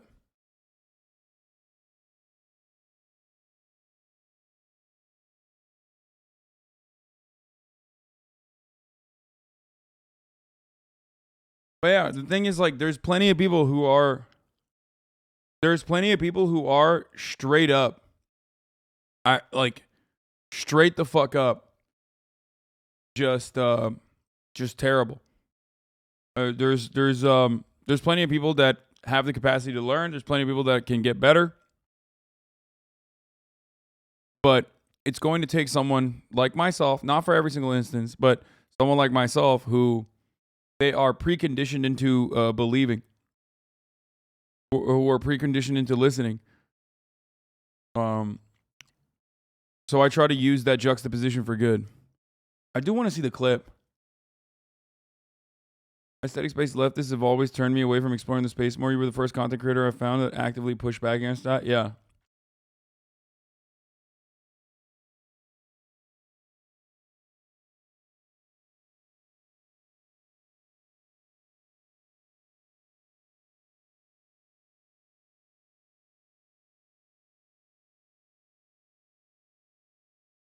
I think what turns you off to the edgelord, neckbeard, alt-right guys is the fact that you're conventionally attractive. Yeah, I mean, for sure.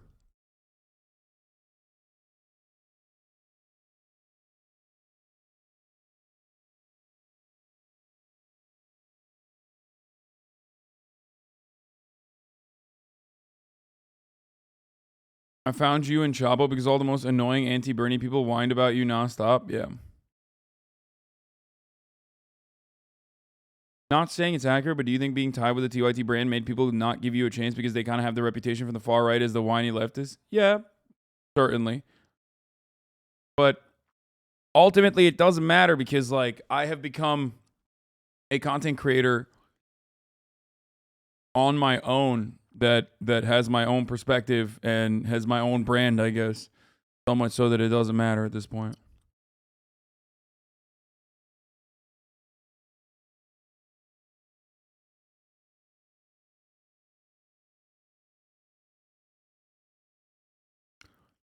Having said that, we are going to be moving this content train down to the fucking UK, bruv.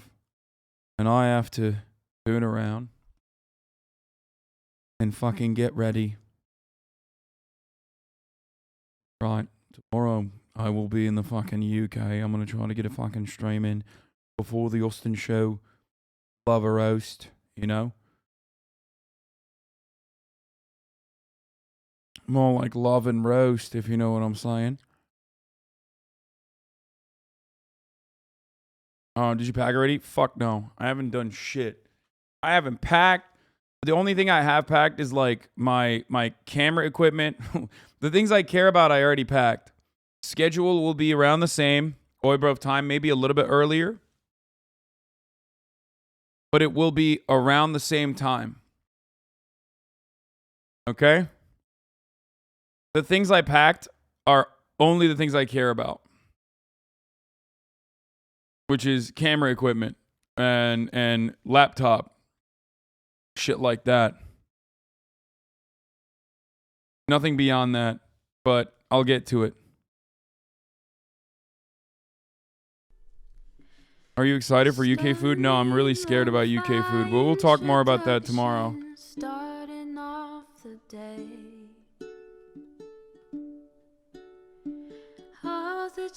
All right. I will see you tomorrow. My brother's going to be staying at my house, in my place, and driving around the fucking Porsche. Keeping things alive, you know? I myself will be in the UK and then Amsterdam until the 18th. I'm not going to let him stream, no. All right. Peace.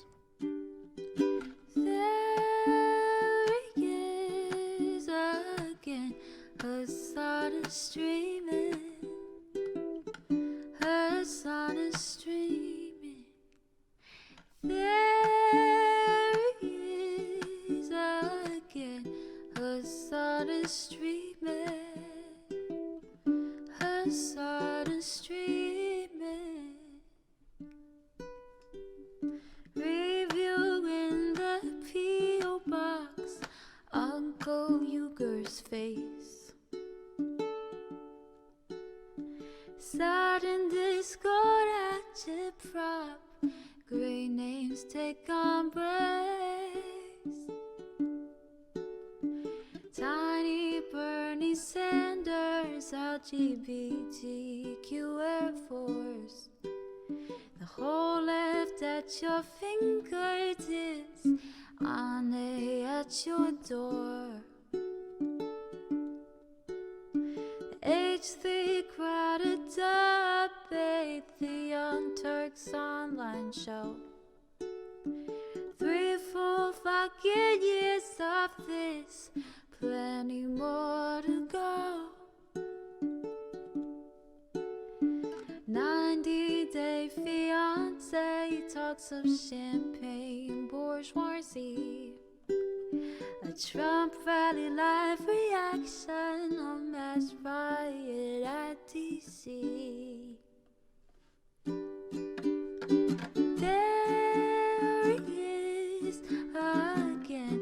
Hasan is streaming. Hasan is streaming. There he is again. Hasan is streaming. Hasan is streaming. Reading a live stream.